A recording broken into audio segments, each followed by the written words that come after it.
Can I have a louder round of applause, please? That is still very lukewarm. I got dressed up for you. A louder round of applause. That's what I'm talking about.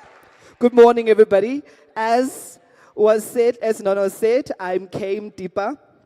I'm an event host. Trust you me, you and I, on day 3, we're going to be having ourselves a good old time. The reason why I'm using this hand, because I'm right-handed. I hurt myself last weekend, but one thing about me, I will show up.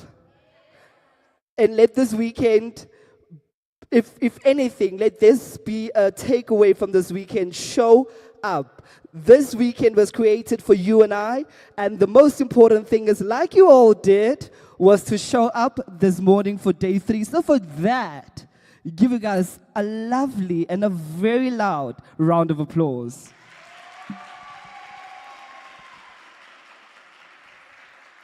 When I say we're going to have ourselves a good old time, I mean day 3 we will definitely close with the biggest bangs.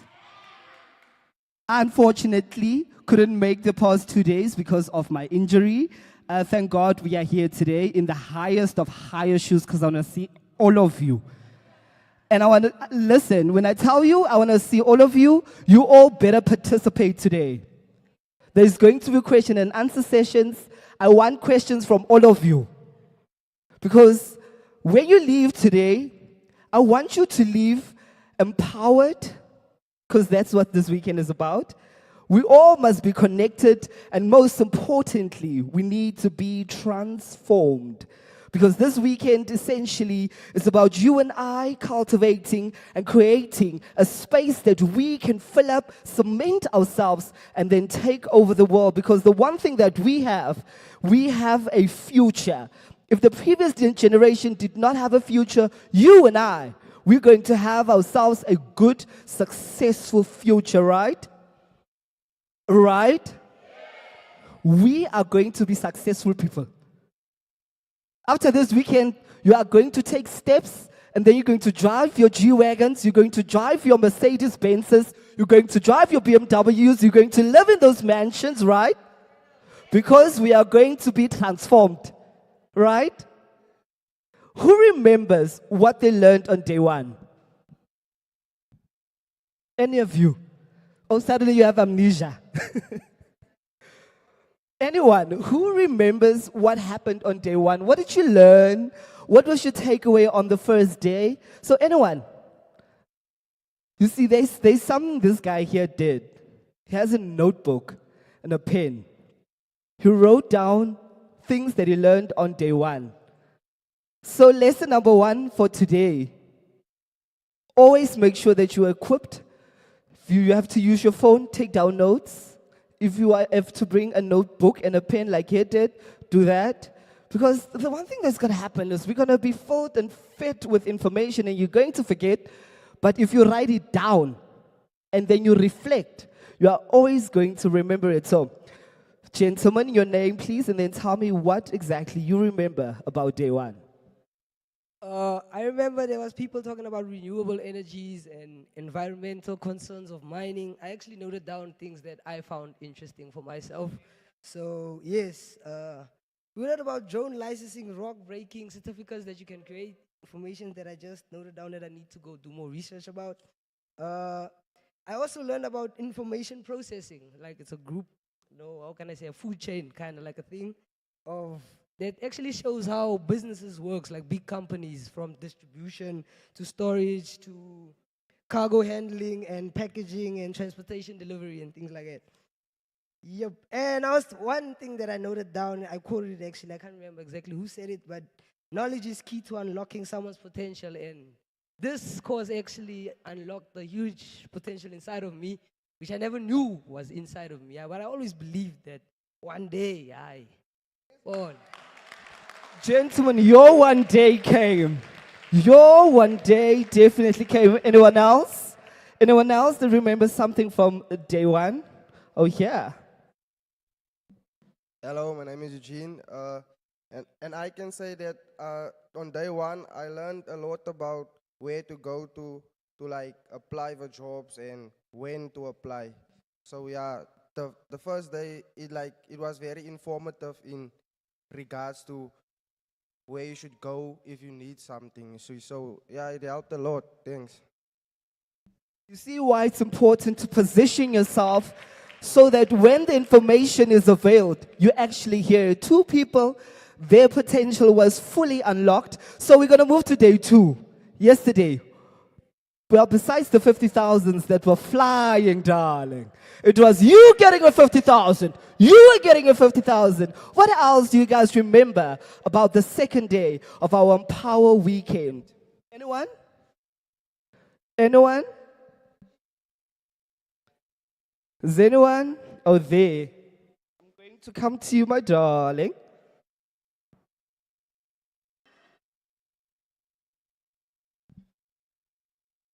You're next.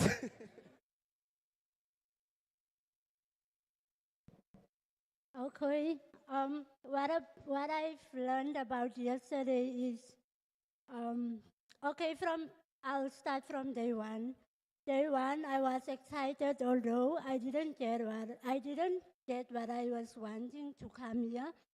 I But day two, it was more awesome because I I got what I wanted, and yeah, I am satisfied, and I hope that even today it will be much more better, and I am very much equipped with the information I got, and I am satisfied, and I think I can use the information. I can make a great impact. It made a great impact in my life also. Another young person whose future has been unlocked. Thank you to TETA Empower Youth Weekend. Ladies and gentlemen, today you are going to learn so much more. It's going to add onto the information that you have already learned. Let's formally start our program today. It's going to be a very interesting one. You and I, after today, when you pass me in the street, you're like, "Oh, my chummy, day 3 was fun." So I want you to be comfortable. I want you to relax. I want you to not be afraid to ask any questions. The one thing that I learned in school was that there is no such thing as a dumb question. Somebody might be sitting there with the exact same question, but too scared to ask, and you might be the person that gets that person that answer. So do not be shy. Sit back, relax. If you're on your phone, make sure that you tweet about us. Make sure that you Facebook about us so that everyone across South Africa know what is happening here in the Northern Cape in Uppington. Ladies and gentlemen, we are moving right along. Now we're going to have our welcoming address by an executive officer from TETA, Cabarone Lisito. Give him a loud round of applause.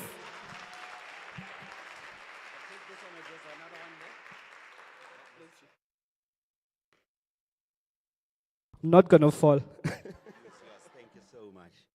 Okay, good morning once again. Goeiemorgen, everybody. All right. Now, here is, maybe you need to know why I'm here. And I have also been given a brief. Just like yesterday, I was told to be here for 4 minutes, and I took about 3.5 minutes. So I was given 20 minutes to be here today. But then I came in, I'm listening to everybody speak, and I'm thinking, these people are talking about the things that I'm supposed to talk about. Because I'm here to reflect on the 2 days that we spent here. But I'm glad, because what we need to have as a confirmation is whether the 2 days that we were here, and including today, we will talk about it later, was it fruitful? Was it meaningful? Did it have impact on you and all of that? And I'm standing here already cutting down all the speech because I have the confirmation that you guys have benefited a lot.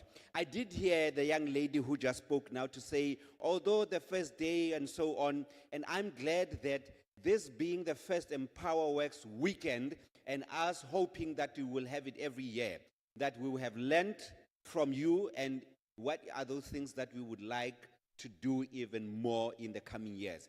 every time there is an opportunity to grow, every time there's an opportunity to learn even better. All right? So let me quickly then summarize the 2 days, and without repeating the stuff that you guys have mentioned, we as TETA are very glad that we brought this EmpowerWorks, TETA EmpowerWorks partnership together for us to empower the youth. So this is a TETA-sponsored event, but while we are a transport education training authority, you realize that we did not come here and spoke transport. We spoke about opportunities right through. We were just leading as a transport seater, but we did not get selfish about speaking transport only, because we know that business happens everywhere. And we had our executive corporate services, Mekhatile Nkala. You remember her, she was here. Some of you maybe did not see her because this thing is almost the same height as her, so she kept on moving this side. I hope you can remember that. And she gave us a great sponsor's address. Mema Shabani Lidwaba, who came and spoke from research and knowledge. And I'm mentioning these things so that if you thought careers are only limited to what you knew, I mean, she is a specialist manager on research and knowledge. We as TETA will not be able to do anything unless we are fed by her research and we know what to do. Her research will also tell us where are we going after this. So that is another important element or career that you might want to think about. The objectives that we had in mind, and I'm just going to rattle through a few of them. Some of them you've mentioned. One, putting as many youth in one room as possible. I'm told that a number of them are still coming, transport-wise and so on. But I'll tell you, we were very impressed that even on the second day, this room was, I think, 3/4 full. The only chairs that were not quite full were on that other side. But all of this space was occupied. And all big ups to you for being here the full day first day, the full day second day. You need to give yourselves a big hand clap.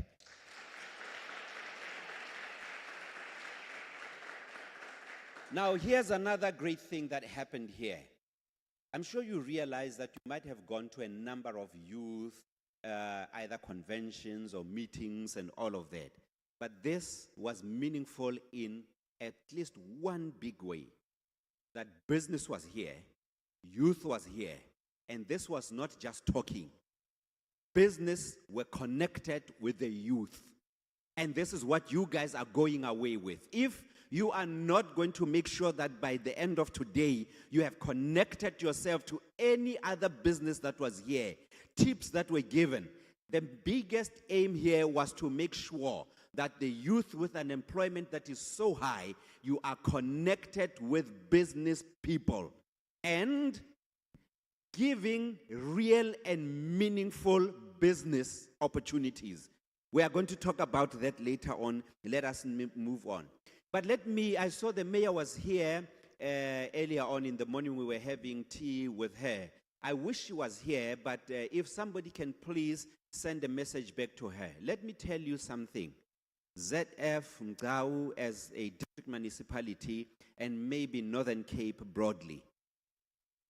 I have not seen any 3-day event where a mayor comes and sits and participates from the first hour to the last hour for the 2 days up to now, and the third day because I know that she is around. And you need to acknowledge her for that. Many of our politicians, and I'm really saying this on a general note, they appear and they go. They are busy. They appear, hi, speech, and go. We kept on talking. The mayor is still here. The mayor is still here. Executive mayor is still here.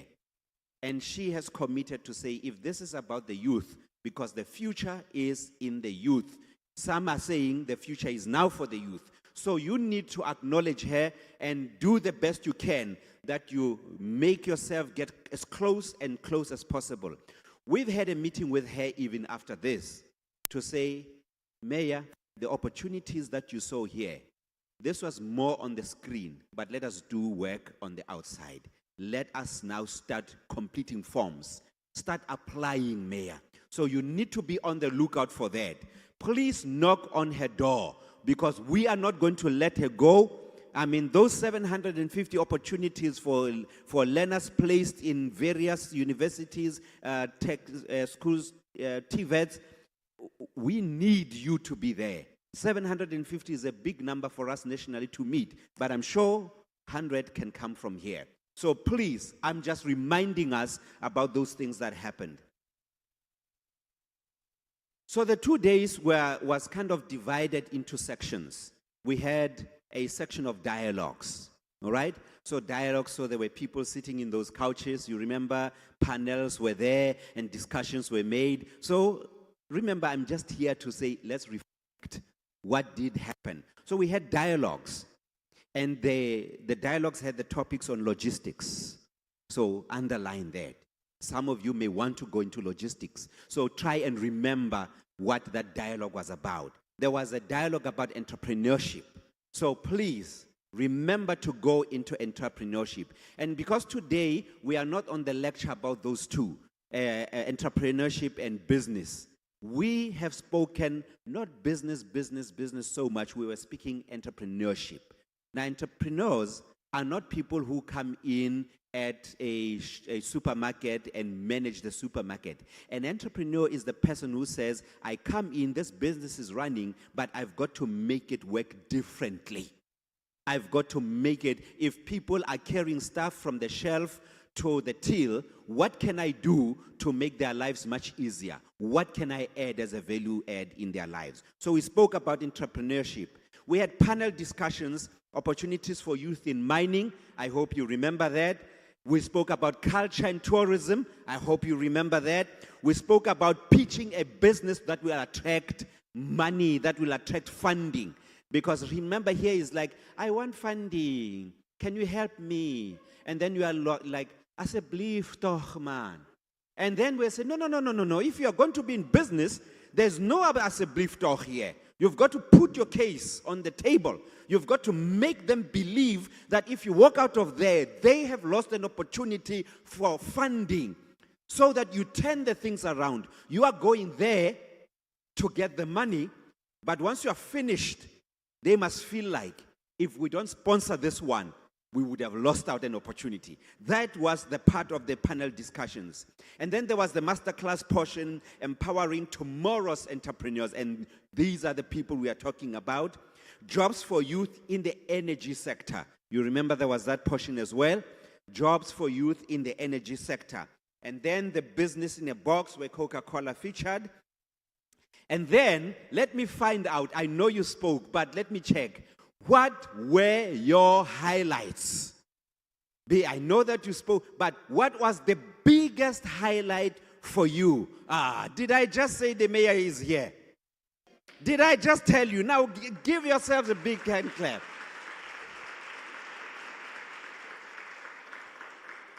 I was just telling them, Mayor, that this is the first time that I've been on an event, let alone 3 days, that the mayor would be present every day throughout. So I'm not going to repeat what I said, but I made them understand this is a rare privilege, and they need to work as closely as possible with you, because you have committed to us that you are not going to let them go until you see that every youth here grabs every opportunity we have. Thank you so much for being here once again. So now I was asking, give me just one that you believe was the highlight for you. Maybe 3 people. What was your highlight? And I'm ready to take my seat. Yes. Entrepreneurship. Okay? And I don't need you to explain, because that on its own, when you go away, is going to take you far, because you can remember, and that's correct, the theme right through was entrepreneurship. Second, yeah, I see a hand here and I heard a voice here. I'm going to come. Yes, sir. Job opportunities. All right? And this was not a talk shop. We spoke about job opportunities. They were placed here. All right? Remember, we spoke that 25 jobs were given on the platform. 25 jobs were given on the platform. And if I'm looking here and I would ask 25 people to stand, it would be at least 1/4 of the people in the room. That must be something that deserves a big hand clap. All right? And the young lady over there, it's your turn. What is it that was significant for you? There's a mic coming to you. And you see, on the first day, I meant you to come to the front and you were still shy. You remember? And the 3 people were called, I'm going to ask you questions. And then she stopped and said, you don't even know what the question is. And you do actually have the answer. All right? Now let's give you an opportunity. You don't have to speak a lot. Now take the mic back to her. Take the mic back to her. Come on now. Yes. Transport. Exactly. Those are some of the things that we spoke about. And in this place where you have hundreds of kilometers of road connecting between towns, you are not like the Gauteng. Gauteng, I can actually run between one town to another. You can't do it here. So it means transport is key in this place. All right? So now the highlight, and our MC spoke about it. I mean, come on. 150,000 rand dropped right here. It was like a dream. It was like, this is not true. 50,000 rand one person, 50,000 rand one person, and another 50,000 rand one person. Come on. This must be something extremely significant, something that you've never seen, something that has blown your mind. Imagine if we were to come back here again next year, and it is your business that this time does not get 50,000 rand.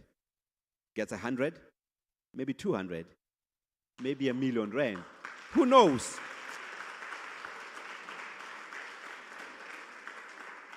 So thank you very much, Master of Ceremonies. I think my time is up for the 20 minutes. I must be at 18 minutes now, so I want to give back the 2 minutes so that I don't take your time. But let's do this. When we came in, we saw people's heads were a little tilted down. Is this one of those? What's going to happen here? But the heads are a little tilted up now. Hopelessness has moved out. People are hopeful, because we were able to show that we are not here to tick the box. We were here to work. So we need you to be as hopeful as you are right now. We have seen you volunteer, and I was impressed particularly by how much I could just lift my hand and the volunteer would run and ask. I mean, there's a volunteer here. We are serving water here, but there was a particular person here who needed what do you call this water, spring water? What do you call it? Sparkling water. And this young man did not hesitate. I don't even know where he went to buy this water. He went and he brought it. If you keep that spirit, you will go far. We would like also to thank the EMS services who were here, the police that were here.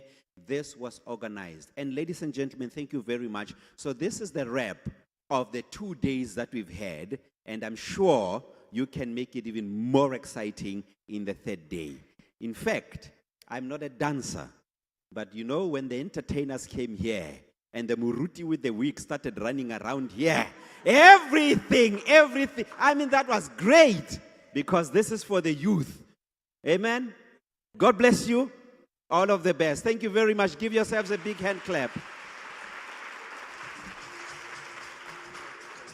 Thank you, thank you, thank you, thank you, thank you. Queen Maya, welcome. So nice seeing you here.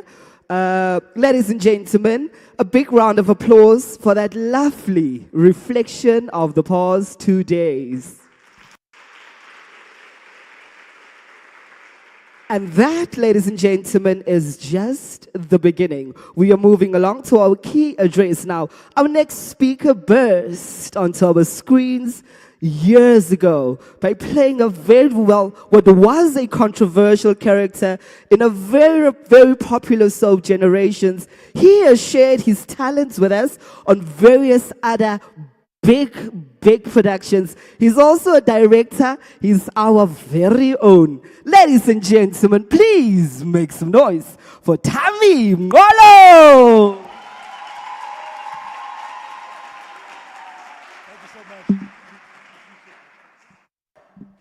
Yo. Hallo. Goedemorgen, hallo, gaan het? Gaan het goed in Abtijs, jong? Voor ik beginnen, all protocol observed, as our mayor is here today, I would like to give thanks to, hey, Senzo's a problem. But I'd like to give thanks to our mayor for allowing us the opportunity to have this platform. We'd like to say a very big thank you to Empowa Works for putting together a program that gives so much back to the province. I know, gewoonlijk as goed gebeur in die provincie, gaan het eerst Kimberley toe. As het klaar in Kimberley gebeur het, dan is het klaar. You know, if it comes to Kimberley at all, you know. So we all have the same complaints, but I think it's very important to take note of the privilege that we have with the platform that we've been given here today. I would like to say, first of all, my name is not Senzo. My name is Tamsanga Siluka Zukile Mngolo. But I think it's very important to always remember Senzo. And I'll tell you why. As much as it was a difficult character for me to play, because I'm not gay, you know. Kissing a man every day at work was the toughest thing I've had to do, you know. Stronger.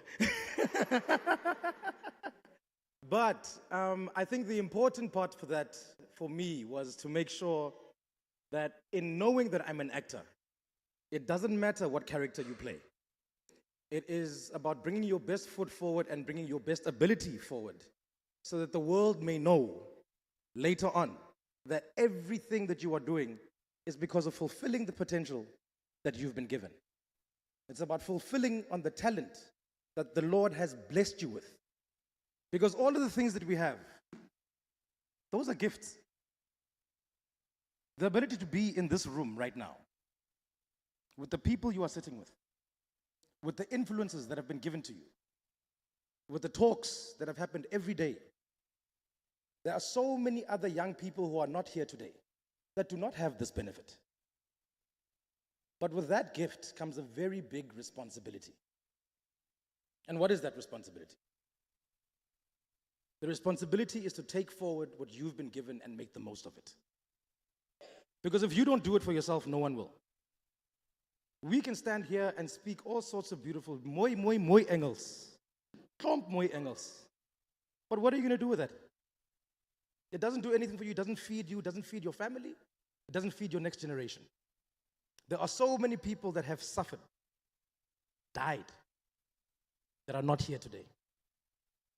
We speak so much about previously disadvantaged. We speak so much about opportunities given in different places. We speak so much about the racial divide between white and black.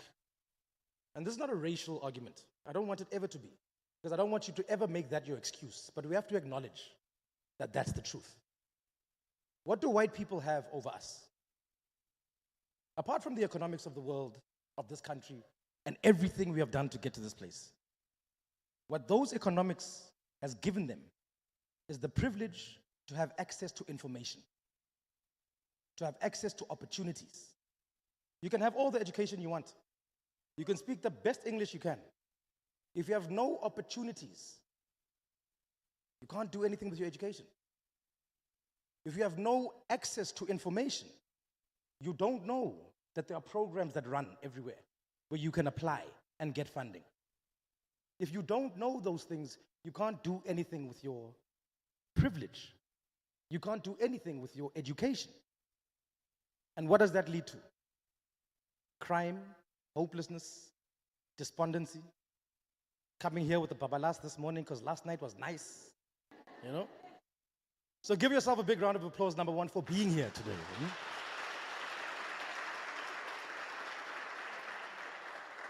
That's ons allemaal Springbok supporters hier somos, né? Halala Springboks, halala. Halala Siya Kolisi, halala. And that brings me to my next point. Siya Kolisi stands up as a beacon for so much hope in the country, primarily because of what he has achieved as Springbok captain. And if you look at the history of the Springboks, there was a time when the idea that a black person would ever even go and watch a match, Springboks versus All Blacks, Springboks versus England, was foreign. That would never, ever, ever, ever happen. The idea that someone of the same skin color as me is now leading that emblem of so much oppression and hate before. If that can happen to one person, through the actions of so many before, why can't that happen for you? What I wanted to touch on today was something called imposter syndrome. And imposter syndrome is something that we need to get into because of the privilege you have right now. Because what's going to happen is, if we all do the little bit that we are asked of, through the access to information that we've been given here this weekend, when you eventually get into those offices and those meetings and those boardrooms, you're going to be sitting around people wearing 50,000 rand suits, driving a R500,000 car. His wrist alone is worth 100,000. And you begin to look at yourself and my goed is mos van Pep. And paar van my goed is van Mr. Price. But you are there and you are looking good and you are present. And you look around you. You think, no man, die mens bly mos in Sandton. Die mens bly in Monument Heights daar in Kimberley. Ek is van Pabalelo hier. Wie is ek? And what do? You dim your light. You keep quiet and tell yourself, ek gaan net luister. Ek wil eers sien wat gaan aan. You're in for a shock. Because there's no space for being shy in those places. There's no space for holding yourself back to say one day someone will see my light for me. If you don't bring yourself forward, if you don't show what you are capable of, no one's going to come and have a private conversation with you and ask, Tami, wat gaan aan? I know you have better in you, do more. That's a privilege you have in school. That's a privilege you maybe have as you college to gaan, or miskien university too, if you have that privilege. Maybe someone will speak to you there. In corporate and big money, the bigger the money, the more people don't care. If you have nothing to contribute to what is here on the table, then maybe the next time we have a meeting, you are not going to be there. You think your silence is going to make people think you have nice respect and whatnot. Volgende keer as het weer gebeur, dan word jy weer ge-invite. When I left Kimberley, matric, I'm not going to tell you when, but it's lang al. When I left Kimberley and went to Wits University, my parents were shocked. They wanted me to do law, they wanted me to do psychology. Toe sê ek mos skelm. Toe apply ek vir alles, but the first one that responded was dramatic arts. Sê ek vir hulle nee, die ander twee het nee gesê, so ek gaan nou dramatic arts gaan doen. So I got to university, and for that entire first year, I was shy. The only thing in the back of my mind was that I'm a Kimberley boy. Because ek 'n Galeshewe boy wat niks ken hier rondie, so wil eers check. I don't see what gaan aan eers. Carried on with my life that way. Come to the end of the year. Marks have been given out. Those that have done well are being given little prizes here and there. And some of those prizes are TV work in productions that are happening at that time. Hoe smaak die ene? Ek is nou jaloers. Because I'm looking at these ones that I compete with in class. En ek sê, ek is aan beter as die ene. When he steps on that stage, ek kan hom shake. But whose fault is it? No one but myself. Because I held myself back. Because I thought, I'm not good enough for this. Let me see what's happening first. Those people got opportunities. They went overseas. They've done so many other greater things. All because of opportunities they took and were not too shy to take when it was presented in front of them. There's a saying that says, stay ready so you don't have to get ready. And what does staying ready means? It means applying yourself and keeping all the information you need at your beck and call, so that the moment you are asked, you are able to respond. So what did I do my second year? My second year, I applied, I auditioned for everything I possibly could. And there were a lot of no's, but there were a lot of yeses also. Because the point in life is not to get everything that you get from here today, go to your first job interview or application for funding when you try next week or a week from now, and they say no, and you say, well, I tried. You can't give up the first time. That's not what life is. Life is a bunch of no's, and eventually getting that one yes that's your pop for life. Because if you get a bunch of no's for a 2,000 rand job and a 5,000 rand job and a 20,000 rand job, but after your 16th attempt, someone says to you, here's 180,000. Is it not worthwhile to all of those?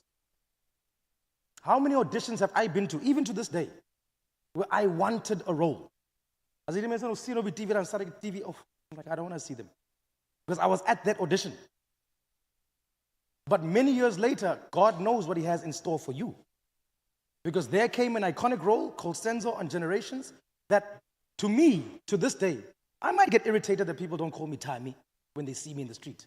But the fact that there's acknowledgement, ooh, that's Senzo, it means I did a damn good job with what I did over there. Yeah? And that's the important part. If you are going to leave a lasting legacy in anything, you have to allow yourself to step out of your comfort zone. You have to allow yourself to walk into spaces where it feels like I don't belong here. Where you walk into a room and it's just white people. But waar begin ek nou? No, that's not your business. You say good morning and you carry on with what your program is for the rest of that day. Because if you have something valuable to impart, it will show in your work. It will show in your actions. The biggest rewards in this life that we live are not given to shy people. The biggest rewards in this life are not the people that are sitting at home right now that knew about this program that didn't come. The least you have done is made the effort to say, ek wil gaan luister. Ek wil gaan hoor. And it takes those small steps, a little bit, day by day. When you add on to this information, with going through everything you've been asked to do over here in this past 2 days, and you add on to your arsenal of things. Because that's what life is. You take a little bit of training over here, you take a little bit of experience over there, you combine those things, and you find your true passion and calling, and you find your ways to make money from that true passion and calling. The job world is very difficult for everybody, from actors to artisans to street workers to those in retail. The job market is difficult in South Africa. In fact, in the world right now. We're not the only ones with these problems. I know it feels like it when you are sitting here. But the problems in the job market are everywhere. If you're not going to create for yourself, as in become an entrepreneur, as in become an inspiration to others through what you are able to achieve, you're probably not going to get rich. Do you want to stay at a place where things are just affordable for the rest of your life? Sometimes that's a privilege, right? Sometimes you want to get to just that. But the truth about life is we all have ambition. I remember when I first got my first jobs. And at the time, it was something like 1.8 for the month. But for a 21-year-old, I stomzak. I told myself, if I can get to a place where I just get 2.5. Get 2.5 per month, I'm going to be all right. By the time you get to that 2.5 near man, miskien so 5,000. As ek 5,000 kan kry, ek kry die phone, dan kry jy nuwe tekkies, kry jy nuwe plek, né? That's correct. But that's how life is. Once you get to one level, and that becomes your new normal, you want to ascend. You want to get to that next level. Jy moet nooit 'n ryk mens vir geld vra nie. Jy gaan sê jy het nie geld nie. And you don't understand how.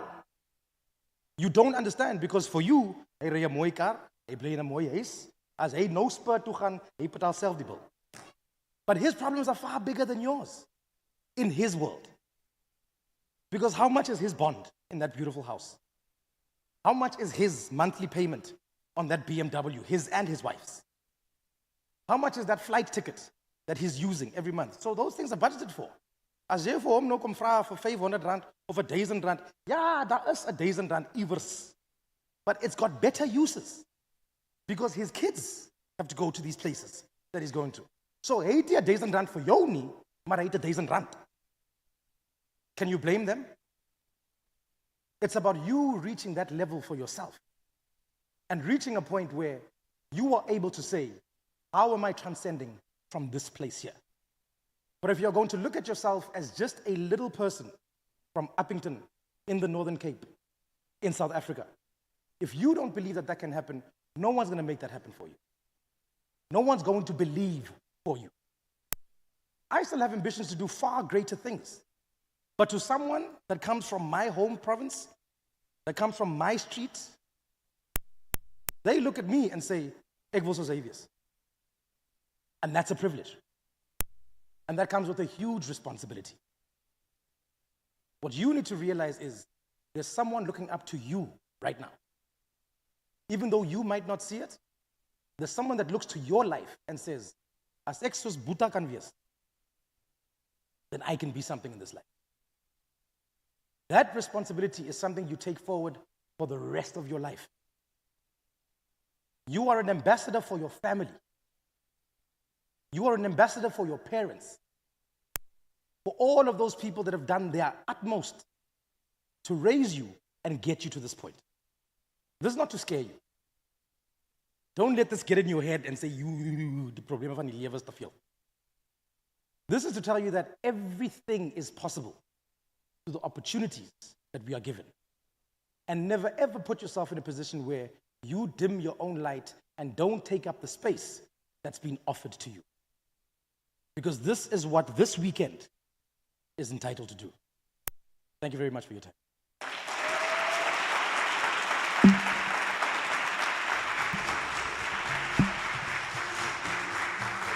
I think you guys can do a little better than that.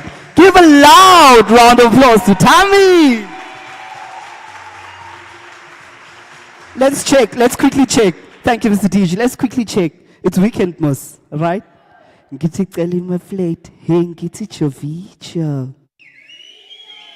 weekend. Ladies and gentlemen, did you guys listen? You listened, right? Now I want to hear from you. Because one thing that we love doing is we love looking at people talk and hearing them, but not understanding what they're saying. Because that was a very important message in there. Now I want to know from you guys, just one thing that you can remember from Tammy's speech. Just one thing. Anyone? We'll start here and then we'll go there. Is there somebody at the back? I'd kind of say in my own words, like, never be discouraged about what anybody thinks about you, regardless of what. You should just chase what you want, and you should know what you want. And move yourself or have a drive in you that's going to drive you towards what you want to do in life to achieve what you actually want for your future, regardless of who or what says. And other than that, when he talked about you can't just go up to someone and ask them 1,000 rand and expect 1,000 rand if you don't know the value of money. And that person will understand, why would this guy come to me and ask 1,000 rand? Why can't he go out and work? That shows that person who owns that money to see, this guy doesn't know the value of money. He won't know. I can give him 1,000 rand now, by tomorrow he'll have nothing because he doesn't know the value of money. Yes. Thank you so much. There was a lady here. If you know the value of money, there's so much that you can do with it, but without knowing the value, you won't be able to use it in the ways or purposes that you're meant. So use your money wisely and never rely on anyone to help you shine or to let you show who you really are. There's another hand at the back. Thank you so much, my lady.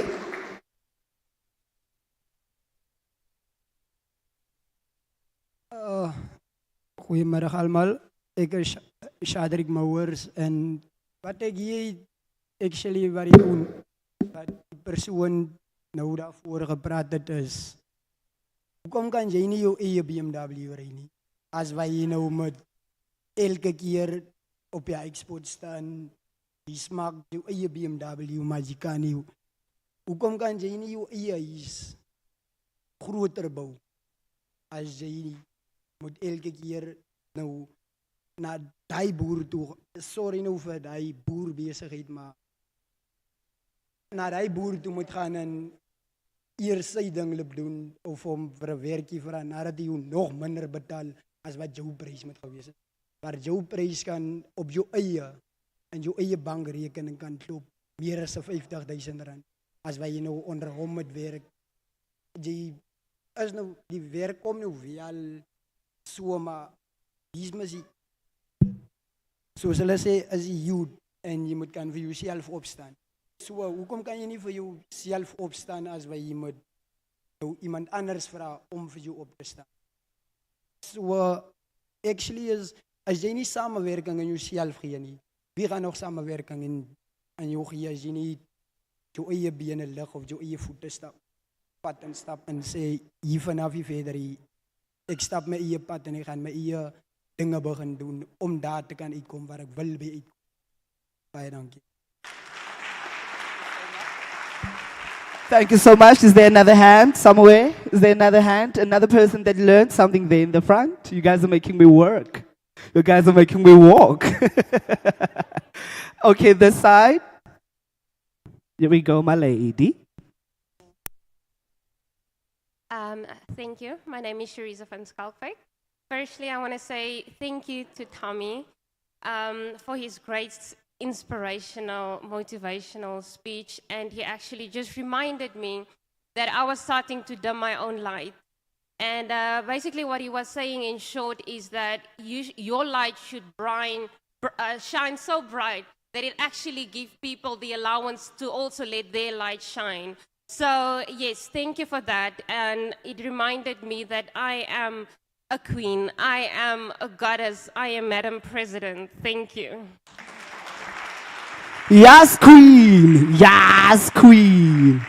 Ladies and gentlemen, in essential, what I took from it is invest in your own sparkle.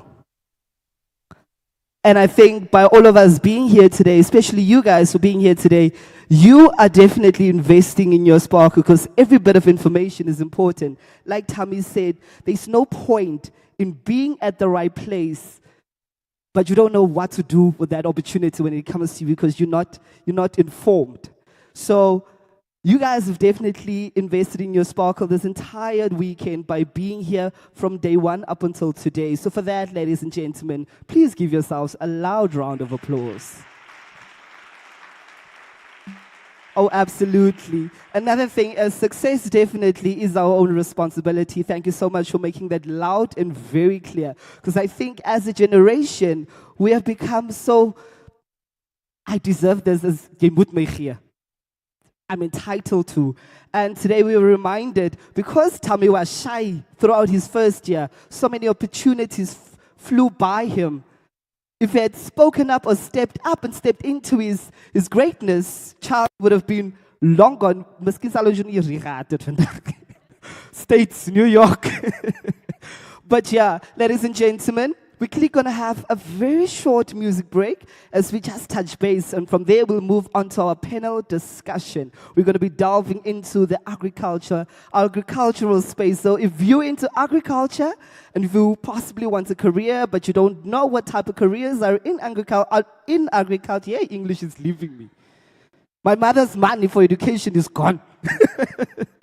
But if you have a desire, if you want to work in agriculture, but you have no idea what the possible job opportunities or careers are available in agriculture, then we're going to be covering all of that. So, Mr. DJ, play music.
So after matric, that's when I started to ask him to teach me how to do the jam, because one of the good days when I have like in the jam, then coming to the Kawaii and I said to shoot, and he said that that's a shop on your hand.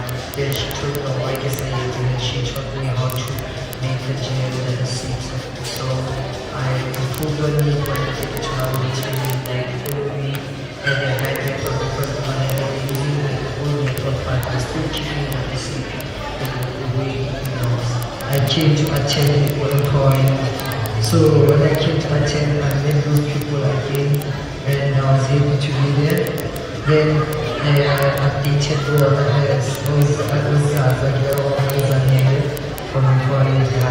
which the previous year I met they do their thing. So I started to share my story with them, telling them how far I am, and then they were impressed.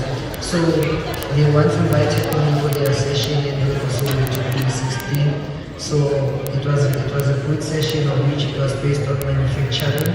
So I had already had the mood to share my story with the people from Soweto, and they even gave me an opportunity to go with them to SAPC, of which it was a live interview to shoot, to talk about the event and talk about my products. Also, it was a nice opportunity for me, like to talk about all age and the big audience of people, and get to meet like big people who some of them assisted me going further, because sometimes assistance doesn't come in a way of giving. Assistance can come in a way of connecting with another person. The challenges that I had, it was product testing, because most of the people used to tell me, well, you can't get it to like make retailers because the product has not been tested and stuff. Then I went to NYDA, so like I started to trend on social media, getting a lot of followers and a lot of interviews, TV interviews. Then that's when I went to NYDA to attend the business management course. Then during the time that I was attending, I went to Innovation Hub to do the pitching for my own business. Then I got to enter the program in Innovation Hub.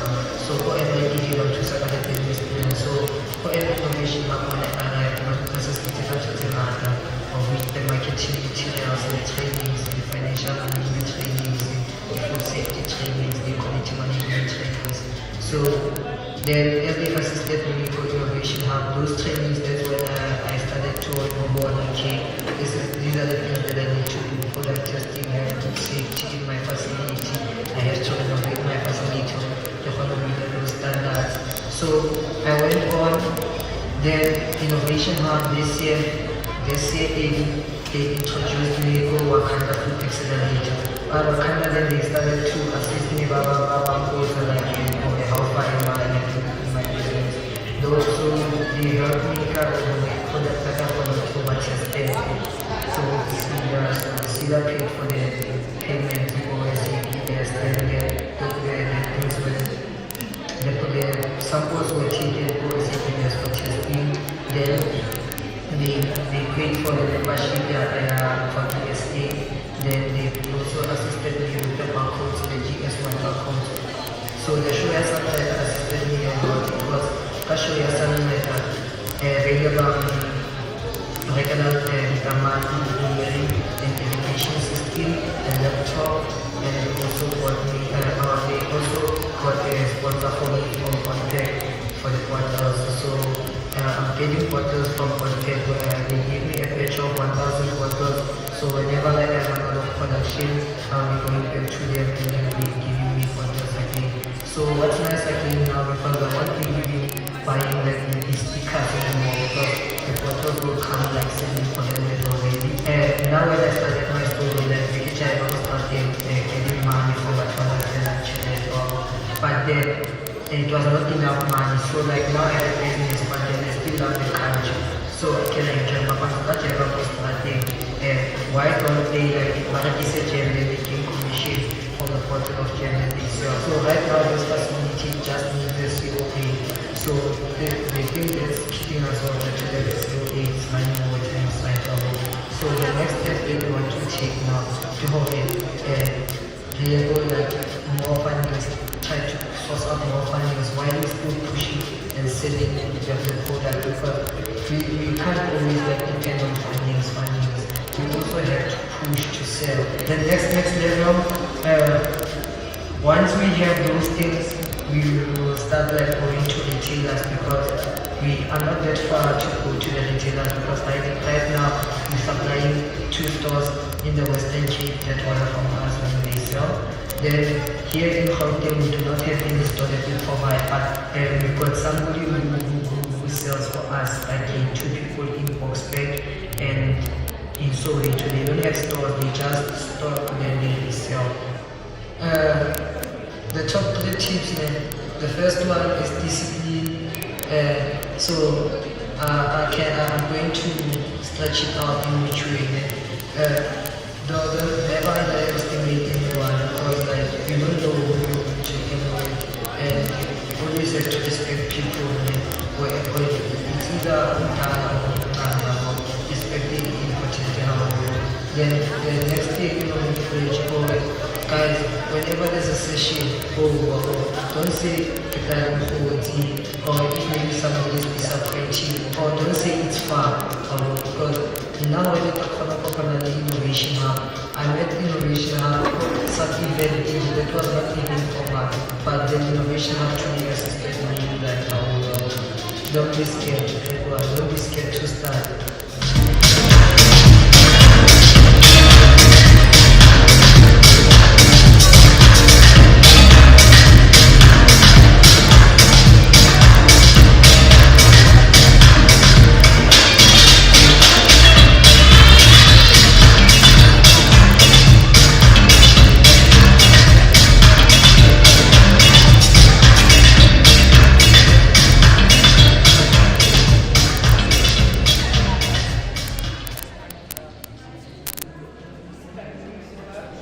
Can I have the sound this Okay.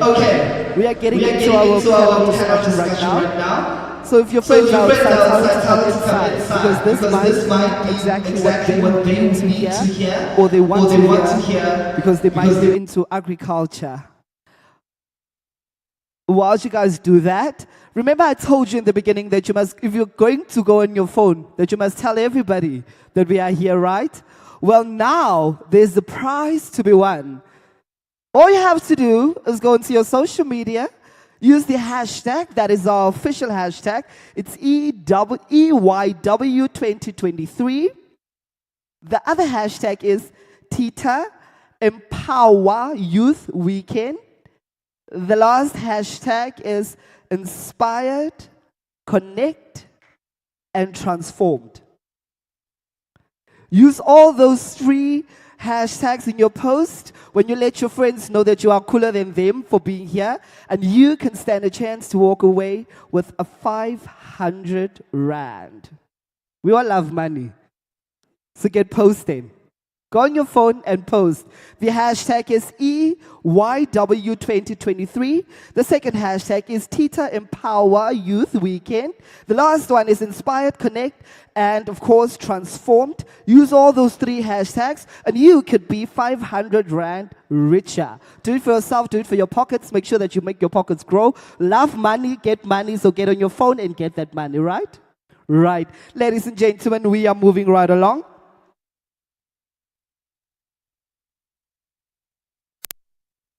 Let me just quickly open this phone. Okay, like I said, we're getting into our first part of our panel discussion. This one is about agribusiness, career types, and key trends. Now, our very first panelist, who's sitting right here in front looking very dapper, he is Joel Tobias. He's the director at SED Business Solutions. So, ladies and gentlemen, please give him a very warm welcome.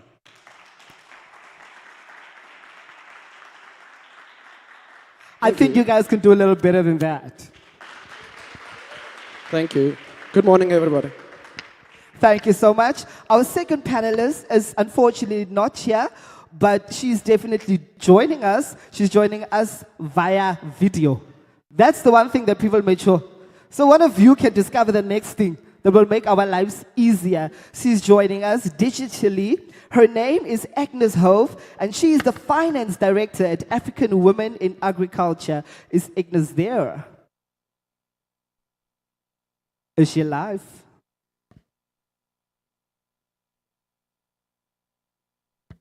We're just quickly waiting.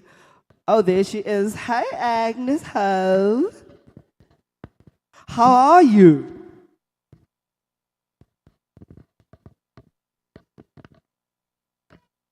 Can you hear us? Oh, there she is. Ladies and gentlemen, she's our second panelist. We're going to be discussing agribusiness, career types, and of course, key trends. So, Mr. Tobias, you I have with me. So we can talk, we can conversate. You guys must join in the conversation. This is not just between us and Miss Agnes. This is also about you. So I want you guys to listen. If you have questions, take them down. We're going to be having a question and answer session a little bit later. So all those questions that you have, you must take them down so you don't forget, because you might be forgetting something very important. Just formally introduce yourself to our lovely audience. Thank you. My name is Joel, so I think only my dad is Mr. Tobias. Or Mr. Tobias.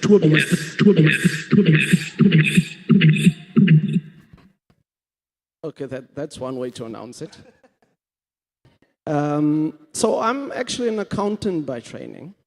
En ek het maar daar groot geword. And I ended up in agriculture, so I farm between Kakamas and Kemus. So that's why I came as a farmer today, because this is how we look.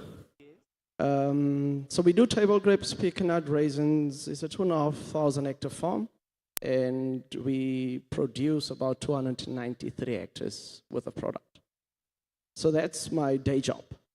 So I also have some investment in mining. So the difference is, you've got a mining in Daba, it's very lani and very fleshy. When you're in agriculture, it isn't. So that's the one key thing. But we are convinced that purely from a rural point of view, that's really where it is. I mean, most of these guys sitting here grew up in the area, and everybody knows somebody that works in agriculture.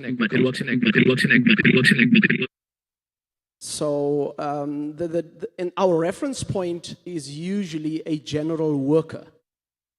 Somebody that goes, to harvest, somebody that cuts, that's most of the people that we know. So getting into agriculture, when we sometimes do what we call enterprise development, it's at a smaller scale. So you get, for example, guys that buys 100 chicken to produce eggs. That isn't a big business. It takes about 100,000 rand to set up, but it runs for 12 months before you have to replace the animals. There's one project we did in Pofadder. It's about 2,500 hens. So similar, business, but it isn't that complicated. I mean, right now everybody's struggling to get eggs and chicken. So it's a fairly cheaper business to get into. Obviously, at the scale that we are doing it, it's way more intensive, and you need land bank and the IDC to finance it. But I think there's a space for everybody in it, from the smallest guy to the biggest guy.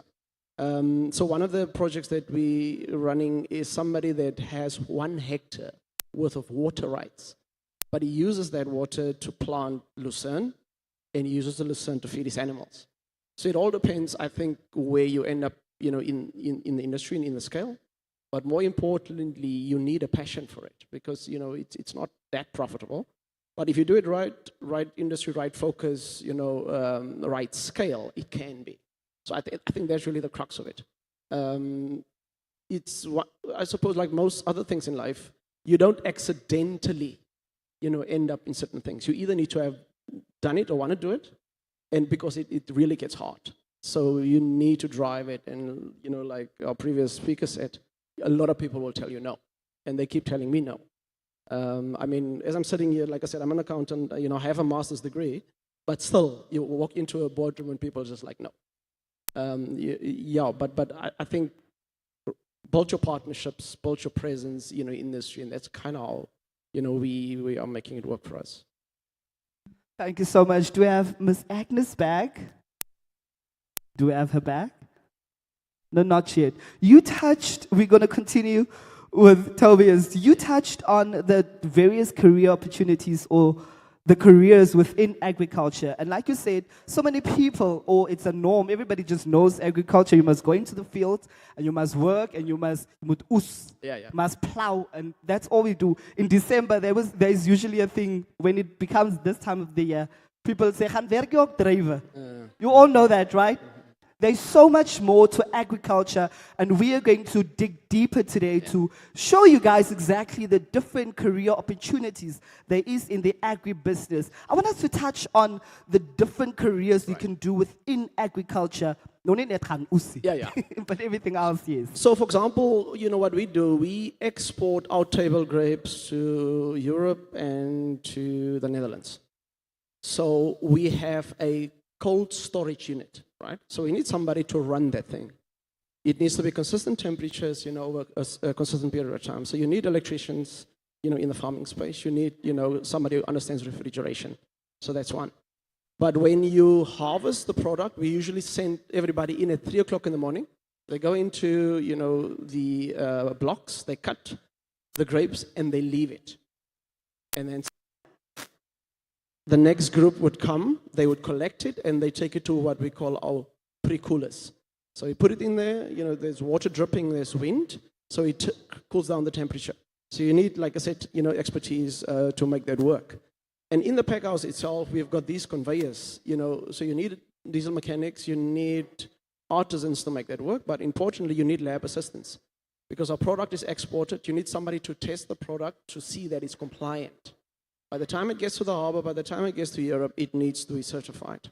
So that's one. And in addition to that, you know, even during the year when you apply your fertilizers and your chemicals, that needs to be recorded. So it's a fairly, I think, wide industry. Obviously, like I said, from my side, it's, you know, accounting. You need to keep records. You obviously need a very good and robust administration system. It's not even talking about the HR and the training and the rest of it. You guys heard that, right? So there's more to agriculture than just going into the fields. I think one important thing we also need to touch on is the fact that within agriculture, we need marketers, we need accountants, we need people that will do the admin.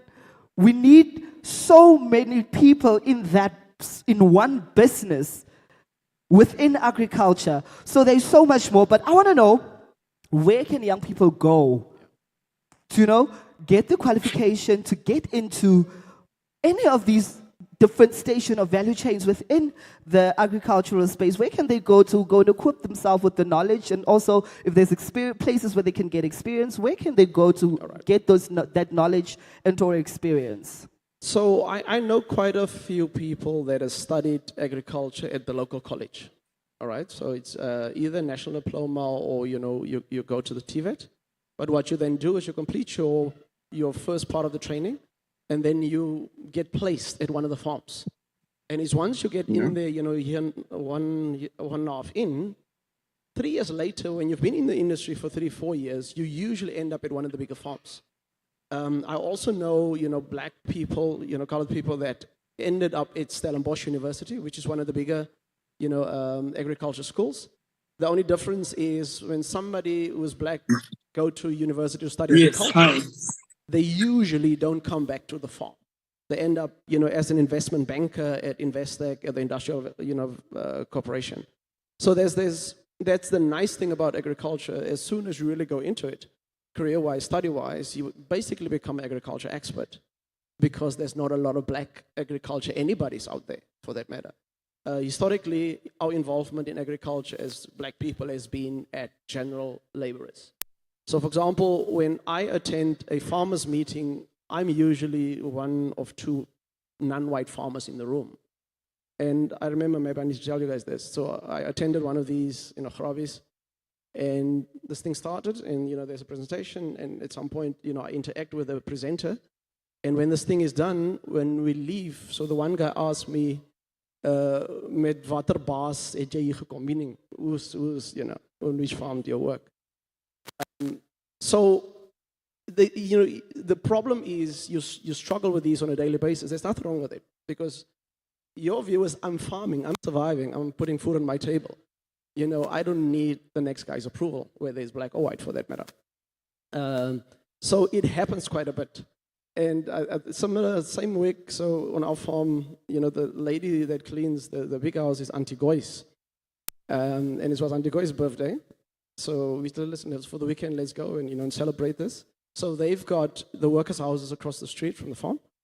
So I go to pick Auntie Goyce up, and then I stop there, and one of the people shouts, Auntie Goyce, kom your boere is hier. Which is, is as we grew up, boere, was meant to be a wrong word, but meaning there's the owner of the farm. And it was just the weirdest thing for somebody to call you that. Because, in the industry that we're in, it's very racially divided still. And I think that's probably going to take a generation to change. But, for somebody to call you that, even when you're black, it kind of says something, I think. But it also means a lot for where the industry is and probably where we're taking it. So we can definitely say transformation within agriculture is definitely slowly but surely happening. One important thing that you touched on is how it's so racially divided. And it's important that you guys sitting here, if you have just the tiniest interest in agriculture, like I said, you don't have to necessarily go into the field or be the farmer. You can be the accountant of the farm. You can be the marketer of that product that is being farmed with. So I want to know, places like the Vine Academy and Model Farm in Kakamas, what would you say is the importance such institutions play with regards to empowering non-white farmers to eventually get into the farming industry? My route into agriculture was, I'm a financial trained person. I worked at the Industrial Development Corporation for 8 years, so I know funding. I know how to finance business. So that's how I got into it, right? But I'm not a farmer. I partnered with a white commercial farmer who understands the technical part of it, so that's the business. So the important portion is, if you are not a trained professional, but you have a passion, then you go to the academy, you go to the TVET college, you get to train on the technical side of it. Or you can say, listen, I've got an interest in farming, but I don't want to do the actual farming. I want to own it. I'll find a way to strengthen my team. So I think the one thing that as a black kid you always get taught early, you have to be better than everybody else, to make it. You don't always have to. There are people that's good at what they do. You just need to know how to use them for you to achieve what you're trying to do. So the academy is important. I think if you can get in, go. That'll be a stepping stone into a BA degree or even into a postgrad, or it's just a stepping stone into you starting. I mean, if you take on the Orange River, right? The most profitable thing in this area is table grapes in hierarchy of profitability. Table grapes, raisins, wine. Wine is more profitable in the Western Cape, right? But on our farm, we've got 60 hectares of pecan nuts, which is more profitable. So meaning then, if you've got a 10-hectare raisin farm, you're all right. But if you've got a 10-hectare pecan nut farm, you're doing better. So it doesn't have to be big. Depending on where you go in and how you acquire the land, that's key. So we also know there's a lot of government land lying unproductive that's available.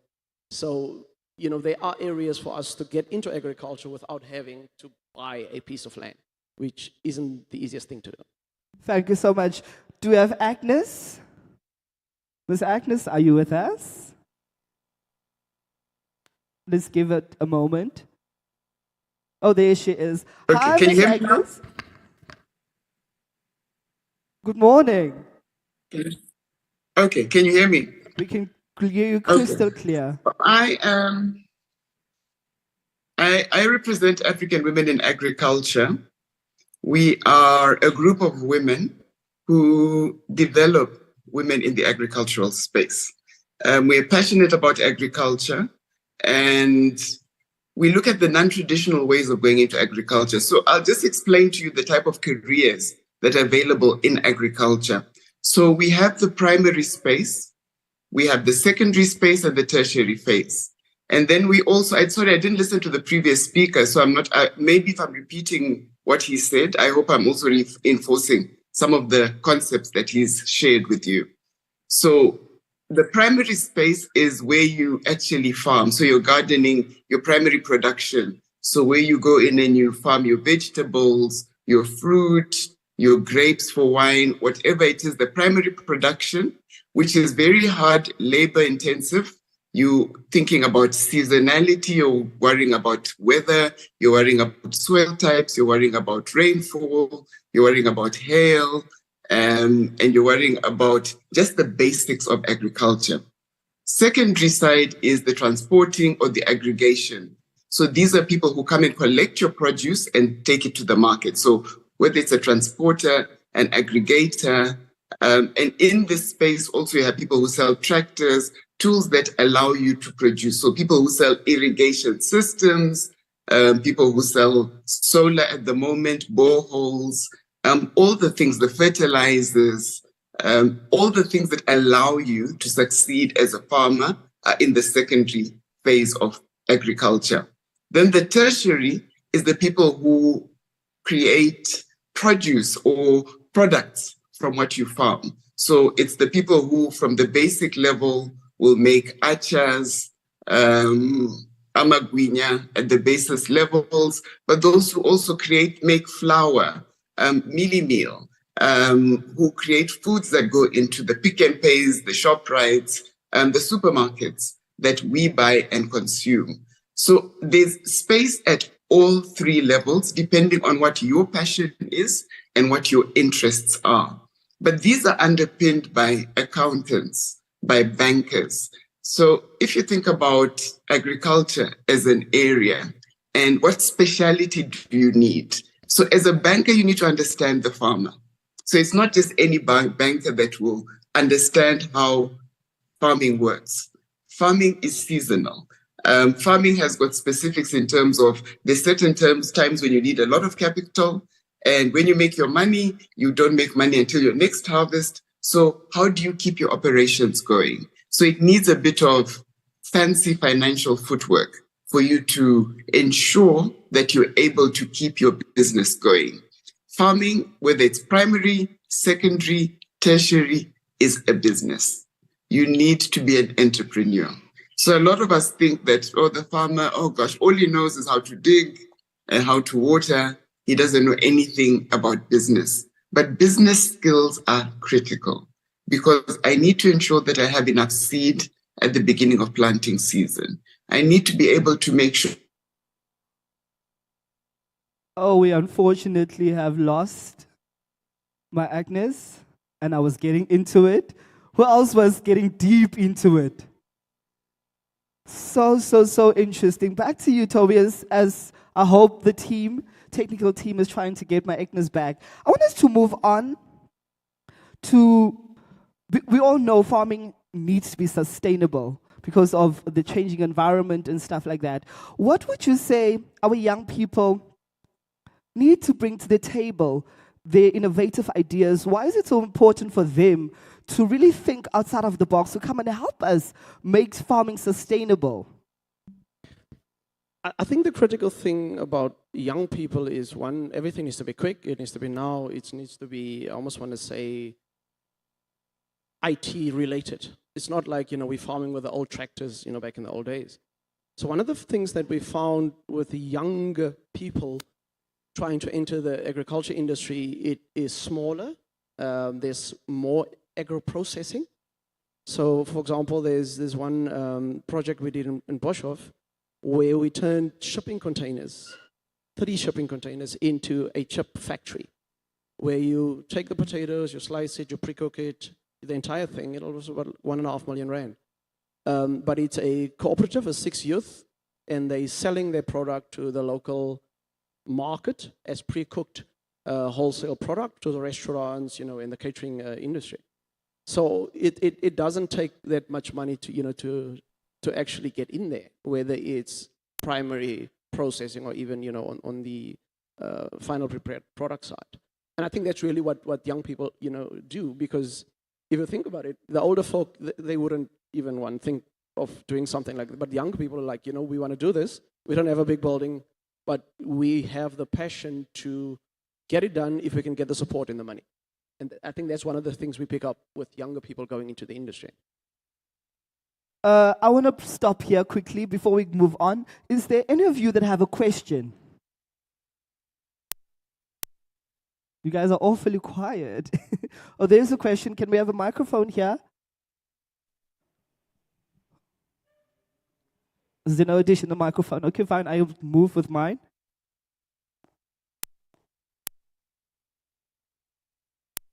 Good morning, sir.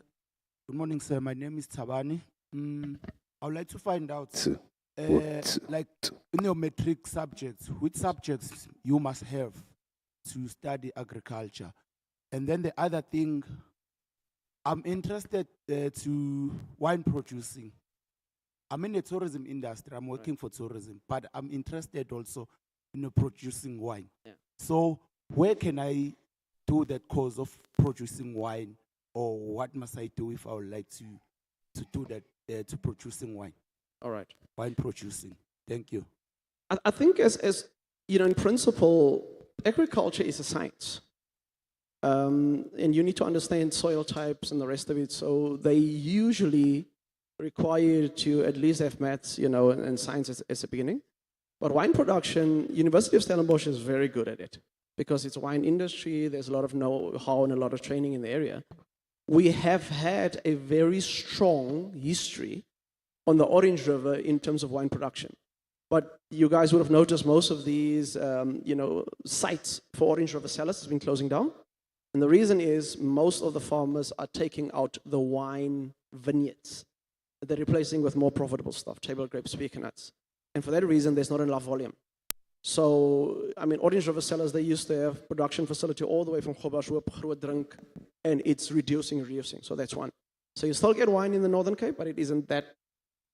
It's good quality wine, and they still will win prizes for it, but you have better quality wine in the Western Cape. And the reason is it's temperature differences. Because what happens, even if you take the same cultivar, right, and you plant it here and you plant it in the Western Cape, you get a different taste in the juice that comes from it. So the Northern Cape product from the wine grape is used quite a bit for juice and in, you know, spirits. But the wine or the juice from the Western Cape side, they tend to then, you know, take it into the more expensive wine. So if you really want to go into it, look at Stellenbosch University website. You know, they've got a fairly strong department. And there's obviously the wine associations. So what we've done is there's a project we involved in Somerset West. They buy product in. So technically, you can produce wine here or anywhere else in, you know, in South Africa. You buy the product. You can buy a Western Cape truck full of, you know, the juice and turn it into wine. So it doesn't have to be grown locally now. But it is a science, and, you know, you probably have to spend 4 or 5 years, you know, mastering it in terms of a B degree, honors degree. But then you have to get involved as a winemaker at one of these wine farms. It's a very interesting field to be in, and not a lot of black people in it. So if you're interested, I can get you some info, but I'd definitely recommend. You know, it's actually exciting to be in the industry. Thank you. Is there any more questions on the floor? There's a question in front.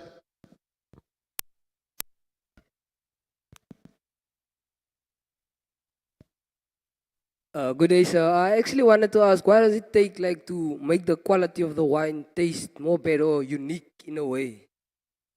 So what happens is, back in the day, they used to have these wooden, you know, crates, right?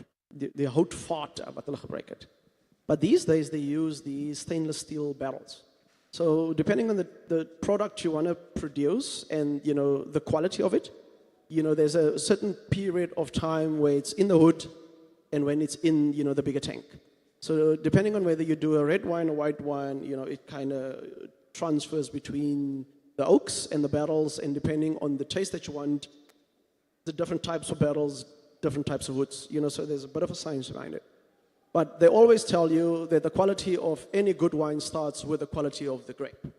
With a good quality grape, good weather, good, you know, processes in terms of chemicals and harvesting, you'll get a good quality juice, and that good quality juice you can turn into good quality wine. But yeah, like I said, it's a very exciting subsection of the industry, but tend to be focused in the Western Cape / area of South Africa. Okay. If you have any more questions, please note them down. We'll be coming right back to those questions. any question, there's no such thing as a dumb question. You might be sitting with the question that your neighbor one needs the answer to. So note them down. We're going to continue. Mr. Joel, I want to know, in the context of agri-tech and digital innovations transforming agriculture, what digital skills and technological knowledge are essential for young people aspiring to work in agribusiness? And of course, how can they stay updated with the latest advancements to remain competitive in the job market? So most farming enterprises are highly integrated to begin with. When people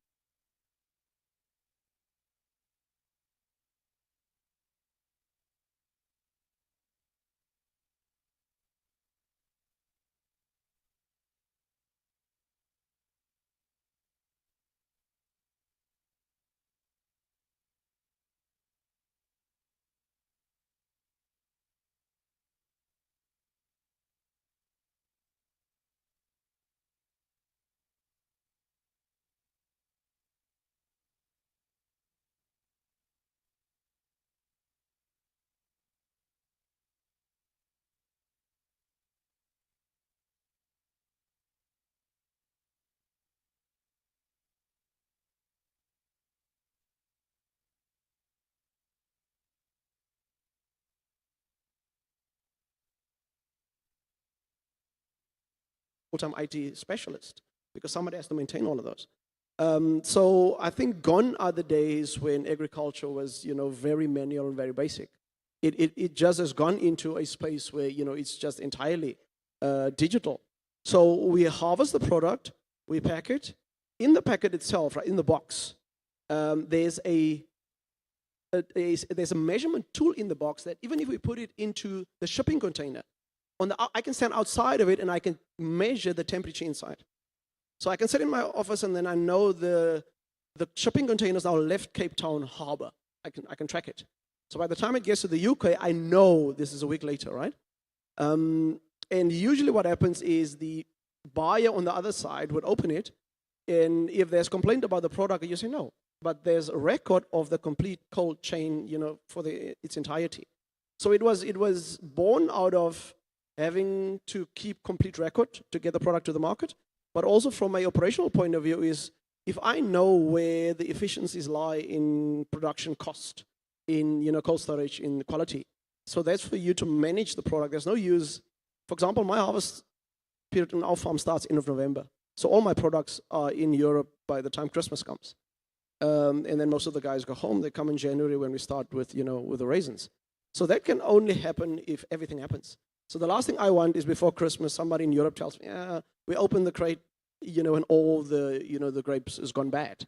Because it also happens when it's moisture in it. So it's fairly technical. So there's definitely opportunity for IT specialists, like I said, refrigeration specialists, because it's part of the entire process. Thank you so much. My Agnes is back. Agnes, you there? Oh, there she is. We lost you for a bit, but welcome back. You can continue. Okay, the sound's not very good. I'm not sure. Can you hear me? We can hear you. Okay. This is, we're supposed to use technology to make our lives better, but sometimes technology doesn't work for us. The one thing that I wanted to say, I love the keynote to say, don't dim your own light. And in agriculture, what is your light? It is your knowledge. What do you know? And it doesn't necessarily have to be to do with agriculture. It can be something that is affiliated to agriculture. How can I change the world? We all eat. We need a farmer 3 times a day, every own life. What knowledge do you have? What are you passionate about? What skills can you attain? And where do you get those skills from? And the more, sometimes you think once I go to school and I learn, that's the end of it. But you can continue building on your skills because your knowledge and your skills are the 2 things that nobody can take away from you. People can take your resources, i.e. your money, your job, but nobody will be able to take your knowledge and your skills away from you. So no matter what it is, if you're passionate about IT and you're passionate about growing flowers in the garden, how do you combine those two to create a career? If you're passionate about cooking, but you're also passionate about growing the stuff that you're cooking, how do you create a career out of that? So use your passions, your light, what makes you special. And I always say to the farmers that we develop, you know, we talk about a cabbage farmer and everybody's like, a cabbage farmer is a cabbage farmer is a cabbage farmer. But when you are a cabbage farmer, what is your special sauce? What makes your cabbage special? What makes your brand of arches special? So for everything that we do, we bring our own uniqueness to it. So when we look at agriculture, you think, oh, it's boring, it's overdone, everybody's in agriculture, it's not glamorous enough. Make it glamorous for you. If you want it to be technical, make it hard. So it's up to you to create your world, to make your light shine. So for me, that's one of the biggest things in terms of agriculture. Agriculture is not a specific, agriculture is part of everything that allows us to eat, to dress on a daily basis. So it touches us in every sphere. So we like to park agriculture and say, okay, there's agriculture, let's put it on the side. No, it's part of our day-to-day activities. So how can I participate in agriculture? And it's something where the demand never ends. People will always need to eat. So if you're making, I don't know, white t-shirts, at some point, white t-shirts are out of fashion. But people will always need to eat. It's a necessity. It's part of what allows us to survive as the human race. So that's the reason why I'm very passionate about agriculture, as you might see.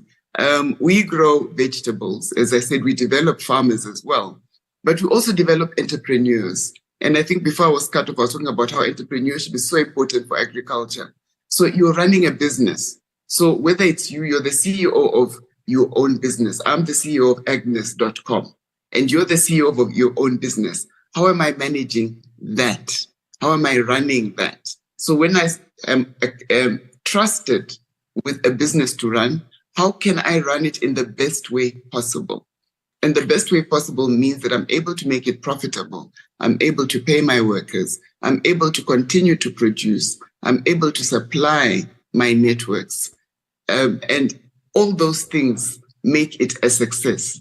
So I'm not sure whether there's any more questions on your side. It's been a bit on and off. Yes, it's been a bit I on don't know and if off. somebody can give me feedback. It's been a bit on and off. Technology is not loving us today.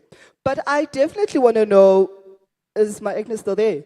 I definitely want to know, as part of our closing remarks, how do we make agriculture, for lack of a better word, how do we make it an industry that people from the Northern Cape, people from this area in Uppington and surrounding areas become more and more interested in agriculture? Because the one thing that we definitely do have, we have a lot of farms along the Orange River. But how do we make sure that our young people get involved in agriculture? How do we make, when you in high school and you say, I want to study next year, how does agriculture go from the last option and we make sure it becomes the first option for people of color? I think the critical thing... How do we make agriculture? Is where you come into the industry. If you are a general worker on the farm and you only go there to harvest, there's nothing sexy about it. Meaning you go, you work at 3 o'clock in the morning and 8 hours later you're done, right? But if, like the gentleman in front said, if you study winemaking and you become an expert, that's a different conversation. So I think depending on where you go into it and how deep you develop your expertise and your involvement, sexy is not even the word, it becomes your life, like any other industry, right? So you could be working, I don't know, at the municipality, but if you're just a general worker, there's nothing sexy about it. But if you become the MM, the CFO, there's something different. But obviously you have to develop your skill and go into it. And I think that will determine whether you continue doing it. And when other people say, oh, I see you in agriculture, I see you're doing fairly well, maybe it's something that I'd want to do. And I think that's really where it is. is it's difficult to get in, but one sure way to get in is via education. Study something in agriculture, that's one way to get in. If you don't have that, or if you don't have the money to buy a farm, you'll probably end up picking somebody's, grape somewhere. Okay, continue with your closing remarks, and then we move on to our second discussion of the day. I think agriculture in rural setting, including this area we're in, it's a untapped opportunity for everybody. You don't need to be clever about it. You just need a passion. You can use a block. It doesn't even have to be a hectare. It doesn't have to be a farm. It just needs to be big enough to grow something on it. I've seen people make money on 200 square meters with saffron, which is highly profitable. You need to understand it though. Like I said, I've got a passion for farming and I'm invested in it. I'm not a farmer though, but my partner is. So you don't have to have all the expertise to get into it, but you need to drive it. So unless you go looking for the opportunity, you go looking for the land, you go looking for somebody to teach you how to do it, you will probably, like I said, end up as somebody picking something on somebody's farm. And that, my view is, there's always opportunity for that. But if you have a passion for it, try to get into, a education stream, driving certain trainings. And it doesn't have to be a degree. It doesn't even have to be something fancy. It can be a short course. I know NYDA offers, the TETA offers those. It's just asking. So I do enterprise development for some of the renewable companies. And the worst thing for us is to have a young person that just never leaves you alone ever. Whenever they see you, they want something. When they phone, they call, and you sit in the meeting with somebody, can we just please give Wayne something for him to leave us alone? Because that's what it takes. It's sometimes not even a refined, pure, opportunity that's ready for investment, but just the fact that he keeps on driving, he keeps on basically arresting you. That's what it takes. You get support. People buy into what you're trying to do. It doesn't have to be perfect. But what I found is it's usually the persistent people that get help. So unless you knock, unless you ask, people will just assume, no, he's fine. I didn't know he needs some help because you didn't say, you didn't ask. Move to your questions. I remember there was a hand right there at the back, and there's one in front as well. So if you can have a microphone be passed to the floor, please.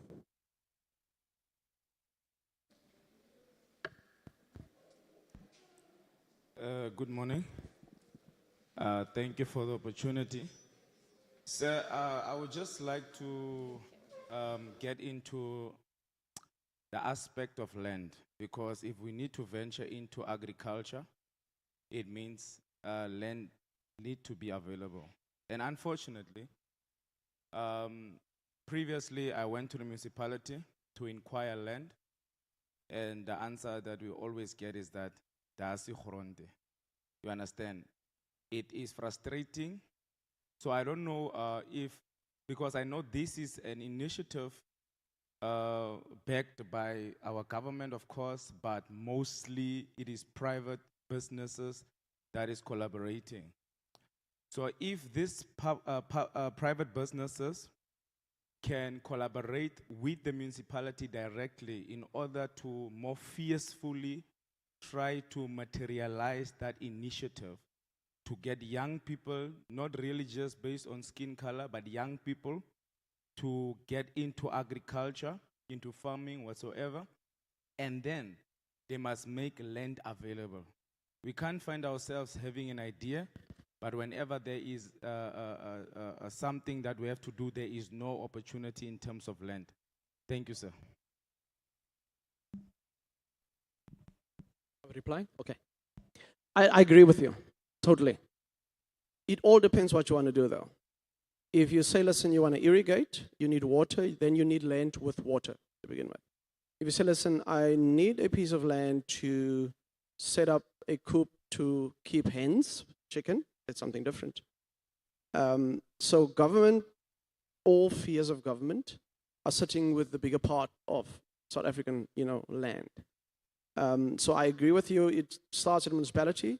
at the provincial level, rural department, agriculture, public works. They sit with most of the land. Every municipality has a complete register of what's happening in their area.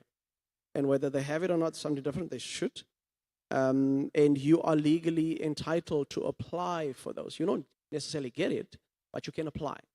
And the municipality government has to take you through the process. It's what they call an unsolicited bid, for some of the properties. So it's a process, it has to be a public participation.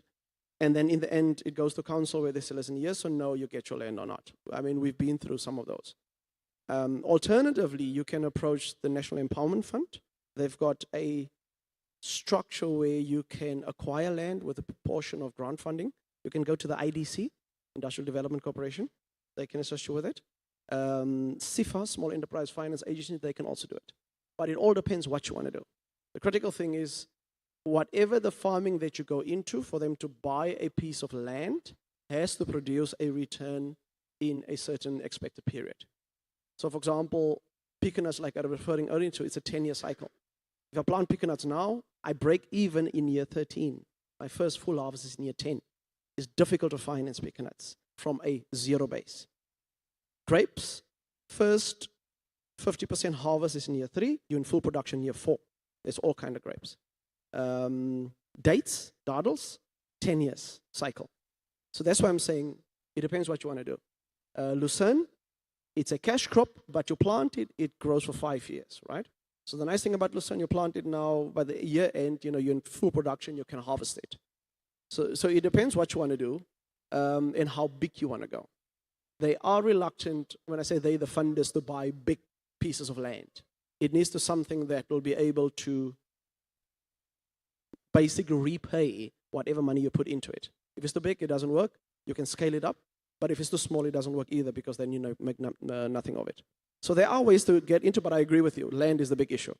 To get into farming, any type of farming, you need a piece of land, even if it's 1 hectare. There's a question in front.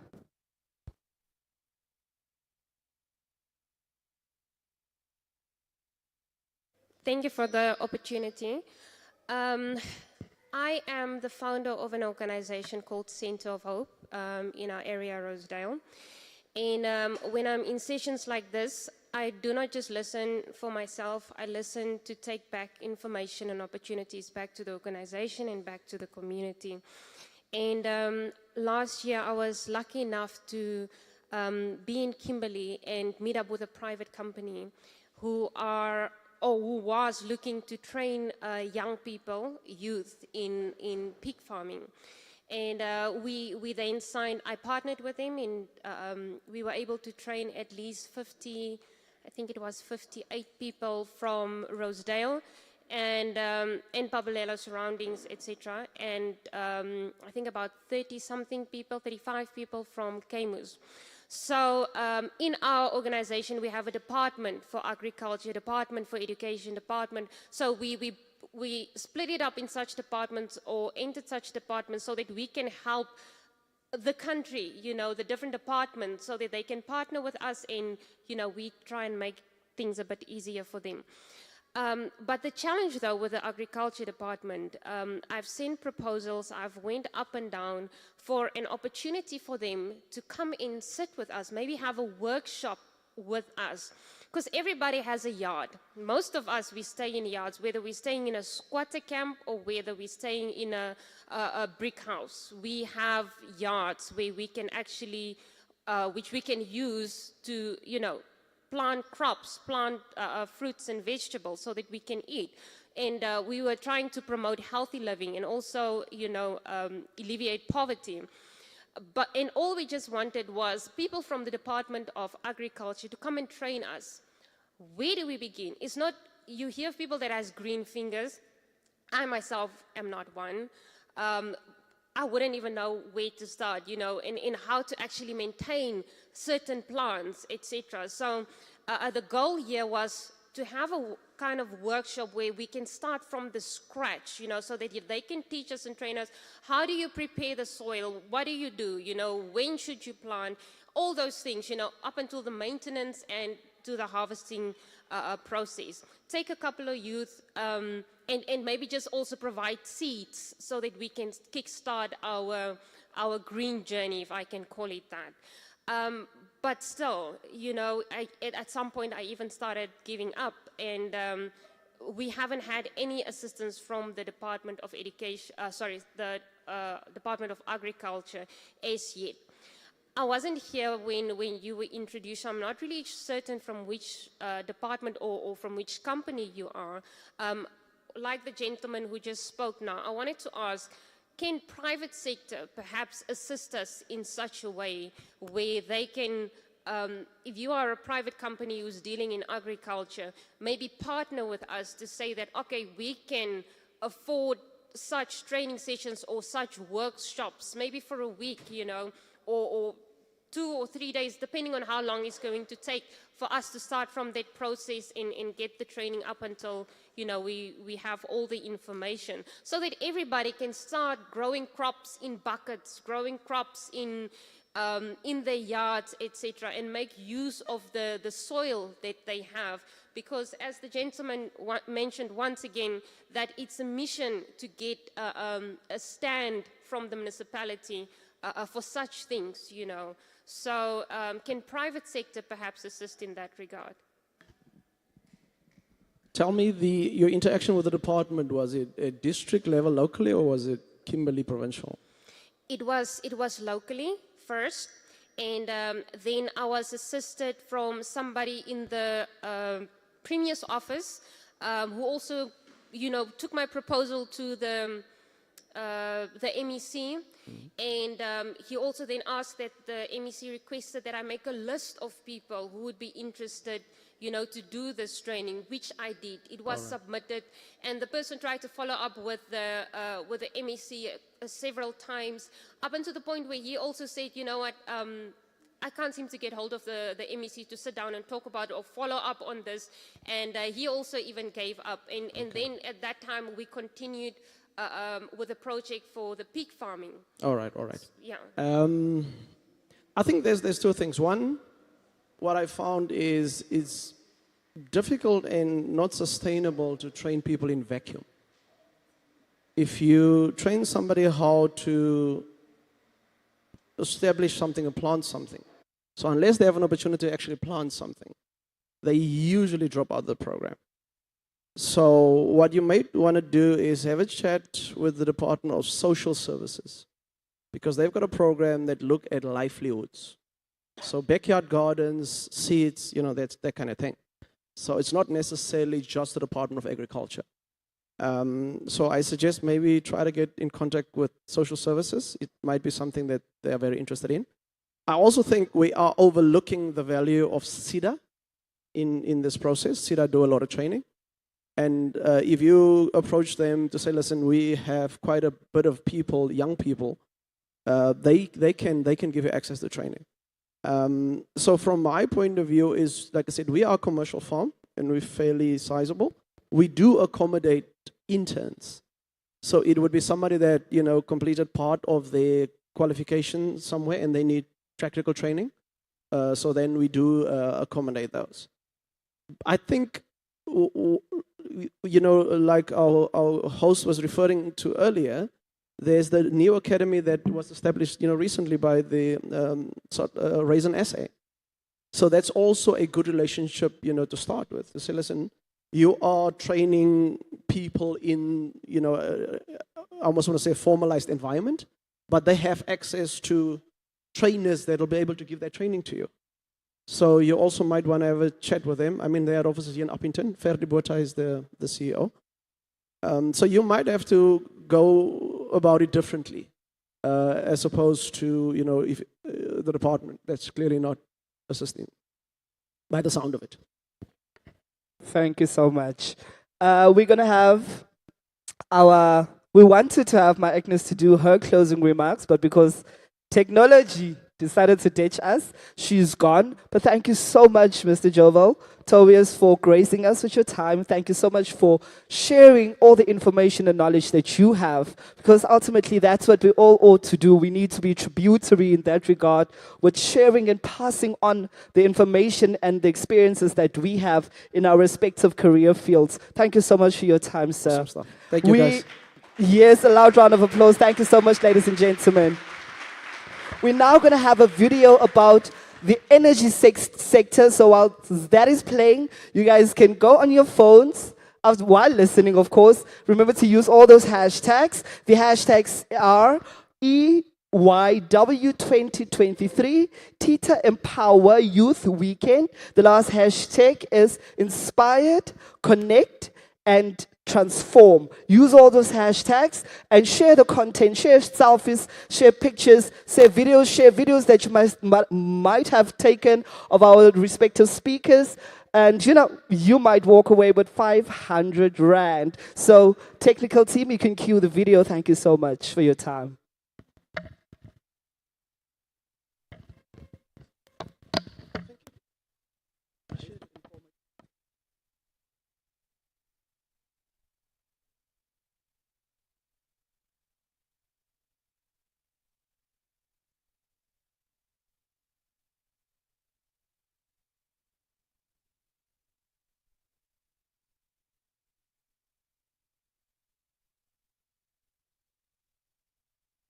Because it's in the middle of a transition, it's in the middle of a change. The type of value chains and the activities happening in the energy sector and the type of jobs that you can prepare yourself for, either as people working in the energy sector or people who want to run jobs in the energy sector. So it's a very exciting time because the energy sector is one of the biggest sectors in the decarbonization journey around climate change. Energy carries a lot of carbon footprints, and many countries are looking at their energy sectors as an opportunity to decarbonize their entire economies. We would know that here in South Africa, our energy system is dominated by coal from Eskom, but we also have renewables, as in wind and solar. We also have hydropower that comes from water. We also have nuclear power. And we have a lot of resources in South Africa to make our energy supply. I think what's important, considering also that this is in the Northern Cape, is that the Northern Cape is really one of the hotspots for renewable energy in the country.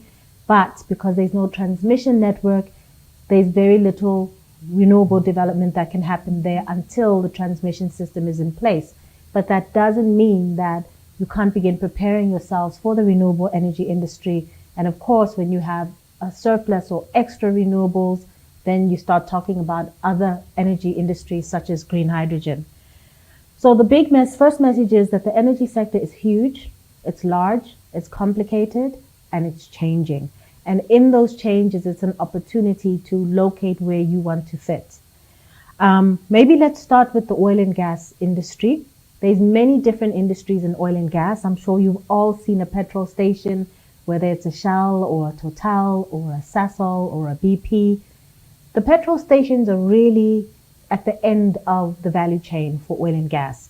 Oil and gas actually starts in what's called upstream oil and gas.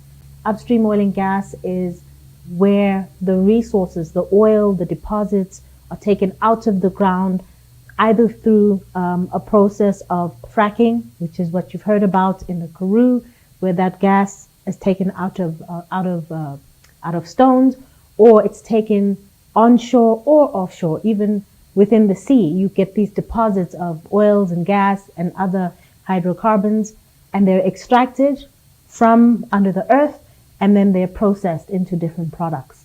And those products can be either oil or it can be natural gas. Once they are taken out of the ground, it then comes into the midstream space.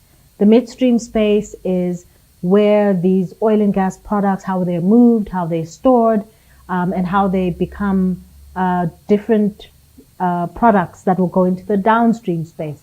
Downstream space is where you get refineries, and refineries is where you take these natural products of oil, natural products of gas, and you process them either into petroleum or different petroleum products like jet fuel, petrol, diesel that goes into your car, or gas, LPG and other forms of gas that we use. And that's called petrochemicals manufacturing and refining. Once it's gone through that manufacturing process, which is called downstream, it goes into another midstream process, and that's the transport, that's the storage of these fuels, now that they've been finished to be made. And this is how they get to a petrol station. This is how they get to an airport as jet fuel. This is how LPG comes in canisters to your home for cooking and heating. So there's many aspects to the oil and gas industry, many ways to play in it. It can be played in even at a young and a youth level from a business perspective.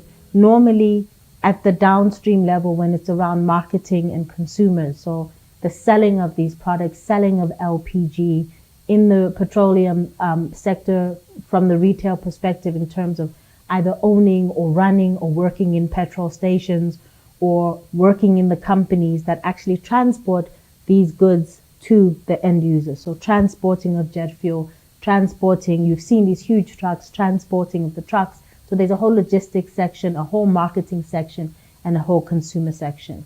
Let's look at the electricity industry. Electricity industry also has many different parts to it. We all know electricity because we switch a lamp and it turns on a light for us, but the electricity comes from somewhere. As I said, in South Africa, the majority of our electricity comes from the ground, comes from coal, and the burning of coal in huge generators to make electricity. So the electricity supply chain starts at the generation part, but even that part has inputs, and that's the coal. And many hundreds of thousands of people still work, millions of people still work in South Africa's coal industry today.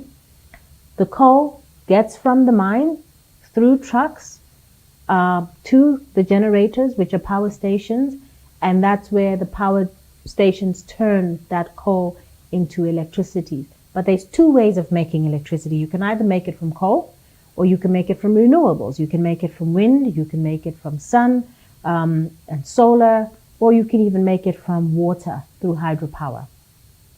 So that's the first step, the generator part. Once it's generated in a power station, then it's transformed because it's at a very, very high voltage, and it has to be converted to a lower voltage so that it can move, right? So an electron needs to move. And that's where you go into the transmission system. The transmission system is all these power lines that you guys see. What you have is a step down of the power into another voltage. It then goes through the power lines and then into the distribution system. Now, in the transmission system, even though you see these power lines, there's many jobs in the transmission business. Someone's got to fix those power lines. Someone has to build the power lines. When the power lines get broken, somebody has to repair the power lines. The power lines have to be manufactured, and so do those pylons. Around the bottom of the pylons, there's a whole lot of work around clearing and making sure that there isn't a lot of growth at the bottom of those. So a lot of work, even of those power lines and transmission lines that you see. And it's a highly hazardous job, so there's a large safety component to it. Once it comes off those power lines, then it has to be stepped down again from a voltage perspective. This is where it enters your distribution system.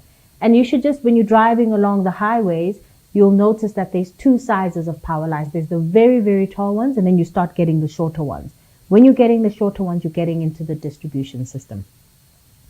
The distribution system, again, it converts it to an even lower voltage so that that voltage can then move and get sold to consumers and customers. It gets sold at a household level. That's the energy and electricity you have in your house, or the manufacturers and large energy users and companies. That's the energy that they buy. They either buy it from an ESCOM, or they buy it from a municipality, or they buy it from an electricity distribution company. Now, distribution lines are a much lower voltage, but they also need to be built. They also need to be manufactured. They also need to be repaired. They also need to have safety around them. They also, the vegetation around them also needs to be managed. And many of you will know that one of the reasons we have power cuts in the country is not just because there's no power coming from the generation side, but because people are stealing the cables on the distribution and the transmission side. So there's also a lot of jobs around securing and ensuring that there isn't theft of the distribution and the transmission lines, and using of that copper as well as those metals in the pylons and in the lines for other uses as well. Once it comes to the distribution system, that's at a voltage that we can all use.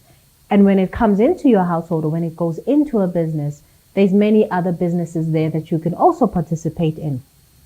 some around energy efficiency, around smart metering, and just around managing power for a company or even at a household level. I do want to say though, remember I was mentioning that the electricity industry and the energy system and energy industry is changing. If you look at the renewables part, this is the perfect time to start developing and training yourself to be part of the clean energy side of things. So if you notice, a lot of people are putting up solar panels on their roofs, businesses as well as homes. Somebody has to clean them. That's a whole business. You can start a whole business. You can get certified. You can get accredited through the TETA and other training organizations. You don't need large, engineering qualifications or to have studied for a long period of time to be in the clean energy sector. There's many jobs that are there. The next industry I want to talk about is natural gas. Now, natural gas, we spoke about oil and gas. You get oil and gas out of the ground, either inland or by the sea or in the sea. But the thing about natural gas is gas can then be turned into gas to power. You don't just use it as LPG for heating, to put into your heater in winter. Some houses actually have gas for cooking, but natural gas can be used for power generation as well. We do have some power plants in South Africa that can be gas plants. They're currently burning diesel, but we're going through a program in South Africa where we are now going to start looking at gas to power because gas has a lower carbon footprint than coal. So we're transitioning away from coal into cleaner energies, and one of them is gas. Gas is seen as a swing fuel and a transition fuel that allows you to transition out of coal without interfering with your base load. So you still have a good, strong base load for your country. So how does the gas to power work? Again, you get a gas field or a gas well, and there's lots of countries that work with gas, like the United States or the Middle Eastern countries as well. That gas is then processed and then it's transmitted either as liquid natural gas or for large industrial use or into gas power generation, and then it's distributed to residences or to businesses. An exciting thing that's happening in the Northern Cape right now is the green hydrogen industry. And this is a completely new industry for South Africa. Last week, Cabinet approved South Africa's green hydrogen commercialization strategy. And what is green hydrogen? Green hydrogen is essentially taking spare renewables, using technology such as electrolysis, and turning it into hydrogen. And then hydrogen can be used for many things. It can be used for agriculture, it can be used for power, it can be used for decarbonizing energy in difficult sectors such as transport and industrial applications. So the Northern Cape, through the Bochubai project, is one of the places where South Africa wants to kick off this green hydrogen industry. Green hydrogen is seen as by Europe as one of the things they want to start importing from developing countries, and the Northern Cape is actually going to be one of the heartlands or hydrogen valleys for green hydrogen in South Africa. So that is something that's happening in your province, happening now. There's already been talks with Namibia about learning and sharing around what's going to happen around green hydrogen. And so developing yourself in the green hydrogen industry is going to be a good pathway for you, not just for South Africa, but if you want to work in Namibia as well. And then one of the few areas, and this is my last industry, because there's so many industries in the energy industry, but one of the few that we talk about is called waste to energy. And that's actually biomass. And what that means is you can take organic waste, and we all know we have a problem with landfills and waste, but that can be turned into power and into energy. So it's about collecting our waste. Some people actually build power plants, biomass plants right next to landfill sites, or they collect all the organic waste, they take them to collection centers, and then that is burned to create biogas. It's a waste to energy conversion, and you can have a byproduct either of power, or fertilizer for your agricultural sector. So some of our problems we can actually solve in South Africa by making them energy. We can make our waste into energy. And that's some of the spaces that you can look at as young people, especially if in your communities there's a waste problem, is how do we turn our waste into energy? So probably if I just wrap up, I want to talk about what are the jobs available to young people. Maybe I need to start at where the majority of the jobs are going to be, especially in this changing energy sector. The majority of the jobs are actually going to be in the distribution and logistics space around these clean energies. Then there's a lot of jobs that are going to be in manufacturing, so in building these power plants, building clean energy projects, building wind farms, building solar farms, building gas to power plants. And then another big area is biomass. So this waste to energy space creates a lot of jobs as well. And then, the lesser amount of jobs as you go all the way to natural gas. And that's because at natural gas, it's a very high technology, high skilled space. And so you need to be a lot more developed technically and have a lot more skills to operate in that sector. But if you want to come in at the entry point in the energy sector, coming in at the distribution, at the marketing, at the logistics space is the easiest to come in through. So what are the type of future jobs, current jobs that we're seeing, especially in this clean energy transition? We're seeing solar panel technicians, so people who install solar panels, but you also have solar panel cleaning and maintenance people as well, who are responsible for repairing and maintaining solar panels. You have drone engineers.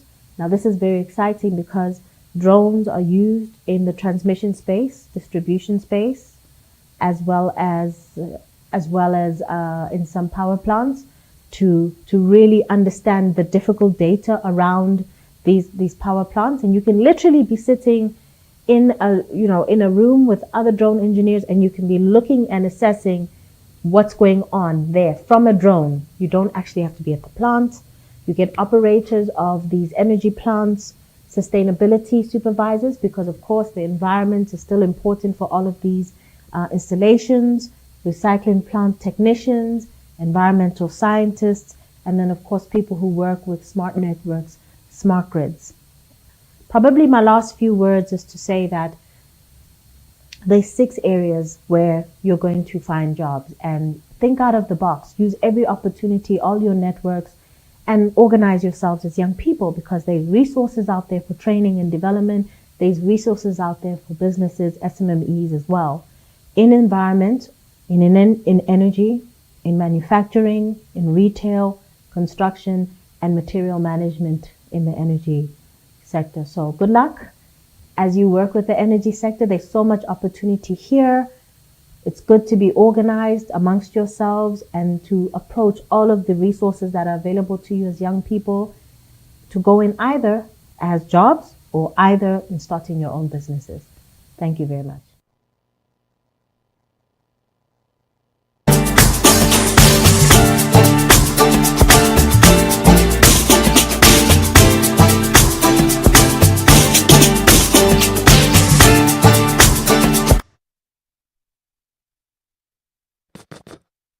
We're back. We're back.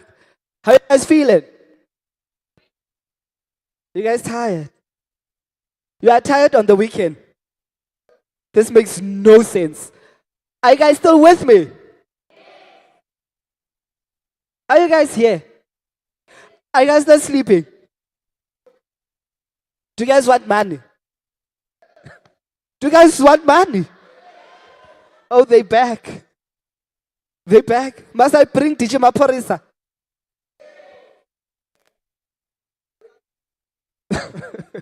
The weekend is about to begin. Are you guys ready to dance? Now come make them dance. Huh? One. Yes. Yes, guys, you must stand up and dance. We're gonna move a bit, get that blood flowing. We just had a moment with energy. You heard, Mosne? Yes. So I think the energy is somewhere here. I remember the brother here can kind of move his body a bit. So I want to see those moves happening. Selector, where's your song? Where's the song? Hashtag. Hashtag. Guys. Hashtag. It's not finished, man. Hashtag TETA Empowa Youth Weekend. Hashtag. Hashtag. Hashtag inspired connected. Hola, hola, hola. Where's my Chivan? Where's my Chivan? Where's my Chivan? Where's my Chivan? Where's my Chivan? Where's my Chivan? Where's my Chivan? I want to hear. Here.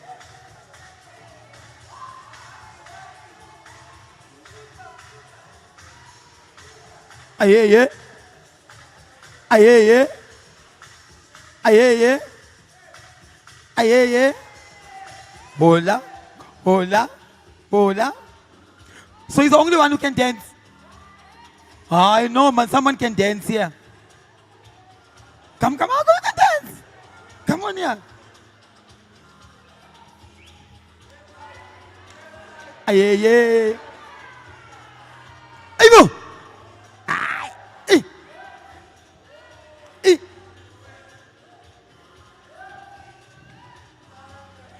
Inspired, transformed, connected. Aye. Inspired, transformed, connected. Inspired, connected, transformed. Aibo.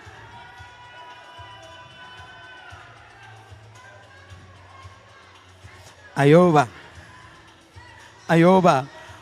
But I want, where's the dancers, man? Come on now. You are dancing there. I want to hear. I want to match Ivanas. You can dance. You can dance.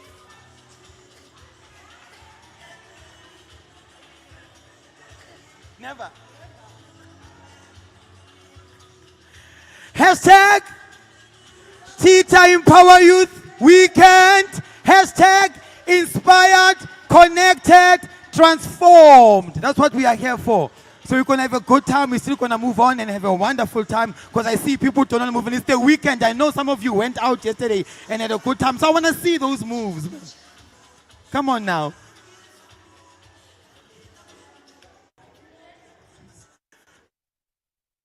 I want to see those moves. Where are those moves? No. Yes. Come join me. We'll make them party with us. I'm very persuasive. Yeah, I know. If you guys don't party, you won't get lunch. I know you want lunch. So you must party with us. But I want us to take them back. Are you ready? Mr. DJ, you ready? Let's take it way back.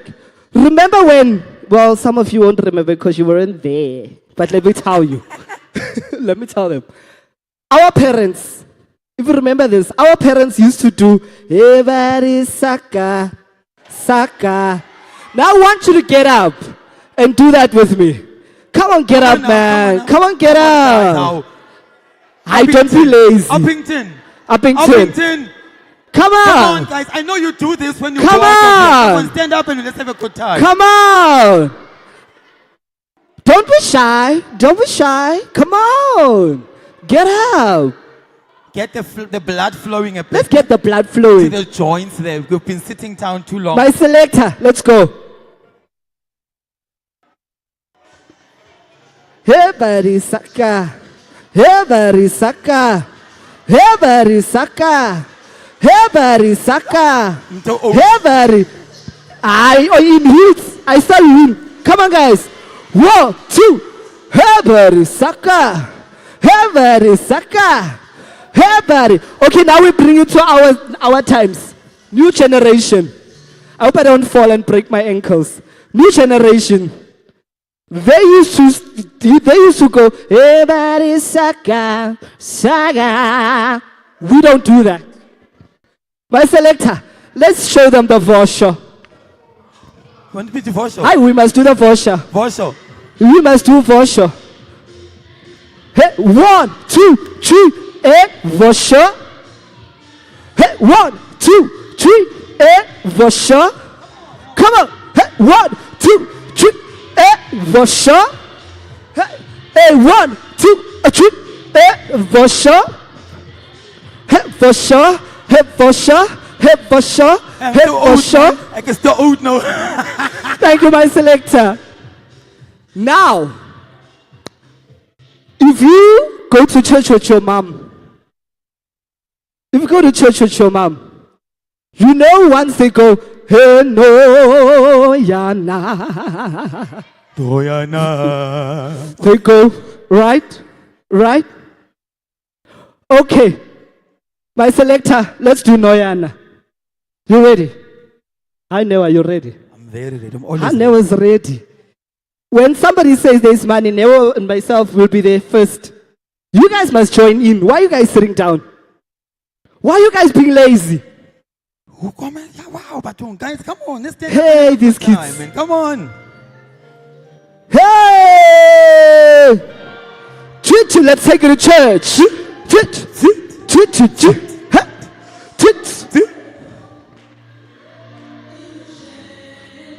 Let's take it to church, my people.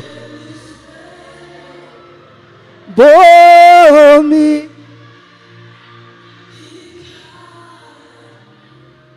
Hi, I can see you guys don't go to church. Hi, man.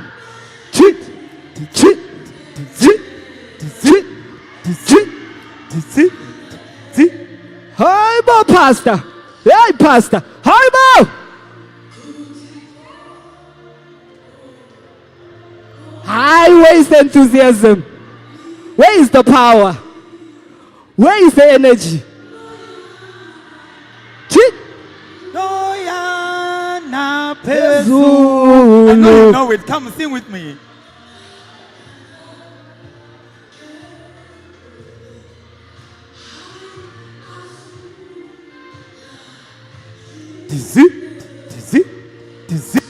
Dizzy.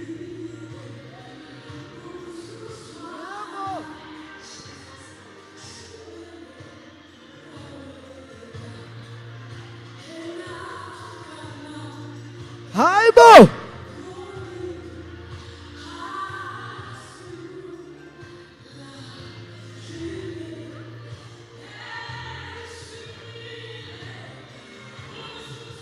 Yeah, Bo.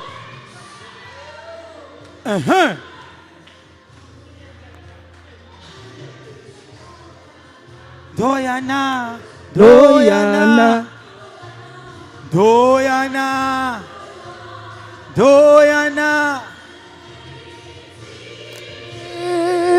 Noyana. Noyana Pezulu. Hi, Bo. Doyana. One more time. You. Hi, Bo. Thank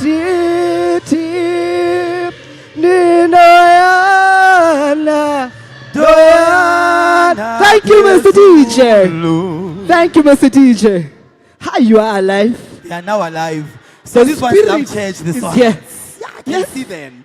The voice was not working. That the voice was not working. We had to bring in the spirit. But now from the spirit, I'm not my parents. I'm not my mom. I'm not sure about you. But they used to. Me, I'm a robot. Mr. DJ. Robot.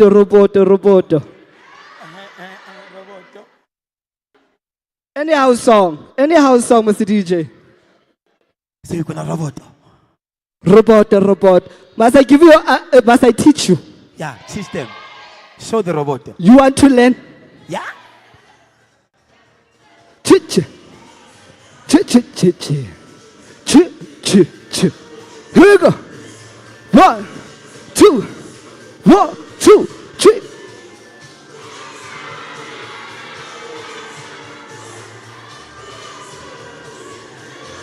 Higher!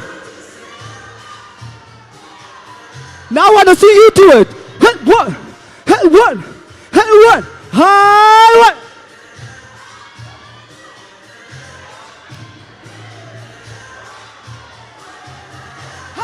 one, high one, high one, high one. Humba, humba one. Humba, humba one. Humba, humba, humba one. Aibo, aibo. Aibo. Aibo. 1, 2, 2. Aibo. Oh man, give him a round of applause. You see, it is nice to be here. Yes, it's nice. Go monate gore man. Go monate man. It is nice to be here. Right? Have you guys been using my hashtags? Hashtag. Hashtag what? Hashtag. Hashtag. TETA Empower Youth Weekend. Hashtag. Up until near, man. See, I'm even picking Afrikaans now. TETA Empower Youth. TETA Empower Youth. TETA Empower Youth. TETA Empower Youth. You see now? That's better. They're getting there. Energy. They are getting there. What did we come to get in? Look at you. Your mother's school fees. It was worth it. What? Inspired. Inspired. In. Connected. And the other one? Transformed. Have you been inspired? Connected, transformed. Have you been inspired? Have you been transformed? Are you excited for your future? I want to ask you guys a little something. Before we move over to our next bit of our program today, I want to ask you guys a little something. Yay. Secret. You know how a duck is.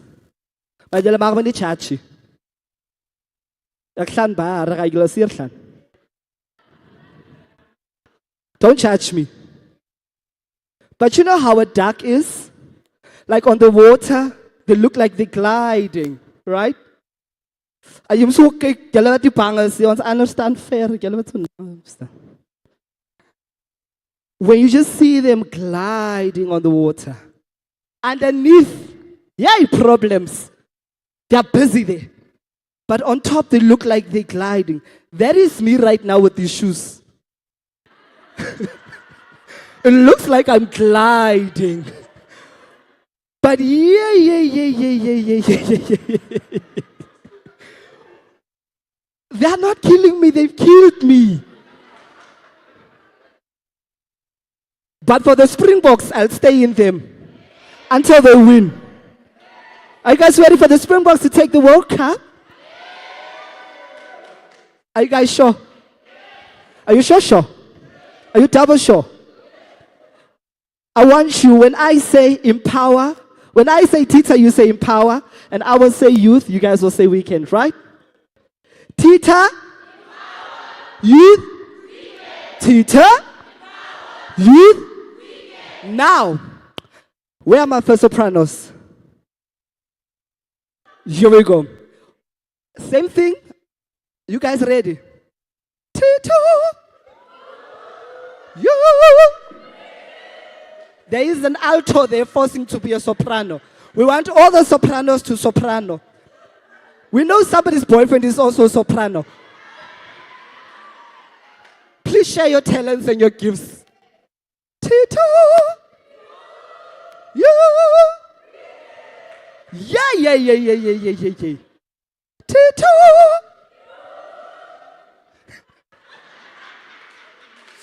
Now, must fire you pace. Peace. TETA. Youth. Yeah, he's a Mexican but a man still, man. Guys, give you guys a lovely round of applause. You guys are such an awesome audience. TETA. Youth. TETA.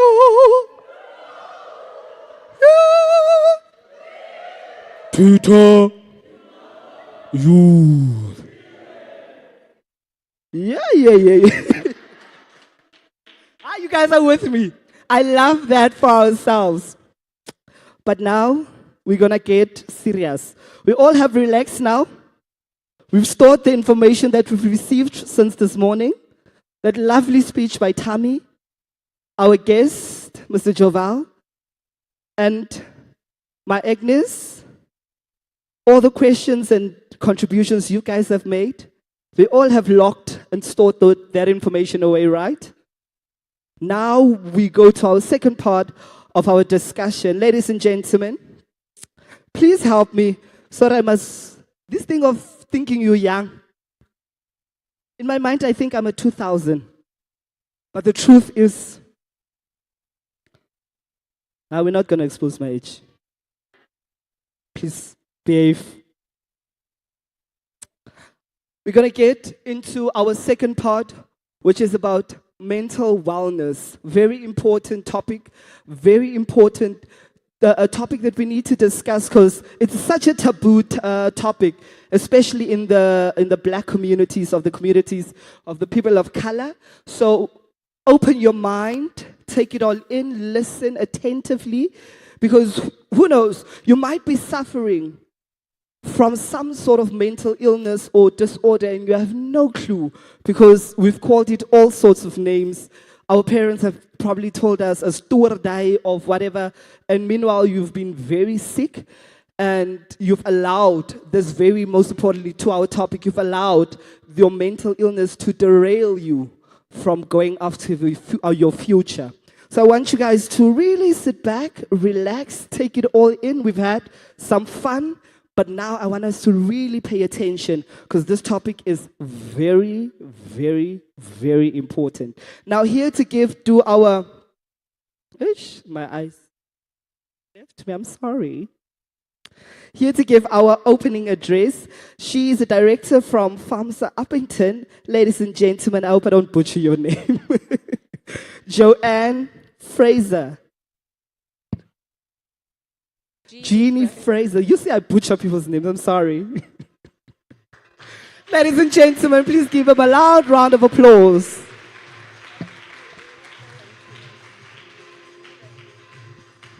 Goeiemôre. Ja, ek hoop dit gaan goed met julle. Ja, ek gaan so English Afrikaans gooi, né? Okay. Now thank you very much for having me. I am the director of FAMSA Uppington, and FAMSA is quite a big organization. It stands for Family South Africa. And what we do is we look after people's mental health, their relationships, and then also creating a healthy community, a healthy society. But in today's time, that is quite a challenge. There's a lot of things that affect our health and our well-being, and there's not always resources to look after it. And at the moment, the funding for such programs are limited. But Family South Africa receives funding from the Department of Social Development to render mental health care and family services for free to the community of Uppington and around. We also do Katu, Postmasburg, Kuruman, Prieska, Springbok, Calvinia. So we are everywhere actually. So I'm going to share with you today a few things about health and wellness, but this is not for people who have a mental illness or have serious problems only. This is for everyone. So listen very carefully, because if you take in what I'm telling you today, it is going to change the way that you manage your own life. Your emotional intelligence is sometimes much more important than any other aspect of your life. You can be a genius. You can have all distinctions for your subjects. You can have a doctorate degree. But if you don't know how to deal with people, if you don't know how to calm yourself before you go for an interview for a very important job, if you don't know how to treat your colleagues nicely, if you don't know how to manage your marriage one day, that education is not going to mean anything to you, or it will limit what that education means. You can have all the money in the world, but if you're a terribly rude human being, you will be alone, right? And what does that money really mean then if you don't have people who love you to share it with? So listen to what I'm saying to you, because if you are equipped to manage your mind, your soul, your body, and look after it, you will have a life of quality. If you are not able to do that, you will have things for a very short period. And it will come and it will go. Opportunities will come and it will pass you by again. Okay. So I'm going to share this with you, but before I do that, I want to connect with you. And how I'm going to connect with you is I'm going to tell you a little bit about myself. I grew up, my father and my mother worked for FNB Bank, so we were not poor, we were not rich, we were kind of an average family, but we moved around a lot. In order to survive, you have to do a lot of things. My parents had to do a lot of things to survive, to maintain the family. So we moved around a lot. And for a child, moving is very traumatic. I don't know if any of you have ever experienced that, just moving to a different house or moving schools. So for a child, that is traumatic, but we have to cope. That's life. At some point, changes happen and you have to cope. So that happened. And then my father was in the military before he married my mother. So he had trauma, right, from the military. So when he was under pressure, he became aggressive. And he didn't mean to. We loved him. We knew he didn't mean to hurt us or hurt my mother or always be in a bad mood. But he was. And we were scared of him, right? We were afraid of him. And my mother always just tried. She was so busy trying to keep him happy that sometimes we were just, left to kind of figure things out on your own. And luckily, at some point, my grandmother came to live with us, and she basically raised me and my sister. And now my sister was completely the opposite of me. I was the outside child. I would always go and run and climb the hills and ride my bike and be fine on my own. My sister was an indoor child. So she just wanted to be inside. So we were lonely. We had a lonely childhood, actually. Our parents were busy and we had our different personalities. And we grew up, and then we moved to Pretoria, from Bloemfontein to Pretoria. And when we lived in Bloemfontein, in Pretoria, which was completely different. I couldn't go play outside because it's not safe. You couldn't just climb on your bike and ride. My parents were too scared to let me walk past the park alone. And they really protected us. And then the first time, I was 15 years old. First time I went out, I snuck out of the house, actually. I snuck out because my parents didn't want me to. I went to a party, and when I was at the party, there was people there, and they attacked me. They robbed me, right? They robbed me, and they just treated me badly. I was badly injured. But now I was too scared to tell my parents that I had snuck out of the house, and I had been naughty. So I just kept it to myself. But through the years, with everything that happened, and I didn't know, I was only 15, I actually got more and more unhappy. I was an unhappy child at that stage. And then at one point I got so unhappy and I just couldn't see the point of life. Going to school, coming home, going to school, coming home, what's the point? I tried to commit suicide at 15. So my parents were devastated. I went to the hospital, my parents were devastated, this child, and naughty child. And at that point was a turning point for me. Luckily, I was in a position where there was a social worker and a psychologist who came to speak to me, and they were able to educate my parents about this is what's going on with your child. And they were able to help me. And in the end, I survived, and it took a while, but I was okay. And now I'm happy. Now I can manage my life, right? But if I had succeeded at that stage, I wouldn't be here today. And today I'm quite proud to say that because of what happened to me, I wanted to help other people who were in that position of actually being depressed or their trauma not being handled, getting to a point where you say, I'm so depressed, I want to kill myself. You don't, it's a very permanent solution to a temporary problem, right? Because now, if I think back, I did manage to get through all the issues then. And my parents are fine now, and I'm fine now. We are okay. The problems are temporary. And I'm proud to say that I went into this career. I studied social work at the department at the University of Pretoria with a bursary. My parents couldn't afford to send me to university, so I enrolled, and at that stage there were bursaries because there was a shortage for social workers, and I worked. I worked at restaurants, I worked at petrol stations. I said, I'm going to become a social worker. I was very determined.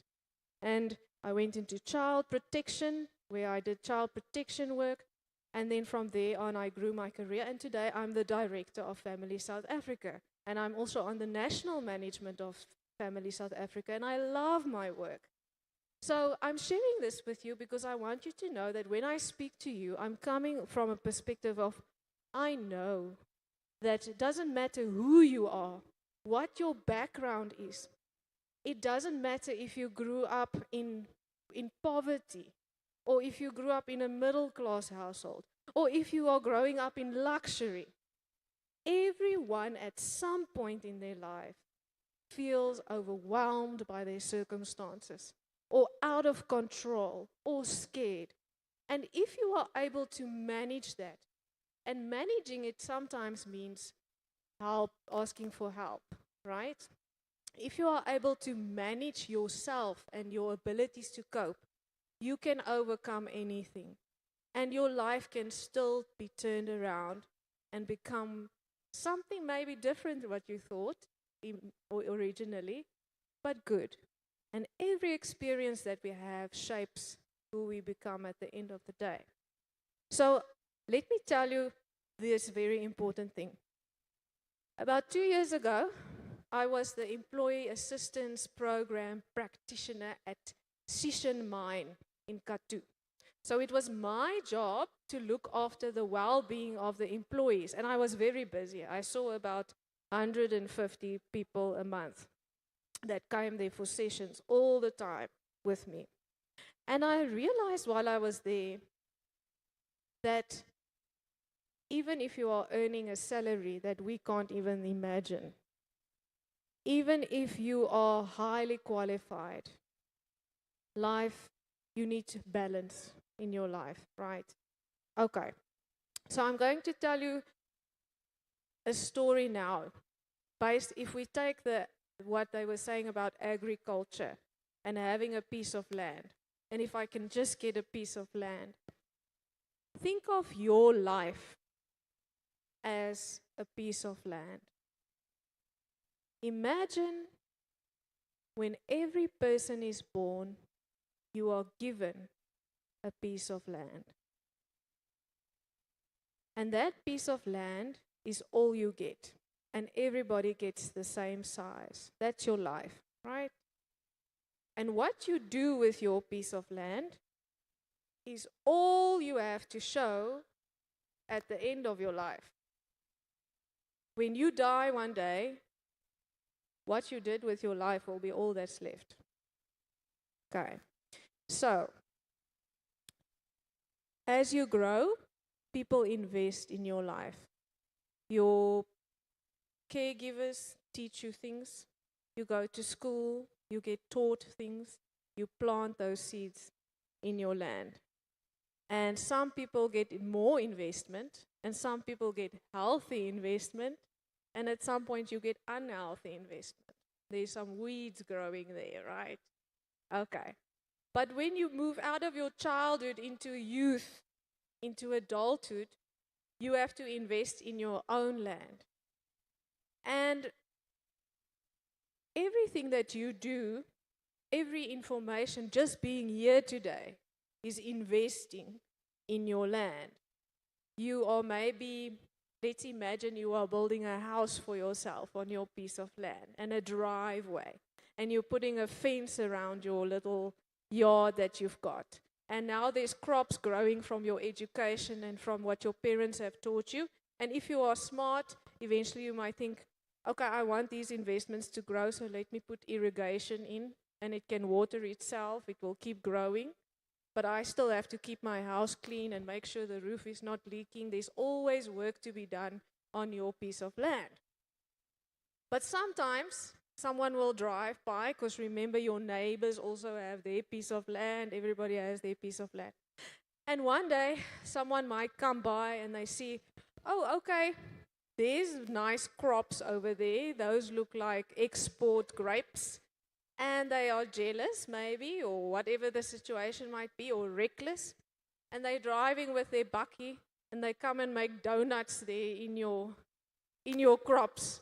Yeah, you know what nuts are? Do you know what donuts are? Ja, nee, hulle kom maak so daarso in met hulle bakkie daar op jou. En hulle verwoes. They destroy all the hard work that you've put in there. And they've driven over your fence. And then you get there and you say, oh my goodness, this person just came in here and destroyed my life. They destroyed my investment. And then you can complain and you can argue with this person, you can report them to someone, but it doesn't fix it. It doesn't fix again what you've lost. The only person who can fix that is you. You can accept, okay, this thing happened. I can't make time go backwards. I need to start over. And it's going to take, like you heard he saying, pick a nut, 10 years. It's going to take a long time for these crops to start growing again. But the longer you wait to rebuild, the longer it's going to take for you to start reaping the rewards again. And it's the same with your life. Sometimes people come and destroy. They really hurt you. They steal from you. You are so angry. In my life, I know I built 10 years on a marriage, and my marriage failed. I divorced. And I was so angry. I thought, it's so unfair that this thing happened to me. I worked hard on this marriage. I imagined the future. And it was over. And then I was there, sad, for like months. And then I thought, okay, well, I can't just stay here in sadness. I need to rebuild, start over. It's okay to start over, right? So same with your life. Maybe your parents hurt you. Maybe you've been left. You've been abandoned by someone. Maybe you lost a lot of money. Maybe you lost an opportunity. You didn't do as well in school. You couldn't get into the university you wanted to go to. You didn't have money to go and study. There's things that's going to happen that you are the only one who can fix again. You are the one who has to say, okay, I accept this has happened. Ek moet nou oorbegin. Nee. Okay, maar dis moeilik. Dis baie moeilik. Die ander ding wat ek vir julle vinnig wil sê about this piece of land. You have fences around your land for a reason. Okay. To keep people out who are not investing good things into your life. And that's difficult. Remember I said everything you do, you are either investing in your life or you are taking from it. Sometimes taking from it means helping other people. You see your neighbor, you're looking there over the fence, you see, oh, those pipes have burst. Now the water's not watering their crops. And you want to go over and help. But actually, you were busy doing something here in your own life. You were busy with your crops.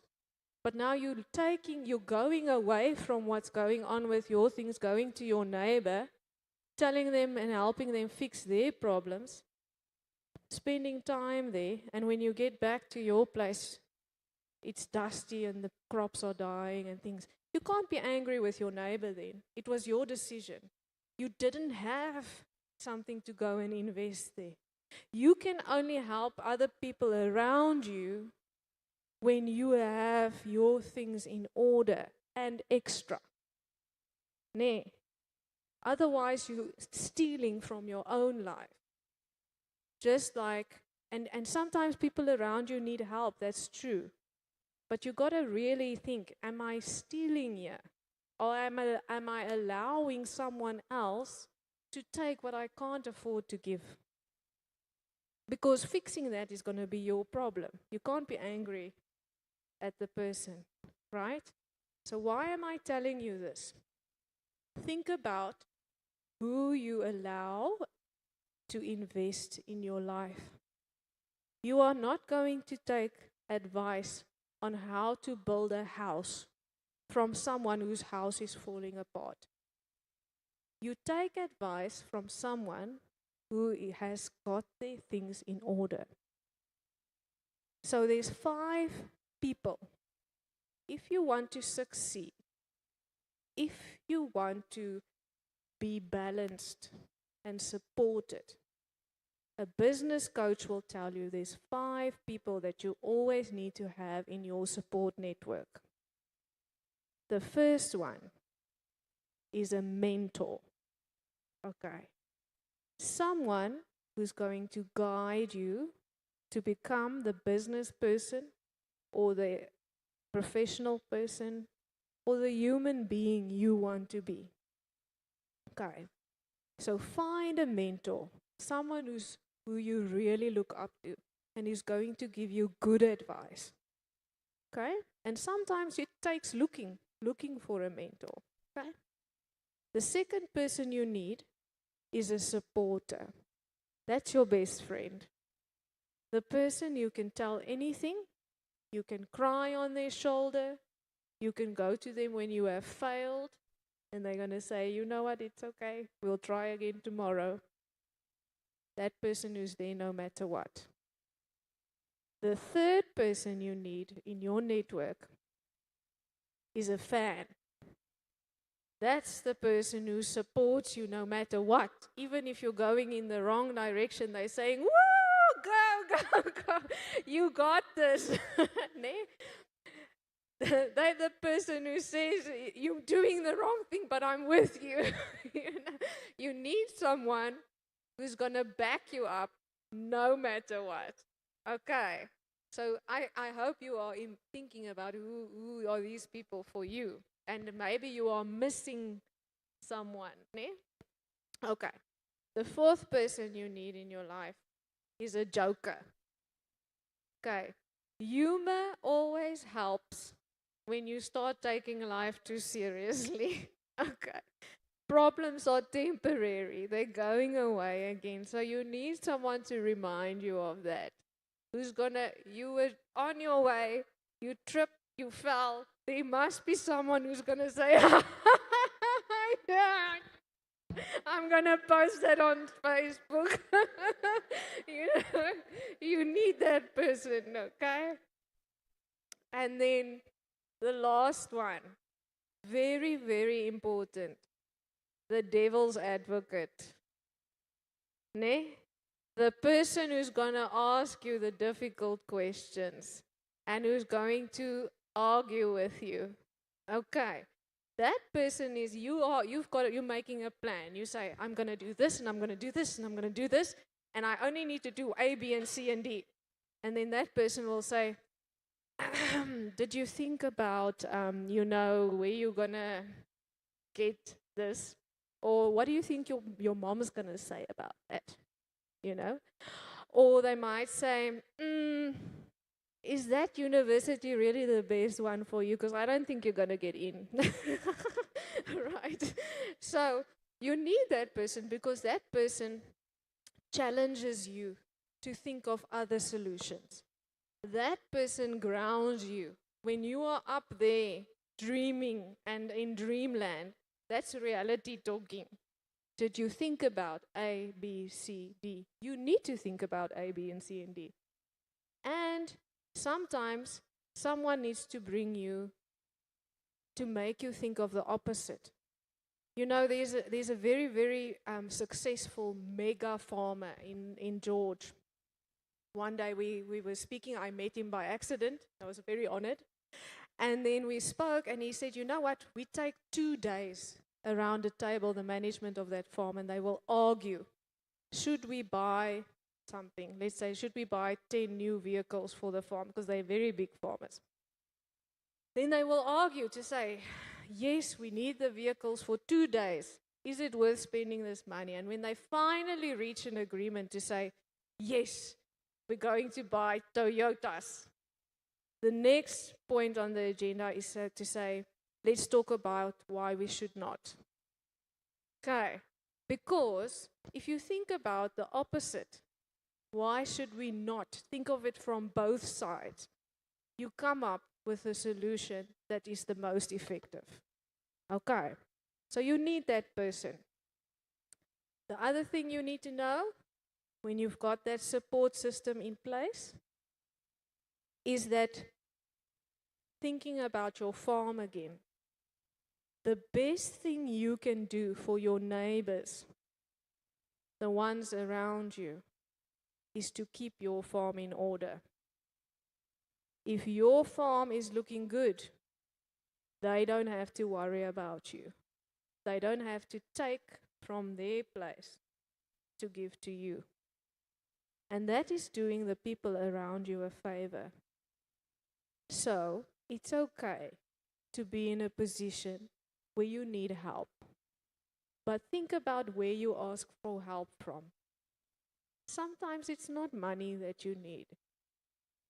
Sometimes it's easy to go to the person with money and say, I need more money and I need more money and I need more money. But sometimes you need a person who's going to say, hey, when are you going to start getting, bringing your own income in? Maybe you need to manage things a little bit differently. So look for a mentor, look for a person who's going to ask the difficult questions. And it's good when the same person doesn't fill all those roles for you. Get different perspective into your life. Because it's your responsibility to manage your life in the good times, in the difficult times.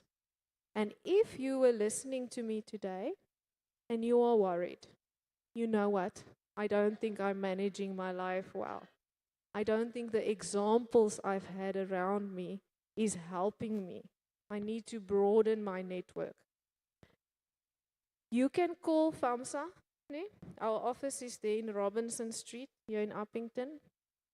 You can make an appointment. It's part of our job to help with these difficult things to navigate. It's not always counseling for a terrible problem and I don't know. Yes, we do that.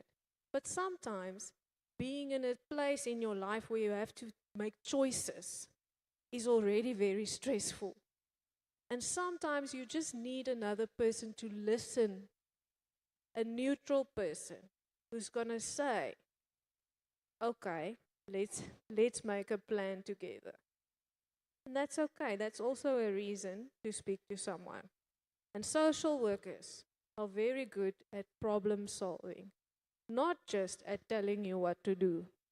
We can also listen. Okay. So feel free to come and see us. There's also opportunities with us. We take volunteers, right? And then we take the volunteers for whatever position. And then we help you, we give you some skills in terms of maybe if it's admin or community work or training opportunities. And then we go a mile with you to say, let's look for you for more opportunities. I know from the contacts that we have, because we have employee assistance programs at 20 companies, some of which are very big mines, Anglo-American, Asmang, those kind of mines. They send their communications to me, say, we've got these bursary opportunities. Don't you know someone who's going to make the best of this opportunity? So come and engage with us, volunteer. Volunteer work while you are still figuring things out is a fantastic way to build your skills, to get to know the right people, and also your emotional intelligence, learning to work with different kinds of people. So feel free to come and join us and to participate. But manage your life only if you can afford it, right? Only if you can afford to take away time from the other things that need your attention. Okay. So, do you feel that this information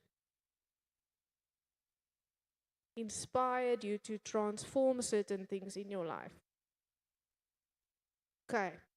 And now I see how the wheels are turning. That's why you are so quiet. I can see it's happening. So that's good. We just had to plant the seed. Your brain is so amazing. It's going to look for solutions to these things that I brought up. Okay, so thank you very much. That is it from me. Are there any questions? Am I doing your job now? Okay. Are there any questions? Okay. Do you guys know how to reach FAMSA? Yes, I hear yeses and I hear no. So let me tell you quickly. There's a Facebook page, FAMSA Uppington. All right. Or you can write down my number, 066 121 4627. And you can, if you call, you can just say, I saw you at the Empowa Youth Weekend. I will know where you are coming from, okay, and we can talk. All right. Thank you very much, guys. Enjoy the rest of the day.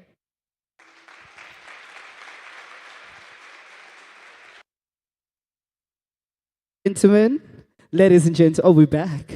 Ladies and gentlemen, one more time for Jean Fraser, the director at FAMSA Uppington. Very important information. I hope you guys did what I asked you to do. You sat back and you were relaxed and you listened. And you took to heart what she said. If you need any help, she also told you where you can reach her. But we're moving on.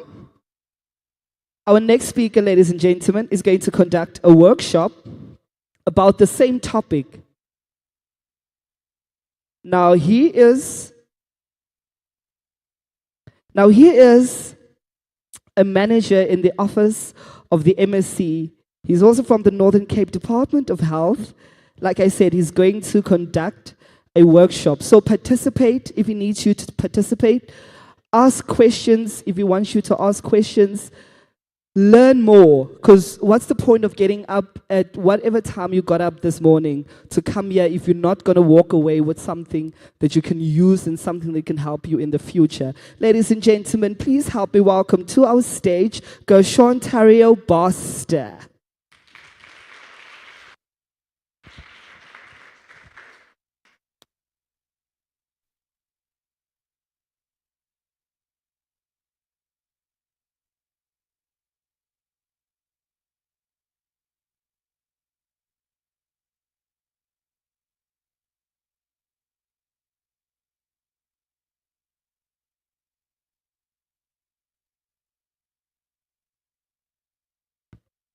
Baie dankie programdirekteur. Kom ons gee die programdirekteur 'n lieflike aan dit laat.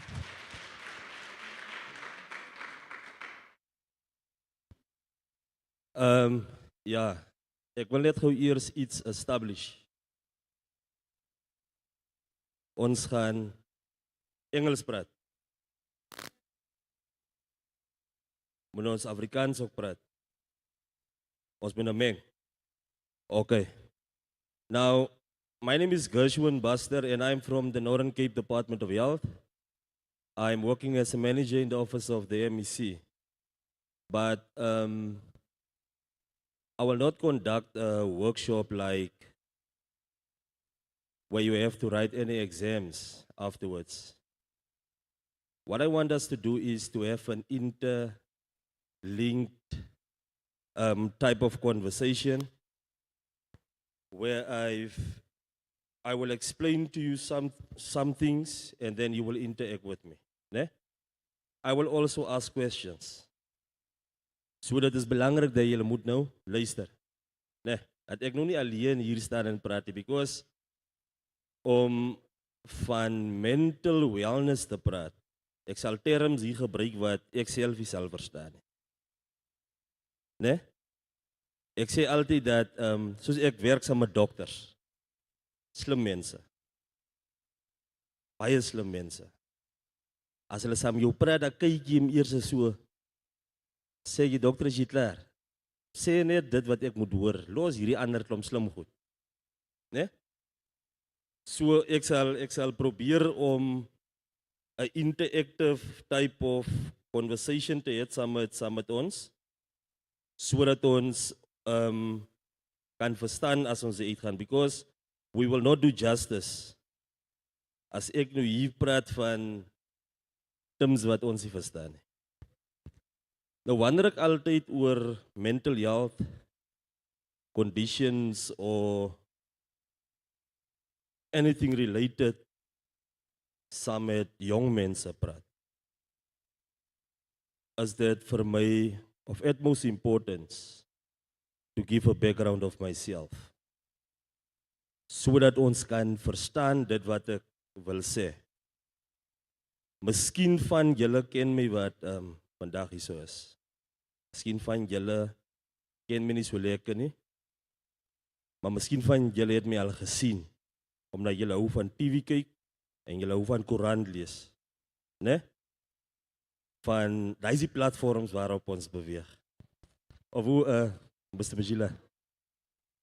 En van julle sal of volg my seker op social media. Maar kom ons los dit. My naam is Gershwin Buster, ek is van Boegoeberg. Wie van julle weet waar is Boegoeberg? Ja, Boegoeberg is net die ander kant. Ek is van Boegoeberg. And never in my dreams het ek gedink that I will be a manager in an MEC's office in this province. It's absolute an honor. During my interview with the SCBC earlier, they posed a question to me on what is it that I can tell young people that will inspire them, sodat ons kan uit die omstandighede uit kan kom waarin ons vir ons bevind. And my answer to the question was that as a young people you need to be inspired. You must be project driven and you must be someone that is interested in what is happening around you. En ek dink dit is uit absolute, wil ek sê, nuuskierigheid uit wat ons vandag hier so is. Maar dit is omdat ons belangstel. Né? Dis omdat ons belangstel. So daai is klaar een van die maniere wat my collega vroeër ook gesê het oor hoe ons mental wellness kan toepas. Nou, my topic wat ek moet oor praat is mental wellness and well-being. Dan moet ek praat oor die verhouding tussen unemployment en mental illnesses. En dan moet ek praat oor burgerskap in 'n nuwe wêreld, né? Citizenship in a new world. Why citizenship in a new world? Citizenship in a new world because we are faced as young people met allerhande klompie goeders. Toe ek nou ry vanoggend hiernatoe, you will notice that I have a few gadgets. I have my cell phone, I have my laptop or notebook, and I also have an iPad here with me. Now, as a young man self, en ek is nou baie jong. Ja, ek is my ma se droopram. I'm youth. Ek het nou die dag nog 'n jaar. But as a young mens, het ek gewonder, hoe sal die gehoor lyk met wie kom praat ek? Now, I've asked myself these questions. Will it be appropriate to use my iPad? Must I use my laptop? Of moet ek nou vir my fancy hou en net my phone gebruik? Because as young mense doen ons mos dinge anders. Nie waar nie? Hier kom staan ek nou hier met 'n groot stuk laptop, dan dink julle, Here, kan die ene nie die iPad. You understand? Nou, ek het 'n mental condition klaar op my geplaas op pad hiernatoe. Julle hoor wat ek wil ek sê. Jy wonder, Here, moet ek nou hierdie t-shirt aantrek of moet ek nou 'n hemp aantrek? Wat gaan nou pas by hom, die tipe tekkies of skoen? It's mental conditions wat ons self op ons sit. Colleagues. Dit is die challenges van die lewe of van die wêreld daar buitekant. Wat laat ons preempt. Ons dink vooruit. Wat sal gebeur? En ek is bly hier so baie dames. Ek is getroud, by the way. In my vorige lewe was dit vir my moeilik om te try. Julle weet wat is try? Try is wanneer jy jou hartklop uitpraat teenoor iemand wat jy like. Jy beloof of jy vertel hom van die maan, die sterre, die son. Nou my gunsteling engel was altyd, ek het 'n vy gebruik. Julle weet wat 'n vy? 'n sappige vy daar bo in die boom. But hoekom sê ek dit was vir my moeilik om te try? Dis hoekom ek het seker 2 of 3 vaste verhoudings gehad toe trou ook. Because ek hou nie van teleurstellings nie. Ek kan ook nie maklik vir iemand sê nee nie. Ek gaan jou liewer die antwoord nie. Because nee klink vir my te hier is te julle weet wat wil ek sê. Nou, dit is een of ander soort mental condition daai. Verwerping. Né? So, kom ons dink 2 keer man as ons weer vir 'n jong man wat moeite gedoen het. Hy het hom opgesit, sê nee.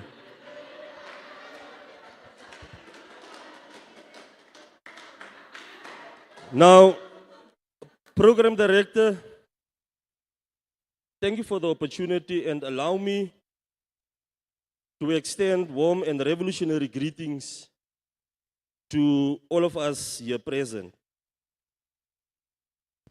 A wise man once said that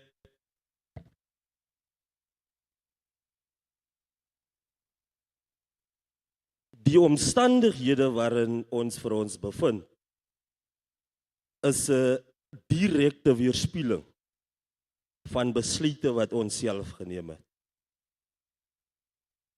So die challenges wat ons face as young adults, it's as a result van besluite wat ons geneem het op 'n laer of 'n jonger ouderdom.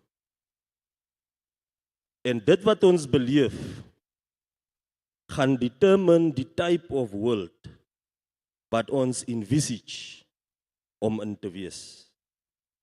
Burgerskap in 'n nuwe wêreld. Daarom wil ek hê dat ons moet dink as an individual, as Gershwin. The type of society I want to live in. En what contribution sal ek as Gershwin maak om daai world of future te skep? Julle is nog saam met my.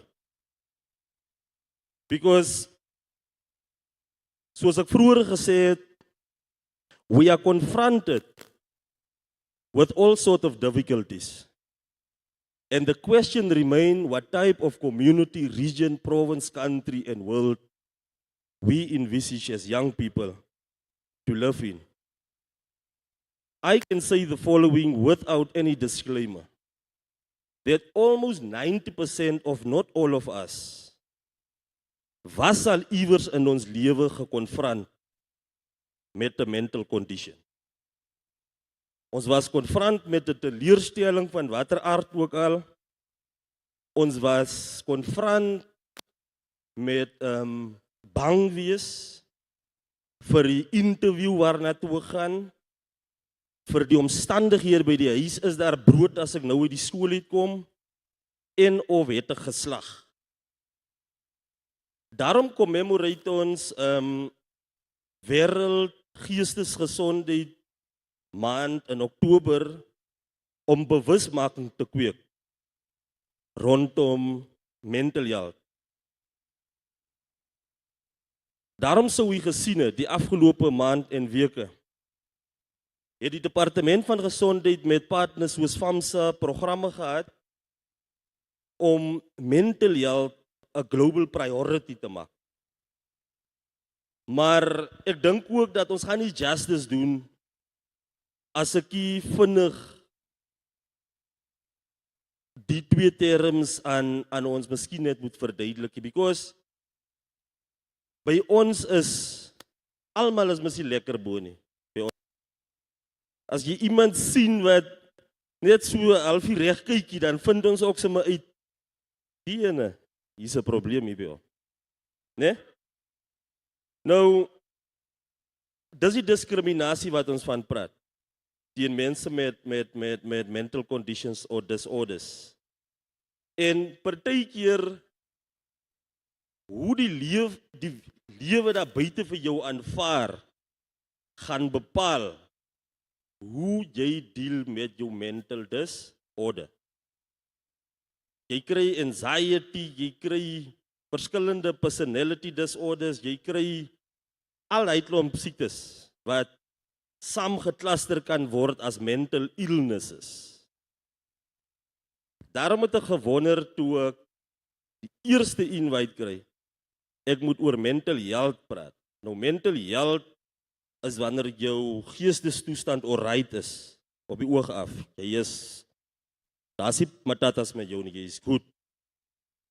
Dan is jy mental health, is mentally alright. Die probleem, as jy nou afwykings het, dan noem ons dit mental illness. Né? So dit beteken jy het een of ander soort afwyking wat is as gevolg van unemployment. Because unemployment, sê ek altyd, veroorsaak depression, anxiety disorders, en meeste van die disorders, schizophrenia, het 'n direkte verhouding met substance abuse. It is interlinked with substance abuse, drug abuse, alcohol abuse. Because laat die dag nou vinnig omgaan, gaan jy potjie domino's loop speel of duise loop skiet. Daar kom iemand hier met 'n lekker koue dingetjie.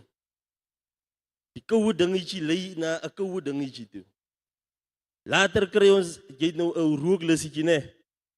Hier kom 'n lekker okkepyp. En ons laat loop. Ons weet nie is 'n mixpypie. Ons weet nie is 'n mixpypie en ons weet nie met wat is hy gemix nie. Gaan jy huis toe, jy sien nou net snaakse goed. En dit is omdat jy werkloos gewees het, wat jy betrokke geraak het aan die goeders. Ek probeer nou die Engels wat daar geskryf is vat, laat ons hom verstaan. Ek praat ons kroektaal. Hierdie ernstige woorde maak selfs my ook deurmekaar. So, die type of world wat ons envisage is die type of world wat ons vir onsself moet skep. Because ons het hierna toe gekom met 'n verwagting glo. Ons is nie maar net hier om te kom eet en al die lekker goed te geniet nie. Maar dit is om inligting te kry om onsself te equip om 'n beter iemand te wees as ons hier uitgaan. As government, sê ons altyd, government kan nie alleen werk skep en werke gee nie. Ons het jong mense, ons het mense nodig wat out of the box kan dink. Because some of ons kan entrepreneurs is, some of ons het bright ideas om 'n verskil te maak daar waar ons vandaan kom. En ek glo dis hoekom ons hier is, of was die afgelope dag. En ons het iets gekom kry hier. En ek hoop nou nie is nou net ons wat pryse gewen het wat nog hier is nie. Omdat ons die pryse wag het, né? But allow me also to say dat ek het vroeër gesê dat 90% indien nie almal van ons was op een of ander manier gekonfront met die mental issue wat ons hiervan praat. Because almal van ons is mentally ill. Jy het net daai ding nodig om hom te trigger. Né? Jy het net daai dingetjie nodig om hom te trigger. At a very young age was ek by 'n gevangenis gewees. Was klein gewees, nie so klein nie, maar klein. En ek kan mooi onthou, daar was vir jou 'n gerumoer toe ek daar gewees het. Sorry, julle. Sorry, hoop ons word opgeneem het. Maar daar was vir jou 'n hele deurmekaar besigheid. En later so deurmekaar het ek gehoor hulle sê hier's prisoniere besig om uit te breek. En u sal my nie glo nie. Daai het jy maar net 'n bietjie suikerwatertjies gekry. Ek kan nie dit vat om naby 'n gevangenis te kom nie, because daai prentjie, daai geraas speel hier in my agterkop. Ek het een keer geprobeer hierdie hunting te gaan doen saam met die manne. Hy wat julle so koud kry, dan skiet hulle die bokke en die goed. En wat nou sommer daar gebeur, ons as jagters weet wat word daar gedoen. En toe ek wakker word, toe sien ek hier staan iemand bo aan my met net so 'n groot gun. Jy sal nie glo nie, ek weet nie, maar ek het af van hy bakkie afgespring, ek het begin hardloop en hulle het my agter 'n bos gekry. And it was because of a visit wat ek gedoen het by die polisie of by die plek, toe ek nog baie klein. Nou ek het gedink, ek het gedeel daarmee, bakantie nie. So, van ons wat hier sit met 'n ding wat net nodig het, hy moet getrigger word. En dit kan dalk vanweë liefdesteleurstelling is, sterfte van 'n geliefde, of iets waarin jy vir jou bevind het as gevolg van die besluit wat jy geneem het. Julle is nog met my. So daarom ons moet die, wanneer ons na mekaar kyk, dan sien jy vir Gershwin, hy ry 'n lekker kar of 'n lekker skoene aan, hy is fyn nie. He's confronted with something. Daarom ek sê altyd that we must have brotherly and sister love vir mekaar. Die slim mense, die dokters en so aan, hulle sê, of hulle is in konfrontasie met mekaar. Because some of them, they say that daar's pille vir hierdie mental goeders. Ek nou amper soos ons aan die straat. Ek het amper so gesê. En dan sê party van hulle, daar is die pille nie, né? So, mental conditions kan nie gekopie en paste word nie. It can't be copy and paste. It's a special case and it needs to be treated as such. Our entry point as the Department of Health is we have a type of questionnaire at our local facilities, the clinics.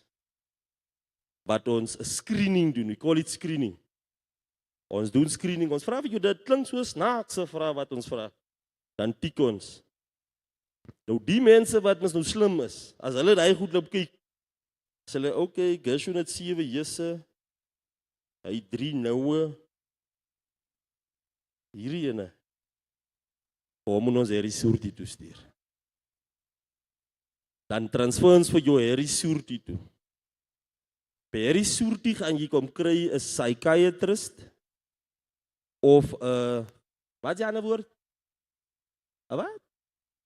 Ja, julle het geluister nogal. Psychologist.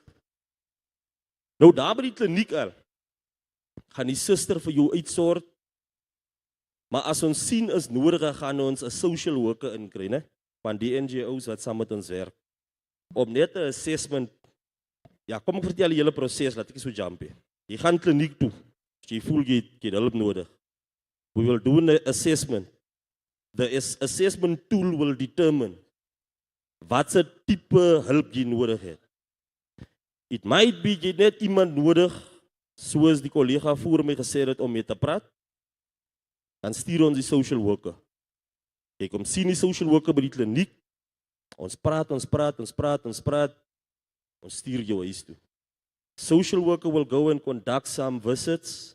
Some of them will be on an appointment basis, some of them will be unannounced. Because julle vertel mos vir ons net mooi goed as julle by die kliniek is. Dan gaan ons daar by die huis, hulle kyk ons. Wat is die conditie? Social worker will come back with a report. Dan kan die probleem dalk net daar opgelos word. Huis is oortollig. Julle bly in 'n zozo, maar daar's 20 mense in. Then we will interlink or liaise with the municipality and Koksta, and they can even come and build a proper house wat julle 'n home kan maak, né? But as the assessment tool sê, no, but Gershwin needs secondary help, né? Because kliniek is primary healthcare. Dan stuur ons vir jou na 'n general hospital toe. In ons geval, we don't have a general hospital, but in areas like your Kakamas, Keimusene, is weer een nie, en Postmansburg, daar is general district hospitals. Nou, Harry Soort is 'n regional hospital. Jy moet weet as jy Harry Soort toe kom, jy het 'n probleem. En by Harry Soort, we will admit you for 72 hours. 72 ure. Daar gaan ons nou vir jou monitor. Ons gaan kyk hoe eet jy, ons gaan kyk hoe sit jy, hoe slaap jy, sit jy regop, lê jy. En colleagues of friends en almal hier teenwoordig. Ek probeer die topic baie mooi explain. Ek probeer nie onsensitief is nie. Né? Ek probeer hom explain dat ons moet verstaan. It might be that van ons dit nou al deur gemaak het en ek dink julle Here die manier maak nog laat 'n grap. Ek maak nie 'n grapie, ek try dat ons almal verstaan. So when you come to a resurti, we will conduct proper assessments and stuff and check and what. And if we find after 72 hours, no, the doctor or the psychiatrist or psychologist, they give their report, they say no, Gershwin is fine. He can go home and just have some sessions with us, with the team that's doing outreaches, then we will do it as such. Ne? Gaan huis toe, ons gee vir jou goed wat jy moet kry, jou oefeninge of jou whatever, because ons gaan ook nie altyd eers die pille toe hardloop nie. Because pille is weer 'n ander storie. Dan sort ons vir jou uit. Maar as ons nou uitvind, hierdie ene, hy kort aandag, dan stuur ons vir jou altyd wat is die plek se naam in Kimberley? Nee man, ons kan nie vir jou groot gehad stuur, jy gaan op Innsbruck. Ons stuur vir jou want toe? West End. Nee? By West End gaan jy nou bly, nou kyk ons vir jou mooi, because, colleagues, because a mental condition is something that jy kan net nie met die oog sien, we can't see it. Some of ons kom met die ernstige ding, we fake it, om CPS te kry. You know what is CPS? CPS is the SASSA grants. Some of our patients, comrades, colleagues, they do it. They do it, colleagues and friends. They fake disorders just to get social grants. Crazy tweede social grant, dan sien jy nee, hy is no good. Nee? So we will send you to West End if needs be. But ons het 'n splinter nuwe mental hospital. Nou, julle moet ook worry, julle moet watch. You will see that there's some colors. There's the mental institutions are sometimes baie colorful. Het julle al gewonder hoekom? Hè? Sê gou vir my. Wie van julle kan vir my sê waaroor is dit altyd so colorful? Kleren help mens baie om goed te onthou, om goed te connect in die brein. Okay. Klere help jou om te onthou, te remember en wat. Wat hy sê. Ek sal sê die kleren is om hulle te kalmeer of seker so, ja. Kan dit nie wees dat die kleren is vir certain criteria van mental illness? Certain criteria, ek gaan nou kom. Enige iemand nog hier? Dan kry jy weer party mental plekke is weer so dor. Hier is 'n asfaltplek. Né? Hoekom dink julle is dit so? Sommige klere skep 'n sekere atmosfeer en dit skep 'n sekere mood, dit skep 'n sekere gevoel.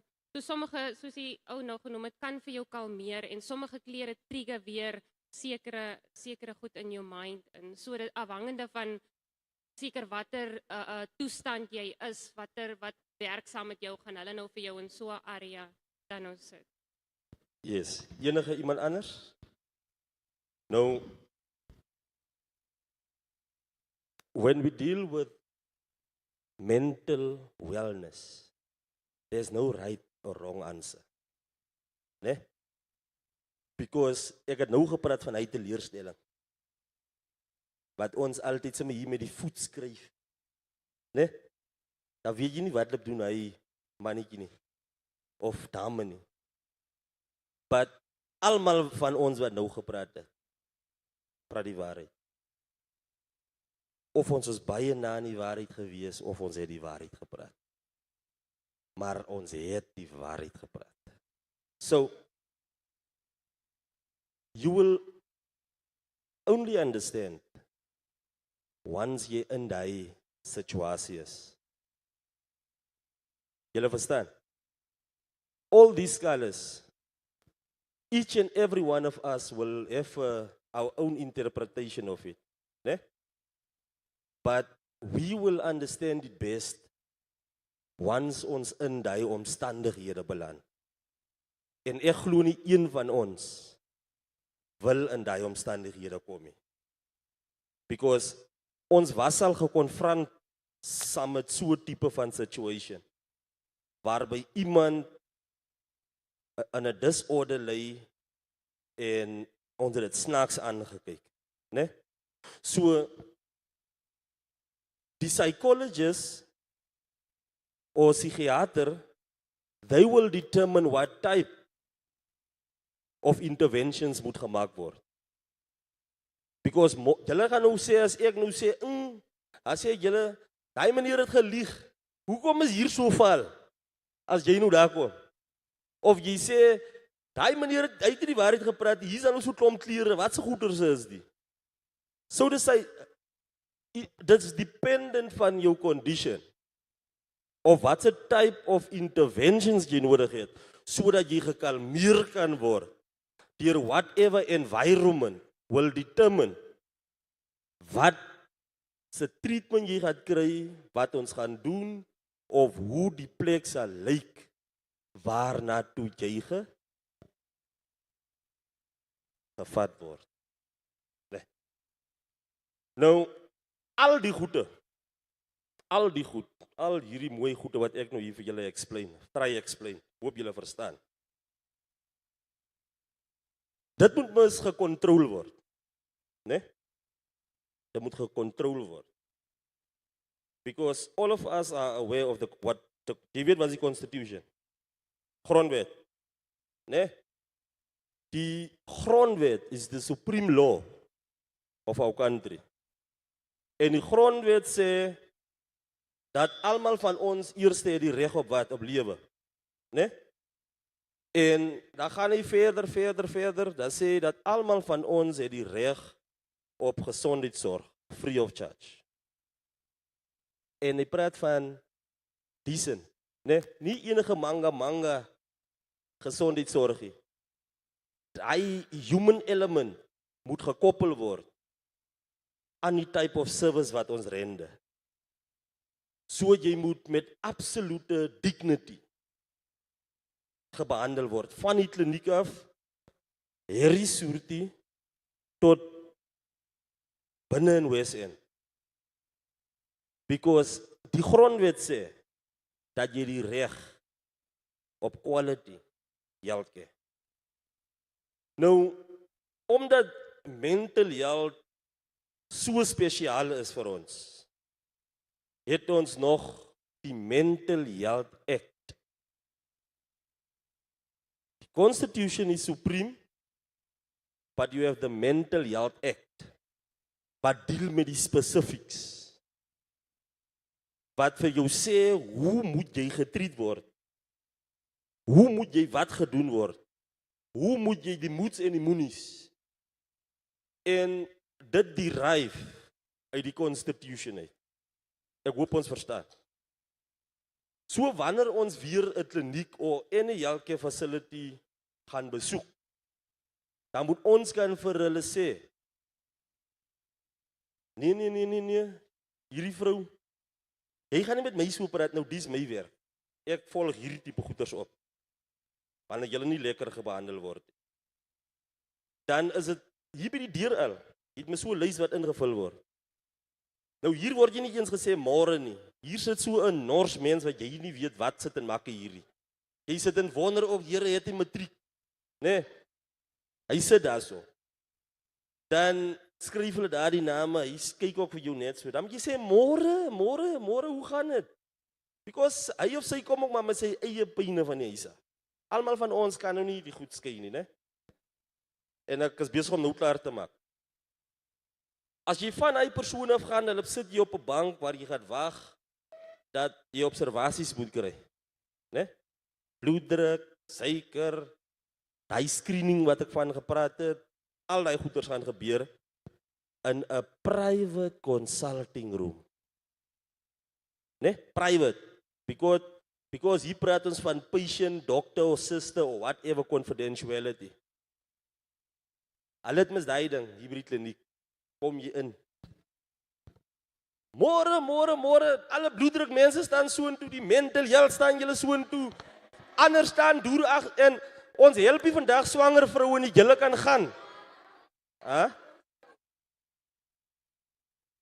My colleagues wat nou hierdie video kyk is nou kwaad. Hulle doen dit. Ons weet dat hulle doen dit. Nou daar moet jy vir hom sê, die grondwet sê, ek het die reg op gesondheidsorg. Jy gaan nie vir my kom sê, vandag kyk ons net swanger vroue nie. Julle se dag, wie het al die sin gehoor? Julle se dag is môre. Dan gaan ons nie weer terug nie, né? Yes, Nana. Kyk, julle moet my stop as julle wil iets sê, né? So dan sê hulle vir jou, nee, julle se dag is môre, of kyk hier, julle moet hy kan toestaan. Vandag deel ons net eers hier met die kroniese pasiënte. Sê maar. Coming to what Puti has said, that they will only help that part and that part. Sometimes it's not that they don't want to help you. Sometimes it's maybe a shortage of staff, and that's why they say they will only be able to help this part and this part. Okay, thank you. Because in the main, you must remember that we address the issue of mental wellness and mental health. Die voorbeelde wat ek maak, it's om vir julle te demonstrate hoe maklik 'n mental condition getrigger kan word. Né? Wanneer? Nee, kom ek verduidelik die hele storie, ek sal nou respond. As part van my explanation gaan ek jou antwoord wat jy nou gesê het, né? So wat hulle doen? Hulle sif vir ons so. Nou kom het, hulle sê nou nee, is vandag net swanger vroue. Ek is nou nie swanger, ek gaan huis toe. En ek het nou kliniek toe gekom because ek wou graag die screening gekom doen het wat hulle hiervan praat. Because ek was in hierdie situasie wat my nie lekker laat slaap nie, ek is nie sharpie, ek wil gekompenseer word. Nou gebeur het, omdat hulle swanger vroue help, gaan ek huis toe, dat beteken ek is 'n lost case, ek word gemis. Né? He's by the way unemployed. Hulle kry jy nou iemand die op die pad wat besig is met iets en jy join sommer. En dan gebeur het nou dat hy probleem wat jy het erger raak, erger, because a mental condition is nie vandag, hier is jy nou, ek begin 'n slat nou hier stoel, Dis over a period of time. Escalate, tot die bomle bars. Nee, nou jy moet vir hom baie mooi sê, nee, hierdie vrou. En dan kom kry jy as 'n administrative mens, of hy vra sy my hier vir jou, al hier by jou leer, as jy jou leer trek. Wat my keer jy? En die constitution sê jy die reg op privaatheid mis. So, ek wil afsluit. Wanneer sulke goed gebeur, al leer jy net hy ding vandag, dan moet jy die mense sê, nee, die grondwet sê, ek het die reg op quality healthcare. En quality healthcare beteken, dat ek moet reg ontvang word, ek moet privately what you call it word, observasies, en hier binnekant by die observasieplek, daar gaan hulle vir jou sê, by watter stream, ons praat van streams in idle clinics, by watter stream jy moet gaan sit. In die klinieke ook, het ons, klinieke is gecolor code, soos 'n roubord. Wat wys rooi is mis nou die wat hier met die stretcher inkom, oranje is die wat ek, jy sien hom, nee, hierdie ene lyk vir my, jy wil uitpas, kom jy. Dan kry jy groen, is die spanne wat maar net kom, om sy treatment te kom kry, en of, is die spanne wat ledig is, wat maar net rondgeloop het. Nee? En by die facility kom siek raak. So, mental conditions treat ons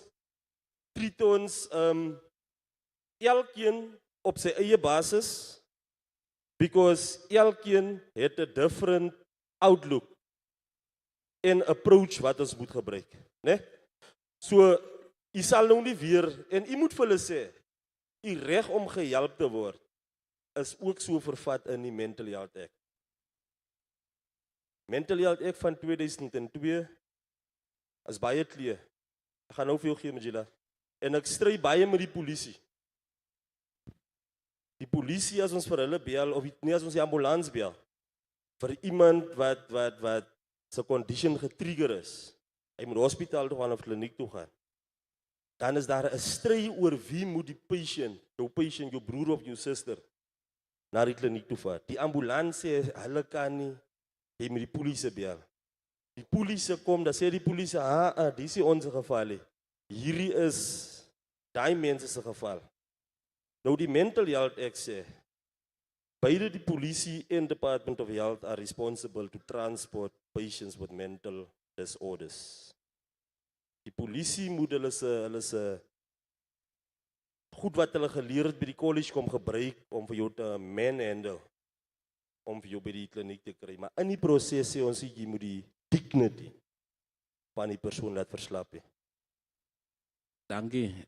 Net so op 'n ligter noot, man. 'n ander groot man sê, jy weet, normal, abnormal.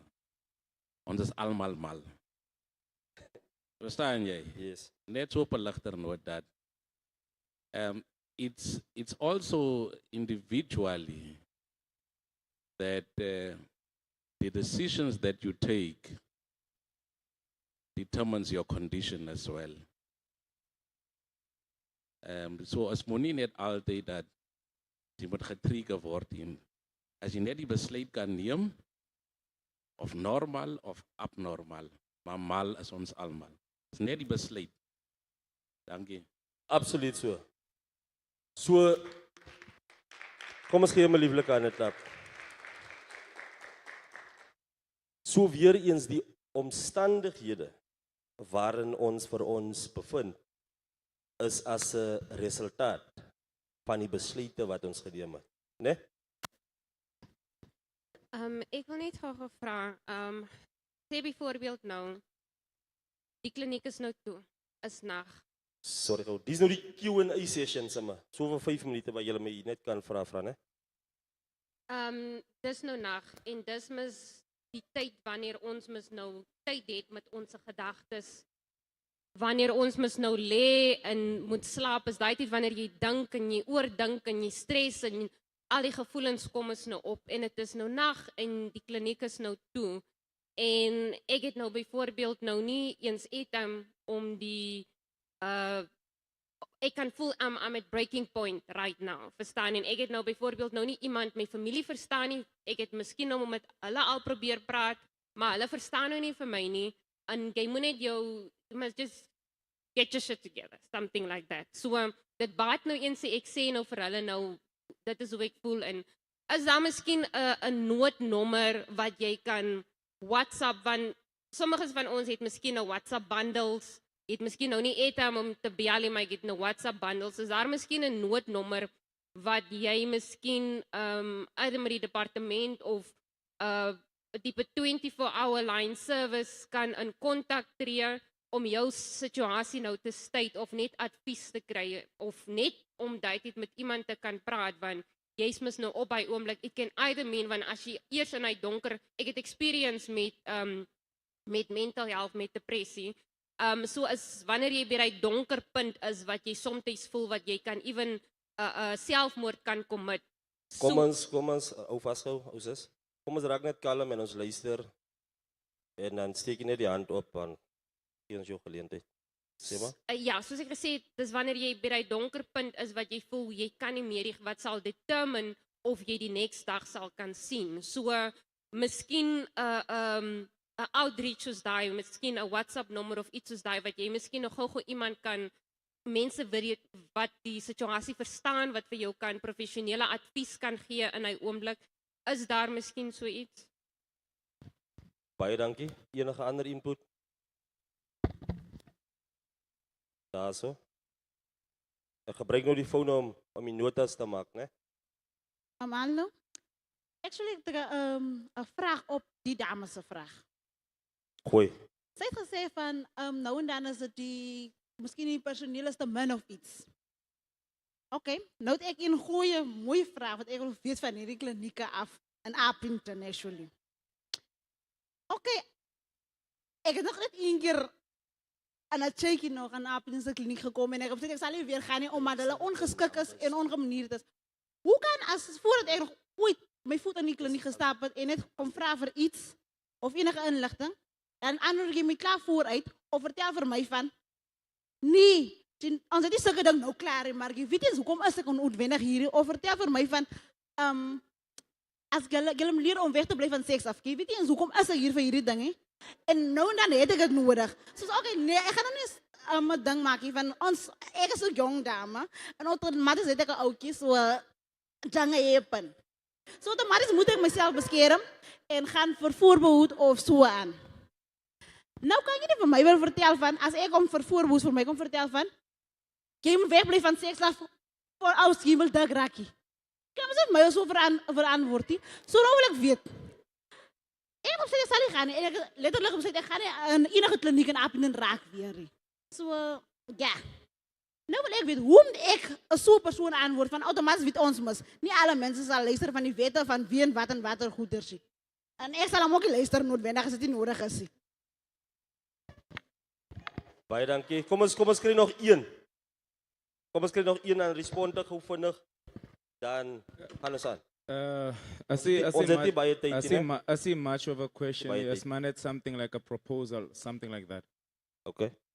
Taking in consideration because we are working with students all over the region that we are currently serving, and ons weet that depression is an issue that we are dealing with on a daily basis, and it is a silent killer, especially with us men, because of now demands are so high and opportunities are so scarce. You now feel incompetent. and it's causing you to fall back into depression or you become depressed. Why, Agara, you are from the department, you are from the Premier's office.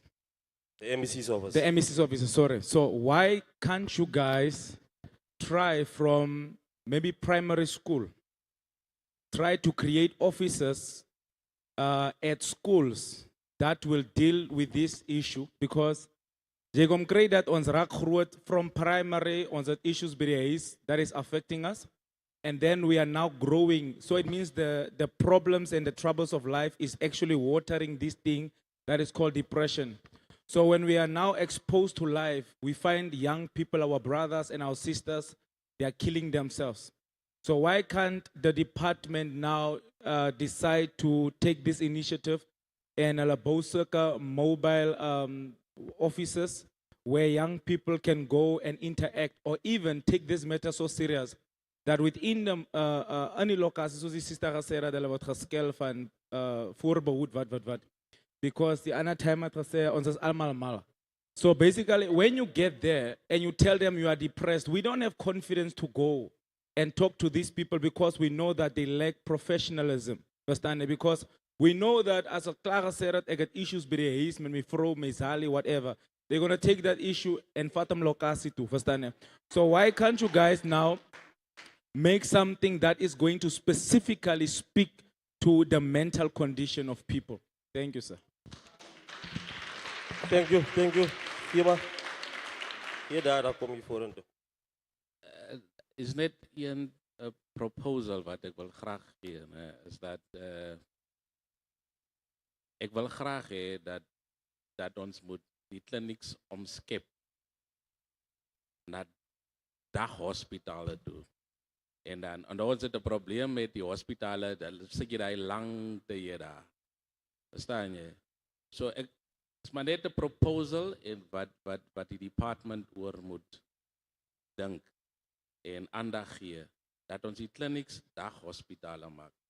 Verstaan wat hulle kan pasiënte vat, dat die pasiënte daar kan hanteer word. Dat elke kliniek 'n dokter het. Dis maar net my voorstel. Dankie. Daar is 'n baie progressive voorstel. Kom ek respond gou.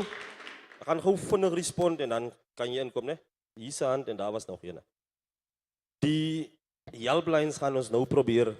Ons gaan hulle nou probeer screen. Ek weet nie hoe moontlik is dit nie. Maar wat ek miskien net kan noem vinnig op dit is dat en ek gaan probeer jou vraag en nog 'n vraag wat opgekom het join. Oor help as jy laat in die aand wakker lê, daai oomblik kom nou op jou, wat moet jy maak, né? But first and foremost, ek het vroeër gepraat oor die constitution wat sê dat jy die reg op basiese gesondheid en confidentiality. Ek het geprobeer sê, maar ek het nooit direk gesê dat die mense weet nie waarvoor jy by die kliniek is. So jy kan nie so 'n announcement maak en mense gaan dispatch, dan sien ek okay. As kan die julle wat hier gewees het. Dis hoekom hulle terug. So jy gaan daai mense reg tot gaan jy wadens. So jy gaan 'n probleem kry. Die beste plek waar ons daai interaksie met mekaar het is nommer 1, nie hier waar jy jou naam moet opskryf nie. Jy moet jou leer kry. Hier waar jy gelip observeer word. Daar moet jy op 'n baie frank en mooi en professionele manier gesê word. 1 2 3 5 kan u vir ons dalk op daai dag weer terugkom of wat. Maar as u voel dat jy daar, nee, ek wil met 'n professional nurse praat, dan sê jy, nee, mevrou, ek wil by suster uitkom. Ek dink suster sal 'n ander manier hê. Miskien weet jy net van die Famepres en Nella pril goed wat ek moet drink vir die bloeddruk. Suster gaan miskien nog hier vir my lip sê ek moet 'n aardappeltjie eet, ek moet dit. So ek wil na suster toe, né? Maar as jy voel, nee, ek is nou gemaklik met hierdie ding wat Annetjie hier vir my sê, because ons raak maar so familier met mekaar. Dan kan jy seker nou maar gaan, maar die onus is op jou. Hulle kan nie vir jou sê jy gaan nie vandag vir suster sien nie van die is nie kroniese medisyne nie. Nee, jy gaan hom baie mooi sê. Dit bring my na die helplines toe. Om ook aansluiting te vind met leer groen, dat ons het vennootskappe met FAMSA, Love Life, verskillende NGO's. Nee? En dan in die departement self het ons 'n program wat ons noem 'n eenheid wat deel met skooljaar. Daarom sal jy van tyd tot tyd sien, die kinders bring 'n consent vorm wat jy moet invul, whether jy kan vir HPV geïmmuniseer word, vir wat. Nee? So, ons het so 'n eenheid, but as gevolg van die human resource capacity, kan ons nie dedicated offices maak, soos die voorgestel het, byvoorbeeld, wat deal specifically saam met mental conditions whatsoever nie. Even Department of Education self, hulle het psychiatrists, hulle het social workers, hulle het all die disciplines. But it's just an issue of human resource. You will find it at ex-Model C at Model C schools, waar jy 'n dedicated room of 'n ding sal kry. Ek weet nie, kyk julle ook vir wat is die stuk se naam op die TV? Nee, nie Dubbin Jenny. Is tussen binnelanders en die ander ene daar waar mik hooggoed is. Suidoosters. Is dit Elmarie? Julle sien vir Elmarie daar by die skool, waar die kinders na toe kan gaan, die onderwysers oor hulle se goeters kan hulle praat.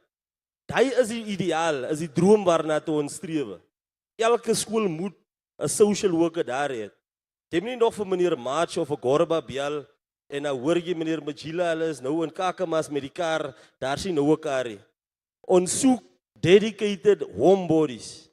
En daarom, as deel van die presentation, ek het nou agtergekom, hier's baie van ons wat interesse het in dit wat ek hier sê. Ek kyk mens vir julle in julle se gesigte.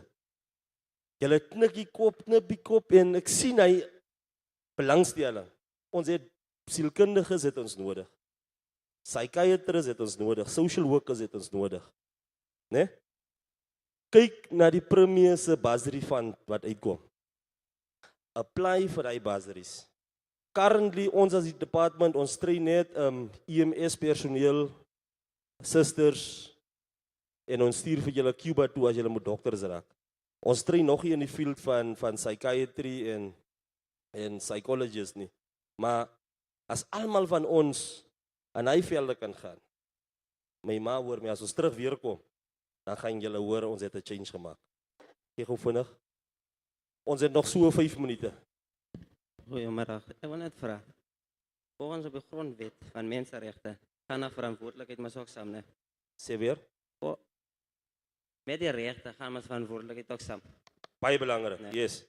Nou, hoekom kan mense by die kliniek nie hulle verantwoordelikheid nakom nie? Die personeel? Yes. Okay. Die reg wat ek het, die verantwoordelikheid berus nie op die volgende persoon nie. Die verantwoordelikheid berus, gaan jy hier was 'n hand iewers. Die verantwoordelikheid berus by my. En ek maak nie verskoning vir die gedrag van die personeel van Department of Health. Ek het reg in die begin gesê dat jy die reg om met dignity getreed te word. Niemand moet vir jou nyatsa as jy by die kliniek kom nie. Jy moet in lyn saam met die guidelines getreed word, en as jy voel jy word nie reg getreed nie, bo en behalwe die helplines wat daar is om te help te bel as jy in 'n probleem is, né? Daar moet, as jy inkom by die kliniek en jy kyk links, dan moet daar 'n komplimente en wat se boksietjie is. Nou weet ek, jy dink en jy sal sê, hulle maak aan vir hulle self oop, gooi hulle die goed weg. Jy dink so, né? Nou, ons het kliniekkomitees wat die MEC so 'n maand gelede geappoint het. Ons het hulle geen dak in alle distrikte. Die kliniekkomitee voorsitters is noodwendig mense wat uit die gemeenskap uitkom. Hulle het die sleutel van daai bokse. Hulle maak hy bokse oop saam met die suster van die kliniek, en hulle stuur daai complaints beide vir die distrik, ja, en hulle stuur dit vir ons na die provinsie toe. Now, in most cases, is councillors ook involved by die kliniekkomitees. En as hulle councillors, as hulle nie hulle se ding hier by die kliniek of hier by die distrik reg kry nie, dan gooi hulle daai complaint direk na my toe. Ek het 'n open profile op Facebook. My naam staan nou nie daar nie. My naam is Gershwin Buster. Julle kan my Google of search. Julle gaan my kry daar. Daai nommer wat daar verskyn is my nommer. Is nie ander mense nommer nie. As jy 'n complaint het en jy voel jy wil hom nie by die kliniek ingee nie, you can stuur dit direk na my toe, né? En ons gaan vanaf deel met daai issues. So in the main responsibility, rights comes with responsibilities. Die responsibility is op jou as die persoon om seker te maak dat die reg van jou tot volle uitvoer kom en jy moet nie laat jou reg gesubsidize word nie. Vinnig. Vinnig. Yeah, I actually got now 2 questions. Goeie. First one is was basically from one of his questions when he said with the male depressions and everything.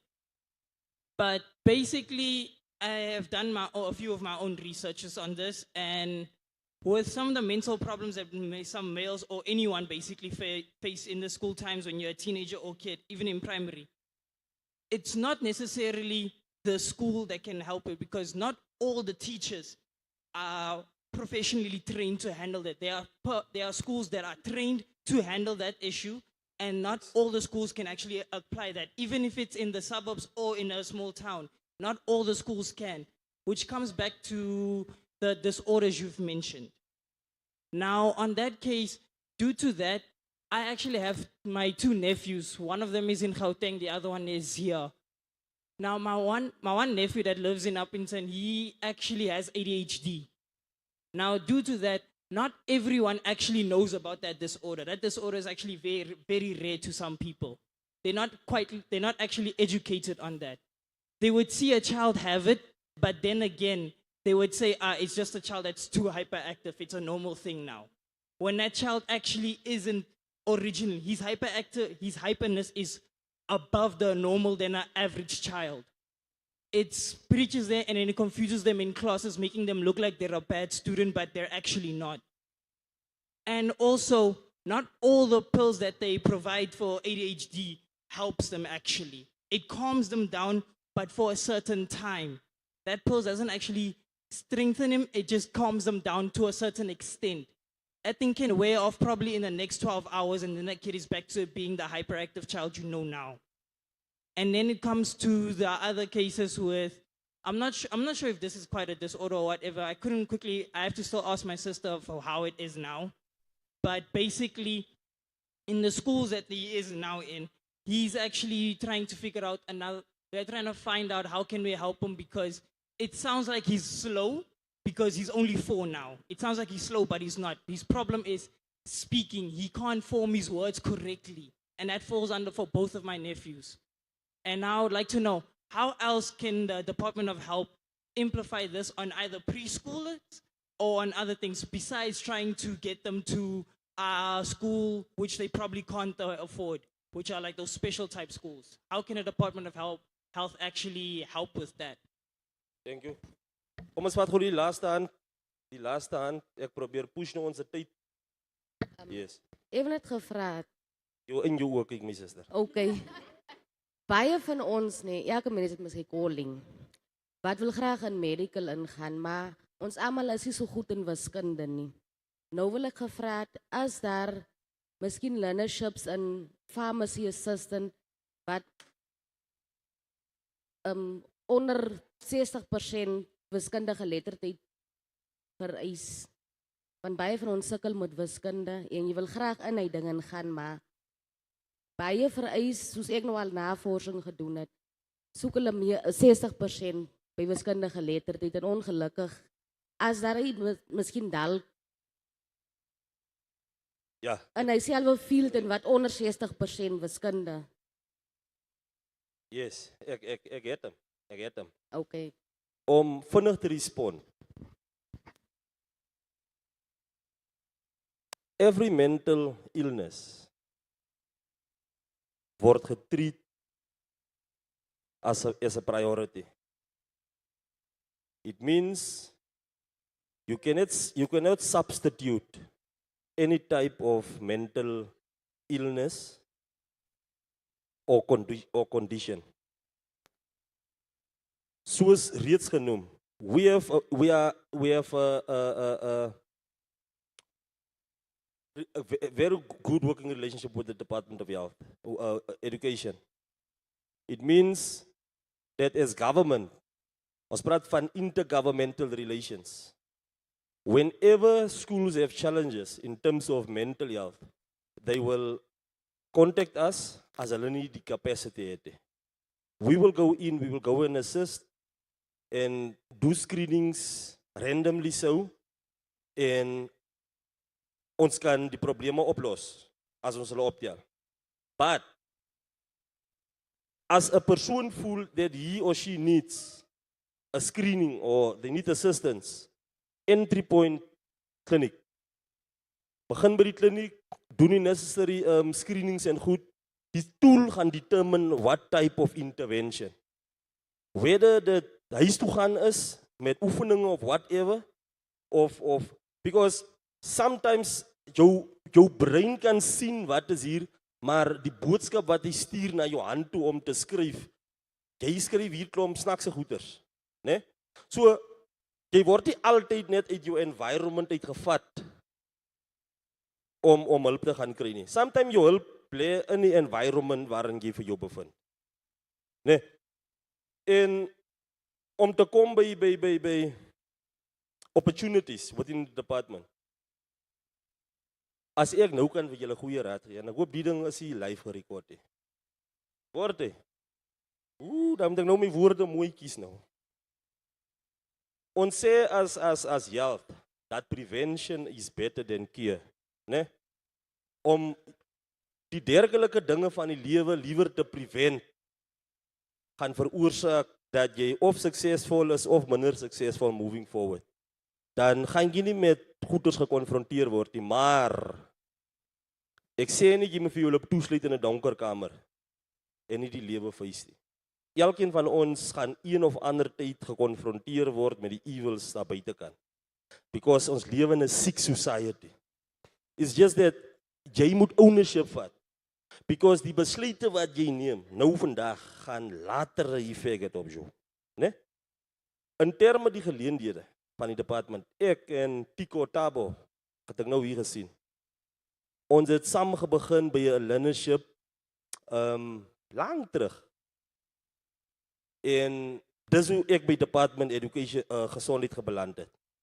Ek was geïnteresseerd, soos julle vandag hier, opportunity gekry vir 'n learnership hier Pretoria goed toe gery. Ek dink ons was data collectors of something like that, but ons het hierdie SEMs en goeders geplan wat die skole nou gebruik. Ons het teruggekom, die department het ons bloedneus gekom slaat na die learnership. Toe sê hulle vir ons, nee, hulle kan nie vir ons absorb nie.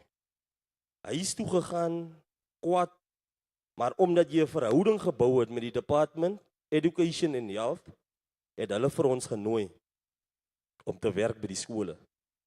Ek weet die skole het 'n program van Inclusive Education. Inclusive Education, iemand het hier gepraat van, as kinders wat nie normaal is nie. Jy moet special metodes gebruik dat hulle kan leer. Ons het daar betrokke geraak, of ek het daar betrokke geraak, tot ek later 'n wiskundeonderwyser geraak het by Hoërskool Groblershoop, Maths and Science gegee. Teruggekom department toe, because toe soek hulle ook vir my. En die tyd toe ons by die klinieke kom, toe het ons data information gedoen. Belang stel in al die klomp snaakse goed wat daar staan. Die mense het potensiaal in my gesien, vir my 'n nutrition advisor gemaak. Ek was later 'n nutritionist, amper 'n dieetkundige. Toe dit gebeur, is my stok het, julle hoor my so baie praat ek. Toe word ek gevat as 'n community liaison officer by die ZFM Gau District Municipality, District Health. Van daar het ek die district coordinator geraak vir kliniekkomitees. En van daar het ek 'n posisie gekry in die kantoor van die MEC, dat ek nou die bestuurder in die kantoor van die MEC is, gemoeid saam met NHI, community liaison en hierdie tipe van goeders. Nooit in my wildste drome het ek gedink ek sal in die hoogste kantoor in gesondheid werk. Nee, nooit so gedink nie.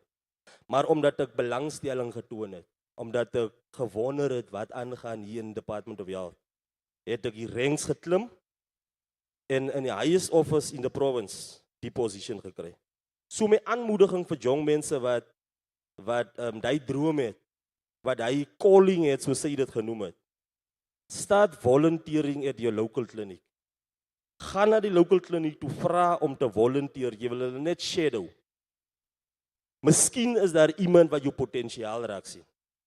En dan kan ons daarvan af jou potential nourish, en dan kan jy 'n bydrae kom lewer, soos ons try om te doen in ons gemeenskappe. Baie dankie. Ladies and gentlemen, allow a round of applause for Gershon.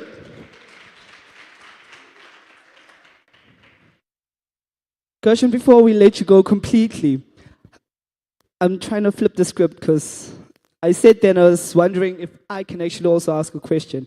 We'll share the mic. Specifically with regards to mental wellness and how it affects, especially our young people. Unemployment is there, societal oppression, and I can say oppression is there, and it plays a role on our young people. Now, what is the department doing specifically to educate about mental wellness or mental disorders or illnesses that will sort of help our young people work through those illnesses, to understand that although these opinions are there by human beings, although there's a billion no's that's been happening for them, how can they what is the department doing for our young people so that they can understand that, yes, although all of these things are happening, but I will make it, because it's quite difficult, and I speak not only for myself, it's quite difficult to sort of be yourself in the society where self-taught truth have been adopted as the only truth, and also where there's so many gatekeepers keeping us out of our destinies or away from our destinies. What is the department doing to sort of just teach and educate about mental illness, also so that society in general can unlearn all these norms and truths that they've learned, so that we can all become a safe space for one another, where mental illness is not a taboo subject, where mental illness is not something that we shy away from, where we get to a place where we don't even need to talk about mental illness in the way that we have to do today, where we destigmatize, is that the word? Yes. Destigmatize mental wellness. What is the department doing to educate the young people so that they know that although all these things are happening, although the no's are there, you will definitely make it? Om binne 2 secondes te respond. There's something that we call psychosocial behaviors what translate na our actual behavior on a day-to-day basis. Now the question is, what do we as a department do to prevent or to curb? And I can give one explanation or a few that relates to it. Our provincial coordinator for mental health, Ms. Yvonne and her team, they work with different stakeholders. Stakeholders like your Love Life. And I think Love Life have a footprint in almost every community, if not all in the Northern Cape or ZF Gau district. Where Love Life have peer educators. Peer educators are young people our age that have engagements on different type of things or subjects. So in the main, we make use of Love Life to spread the good news and do our preventative campaigns, but also the department have from within peer educators that is currently outsourced to NGOs to do different type of health talks, both in clinics, in communities, at schools, in taverns, everywhere where you find young people. I know that it might not be enough what we are doing, but we want to encourage you as young people to get involved. Let's form part of this peer teams that's there all over the district so that we can do the advocacy on serious issues like mental health and mental well-being. And really, I hope that today will not be my last interaction with you. Some of you might come from organized NGOs, organized youth bodies or movements. Feel free to invite me. Feel free to get in contact with me. You will remember that I've informed you that we have human resource challenges, but use me as a vehicle to get you in touch with the relevant people so that we can spread the good news. Thank you. Thank you so much. I just felt like it was important that it's actually highlighted the different programs that is actually there or that are actually. Oh, my English is gone. I'm hungry now.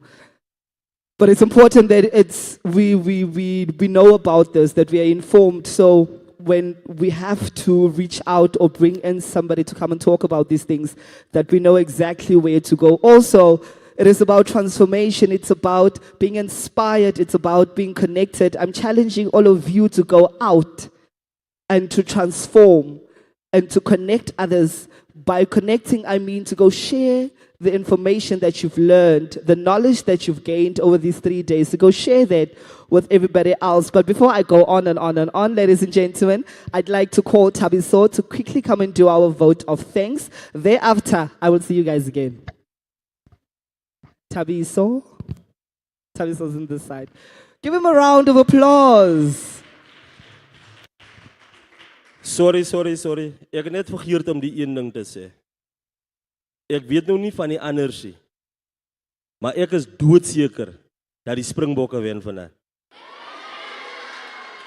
Kom ons gaan uit as jong mense en ons gaan support die bokke. As ons nou nie hierdie mooi treë het, kom ons trek net iets Suid-Afrika reg aan, hè? Dankie.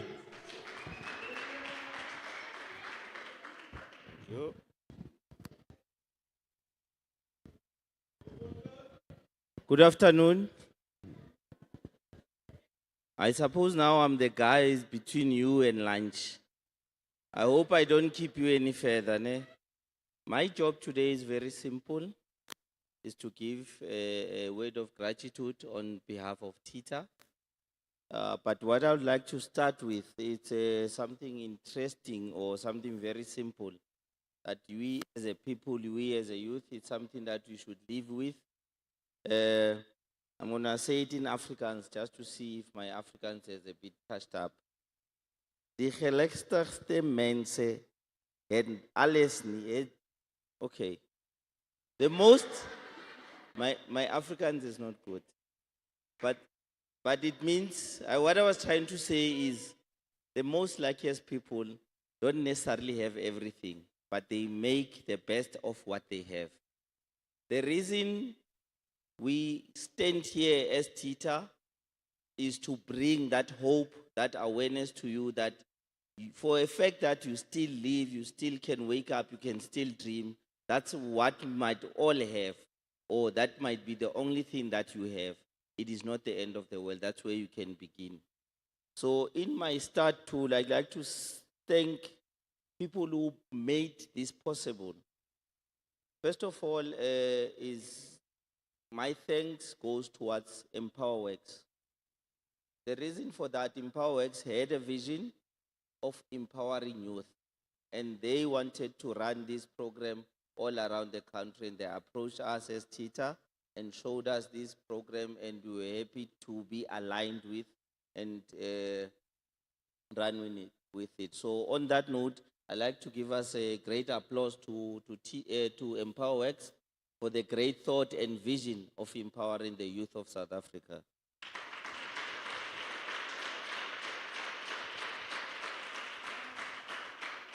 Now, to come to the Northern Cape, it was not easy to come with an idea, pitch it, and sell it, particularly to your authorities or even the people of Northern Cape. But the Office of the Premier, Northern Cape, they were very welcoming, and all the municipalities across the province were in support, and they also informed their youth. As you can see, or you know, across the 3 days, we had youth from not only Apitin, but Kakamas were here, others were coming from Portmansberg, which shows that the people of Northern Cape, the youth of Northern Cape, at some point had the benefit to come in and receive this. In particular, the municipality of ZF Mgcawu and the Office of the Executive Mayor, the Department of Labor. Please, let's put a hand up on that as well.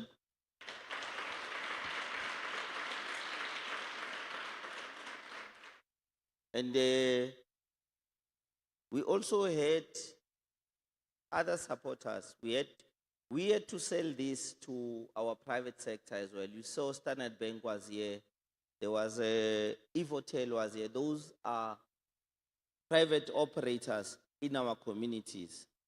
For their interest in you, they also have to take interest, your interest. What is that you need? How they can service you? And they had a lot of questions that came across from the youth. Some, I think, they were youth. Evotel was put to task to say, you have network problems in some areas. What are they doing about it? I had those questions, and they wanted to know about particular issues when there's load shedding or areas where there's no electricity, which shows people also want the benefits. They also want to be close to technology as much as possible. It is important, we as organizations that push youth development, when we talk youth and youth opportunities, youth must be also able to connect to those. Data is very important. Network connection is very important. To make a phone call to apply for a job or a learnership or whatever it might be of a benefit or need, it is important that you have all the tools. So to have Evotel here and the people like Standard Bank, can you please also give a hand of support and congratulations on that. We've had also, like my predecessor now, we've had a range of speakers. These are people who made time to come and stand here. Others came as far as Kimberley, others came as far as Joburg. I mean, we saw who's now a director in ITA, and a director and actor is from your community, but he doesn't reside here anymore. But he came all the way to say, I want to be in support. So also let's give our hand to those speakers as well who made their time, because time to them is an investment. Time is money. We had supporters, we had ladies who've been here from day one. They even asked us if they can leave. We've had our ladies from emergency services. They've been in the uplands, they brought their gazebo, they've been here. And they've always been waiting. They are the last to leave with everyone. They don't leave until people are leaving or the program is done. They cannot say, they did not say once, they are tired, they need to go, they have. But it doesn't mean they didn't have any places to go, but they felt they needed to be here and they wanted to be here, and that is a support. Thank you for that. Thank you, man.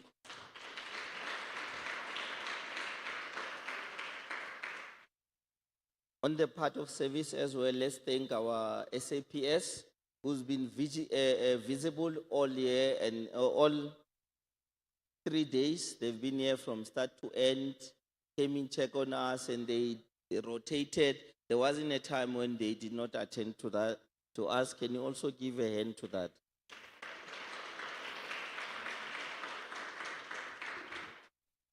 Here is the best service I like. Actually, this is what my warmest regard and gratitude goes to. There have been people when you got to Northern Cape, to Uppington, we've had volunteers who've been running the floor. They ushered you, they serve you. They are here to prepare the place. When you leave, they also prepare the place to clean it, to make sure the following day everything is in place. Can you please give a hand to all our volunteers? Thank you. Who did not enjoy lunch? Those who've been here the 3 days.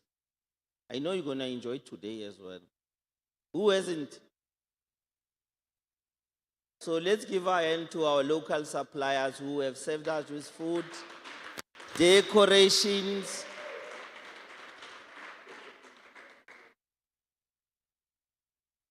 Now to Reverend Johan Julius, who has opened a venue to us and say our church is available, our hall is available. You can come use it to serve the youth of Uppington. I'd love to give thanks to VGK Rainbow Church and through Reverend Johan Julius and his congregation. We've got mothers and gentlemen who also from the church. They volunteered. They said, you are going to be in our place. We're not going to give you the place and leave, but we're going to be with you. They've been helping also to clean, to serve us cold water. They gave us, hey, this place is hot, perfect. Yo. I arrived here, it was 40 degrees. I didn't know it was hell for me. But it was, you know, when someone offers you cold water on the hottest day in your life, that is better than gold. So I'd like to give thanks to the VGK Church for giving us the best of service ever.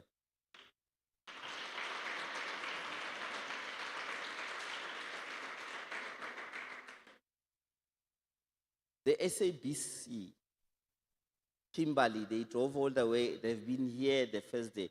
Do you know how hard it is to call media? Sometimes they come the first day, they get the jigs of the event, then they present it, that's it. SABC has been here every day. They've done interviews. They've done... who has watched TV news? Some of you were on TV. I saw that lady was on TV as well, and some that are not here. SABC was there for you. So let's give a hand for our broadcasting for being here.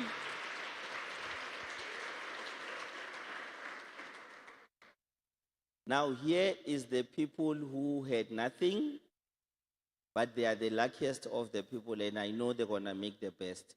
I want you to give a thanks, a greatest applause to the youth of Northern Cape, in particular Uppington.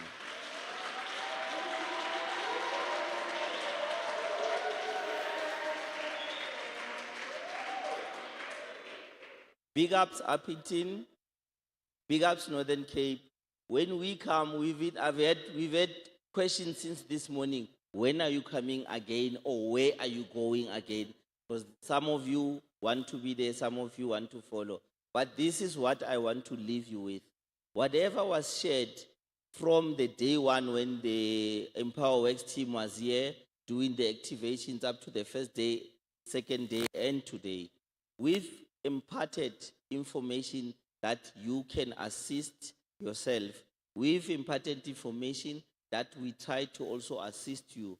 But what is the most important thing you can do is take that information, use it to your best of ability, get connected.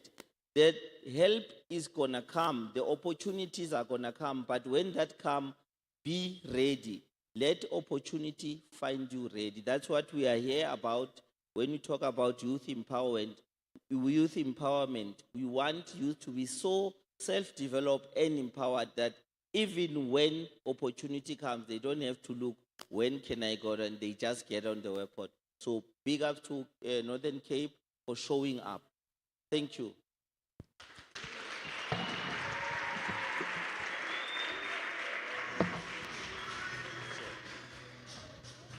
A big thank you to Tabiso.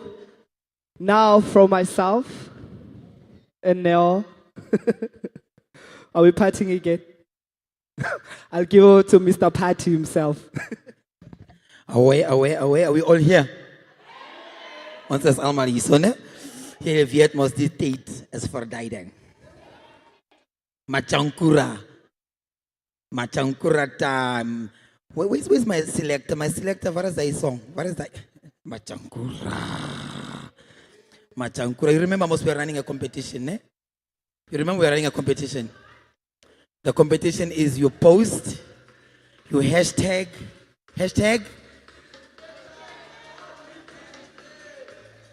TETA Empower Youth Weekend, hashtag inspired, connected, transformed. When you do that, we go onto our page, our social media space, we check, did so and so post? How much did he post? Did he post the content that we are covering on stage? Wow, you get it, mostly. So machankura for the long weekend as we are starting. It's a long weekend because maybe Monday, some of you are not even going to work since the Mapogo are going to win today.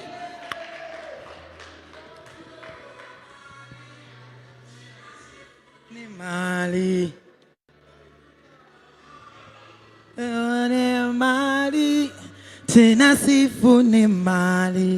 So I'm going to do this. We're going to show the name. We're going to show that name. Actually, how many of you posted? How many were following our page? How many of you know our page? How many of you know that we've got an Empower Youth page going? Because some of the opportunities that we talked about, you're still going to see them on that page. Empower Youth page, we've got one on Instagram. We've got one on Facebook. Follow that page for all the developments as we move on. So if you're not following our page, guys, go on our page, Empower Youth page. We have it on Instagram, Empower with an A, Youth, and follow us. But then we move on. And our winner, and our winner, and our winner, and our winner, and our winner. I know the back is going to do that for me. And our winner.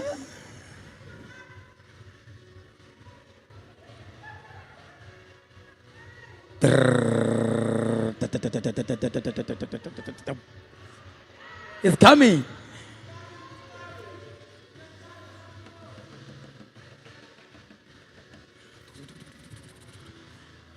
Is it coming?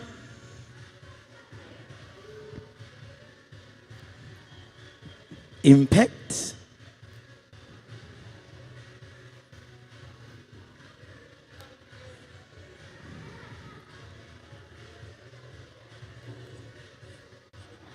No. I want the winner. Come on, guys. Come on.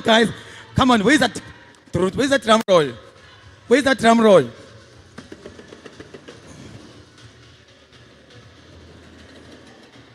And our winner is, I'm definitely going to call the winner because my technical team is not getting there.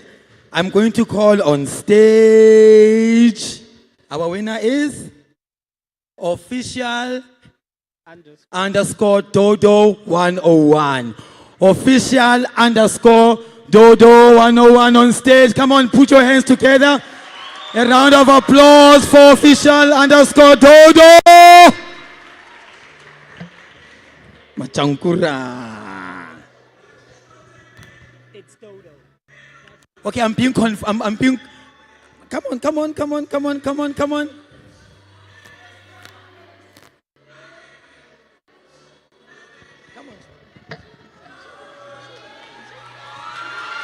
Yeah.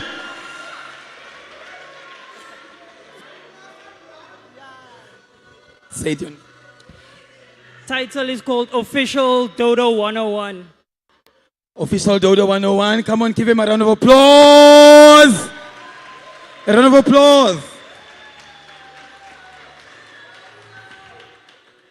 So follow us on our pages. All these topics that you heard here, you are still going to see them. We are posting from now on. There's many things that we've posted. Just keep on following us on our page. Moving on. I want to thank this beautiful soul here for a wonderful job. Well done today, how you handled us, how you took us through all the topics. made us aware of the things that are happening in our space. For us, it means a lot. And thank you for today and all that you've put together for us. A round of applause for our MC, guys. And once more, I want to thank the team that just stood here before us. I want to thank TETA for all that they do, for pulling together with us as Empowa Works to make sure that as we travel across the country, as we travel over into all the provinces, we're able to touch lives, we're able to connect, inspire, transform the lives of the young people like we did for Northern Cape. So I want to thank TETA for everything, for the little that they do, up to the major things that you will not be able to see. But every single part that you see here, TETA had a huge part to play in it. All the little things that you see outside, TETA has a big part in playing in that. So I want us to just put our hands together for TETA one more time.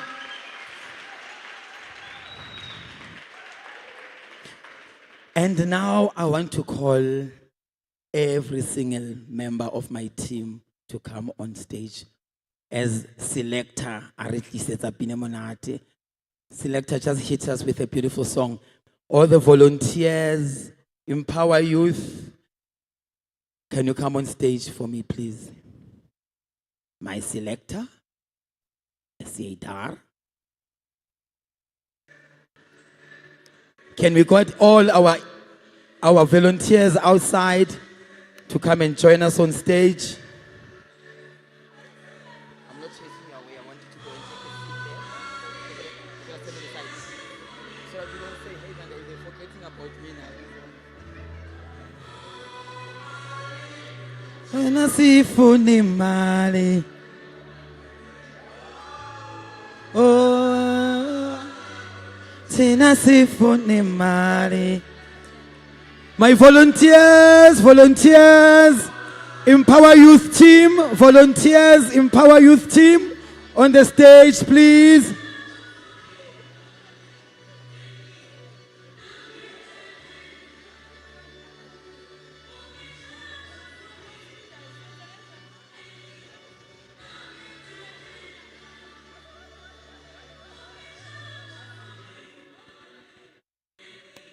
Is that Alma Isa? Are we all here? I hope my team is all here.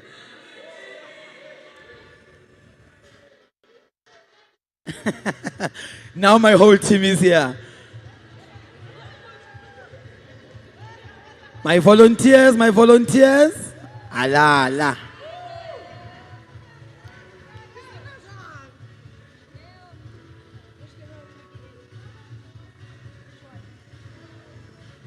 Guys, can you put a round of applause for this team on stage?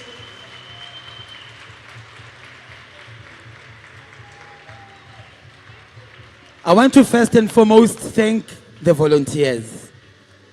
I want to thank the volunteers for making sure that we pull hands together with Empowa Youth, and make sure that this is a success. I also want to thank two people. They are not here right now, but I want to just thank the visionary behind Empowa Youth and Empowa Works as a whole. One day, I hope when we come back here, you will meet this amazing gentleman. His name is Mr. Masiza.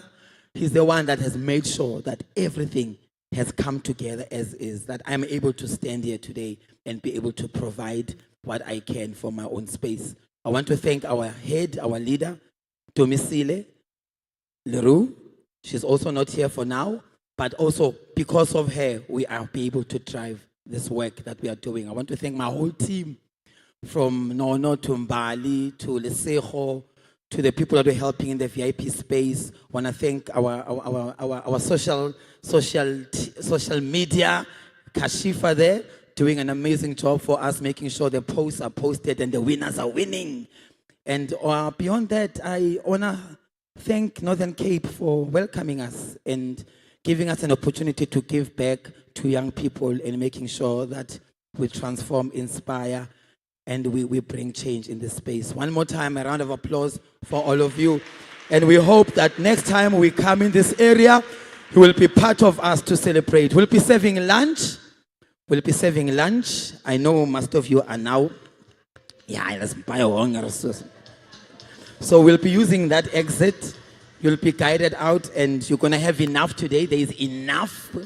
Do not fight. There is enough for everybody. And we're going to have a party. Let's have a good time. Thank you, everybody. And we out. We out.